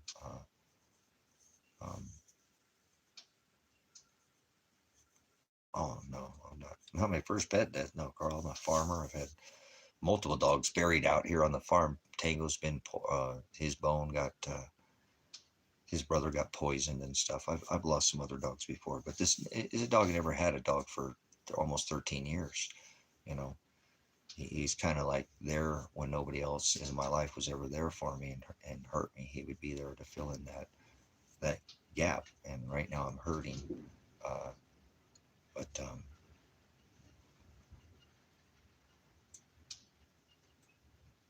yeah, oh yeah, I took that right off him. If you want to see his last moments, Carl, I filmed it. I mean, I don't feel tacky. I thought maybe that was, but I said no. I need to have some memory of him, you know. And I went and watched it, and it's hard to watch, but I feel good about. He was suffering in a lot of pain, in a lot of pain, and I didn't have $11,000 to turn his stomach over. And I'm telling you, if I did, and that's where I was beating myself up that night, is like I just spent all that money on that attorney, and he hasn't done anything. I could have had that money saved for the dog, and I could have said, yes, do the surgery right now. and Tango might still be here, but he'd probably be suffering. And that is hard on their body when that does that. And that can happen again to them pretty easily. They can't just go in there and, it doesn't just, it just happens. It just happens. You can't do anything. They say you didn't do anything wrong. It wasn't his diet. He didn't get poisoned. It just happens at an old age. They're like, it should have happened at 8 years old. Do you know how many dogs we see come in here, every day, every week, that at about 6 to 8 years old, some labs can get pretty big. That's just not a small dog. They get bigger, and their stomachs can turn. They have a good chest size, chest cavity too, and can turn over very easily, just the way that they said it's kind of the breed. It happens mostly in large dogs more than any dog. It's not uncommon. So I thought maybe it was something I had done or something, and they're like, no, you did everything right, man. He's 13 years old, and he looks like he does. He's so healthy. He doesn't have any gray hair. You did a great job. You must have done something really right, because dogs don't live that long when they're that big. So that's why I really thought, man, if I spend this money, he's an old dog, which is hard to go through my head, because I'm like, no, save him, just save him. But I'm spending all the money. Like I said, I'm down $500. I don't even know where. And it would cost more. Like I said, there was more than that. They said it was just the x-rays or something were like $300 or something and there was 3 x-rays. So I don't know what I spent, but I just spent all my tax money and spent all my other, I don't know. I didn't ask for a bill or anything. I just left. And so, with my dog in a box, I wasn't concerned about the money. If I had $11,000, I would have put it all on the table right there too. But I was trying to do everything I could. I mean, they punctured his stomach to try to relieve. They put him on morphine. They were doing everything. And she was telling me, you have about a half an hour.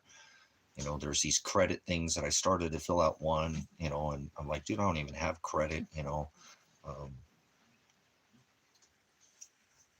So he just was suffering.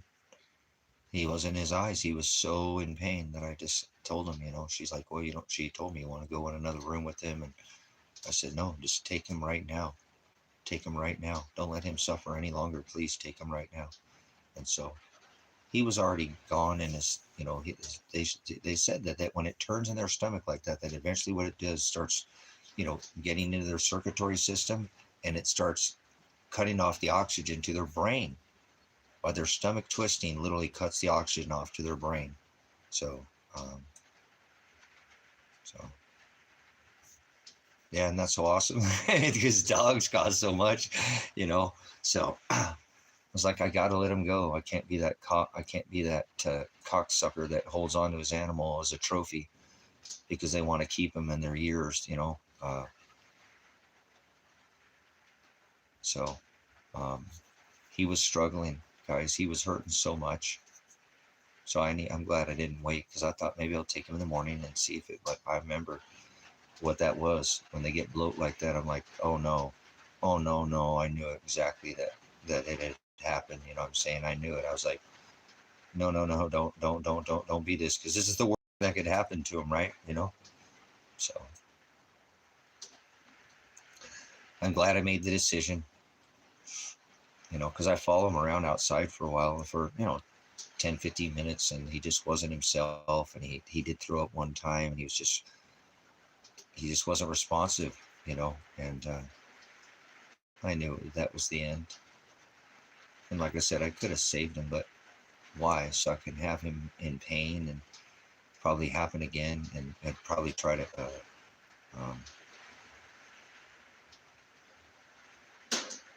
it would have just hurt him more. He'd already lived a good life. Why make him struggle in his last days? Because he didn't struggle at all. He'd never been to the vet. He'd always been healthy and strong. So, I rave about that dog food that I give him a lot. And I think it has a lot to do with his diet, and that he was very active, and he lived on land, on acreage. He always had a lot of room to run around. Be very active. Kept a lot of dogs around him and kept them active. Don't let him sit around and get, once in motion stays in motion. So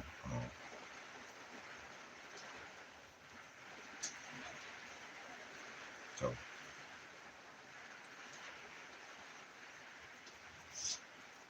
hopefully I can bring Bone through this situation, because he's not used to being alone. He goes out the door with the dog, you know, they just spin. So this is the hard part for me now, is how do I give this dog a normal life? You know, and he's a dog, he'll be resilient, he'll figure it out, but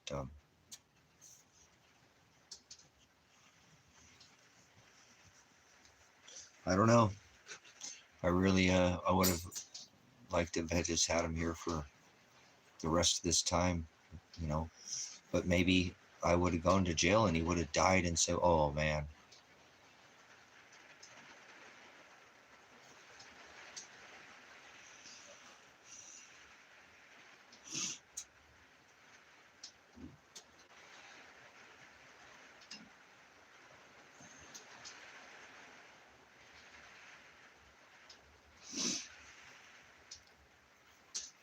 Thank you, Father, for taking him now. I can't imagine if I go to jail, which I don't know what's going to happen to me. I just don't even really care at this point.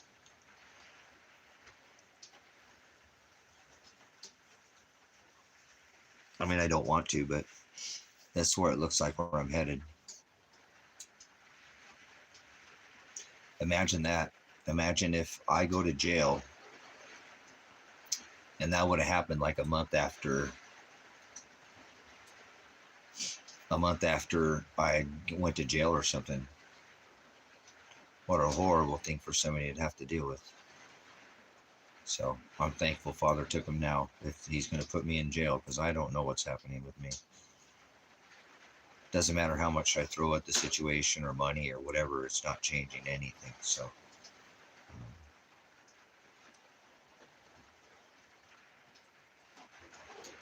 maybe this is what Father's preparing me for, so that I don't have to worry about that in jail. And then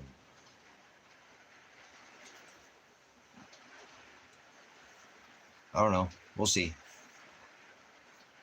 I'm a month out here, pretty much. A month and 6 days or something like that. So can't go that much longer. It's going to be just really difficult days without having my dog here with me.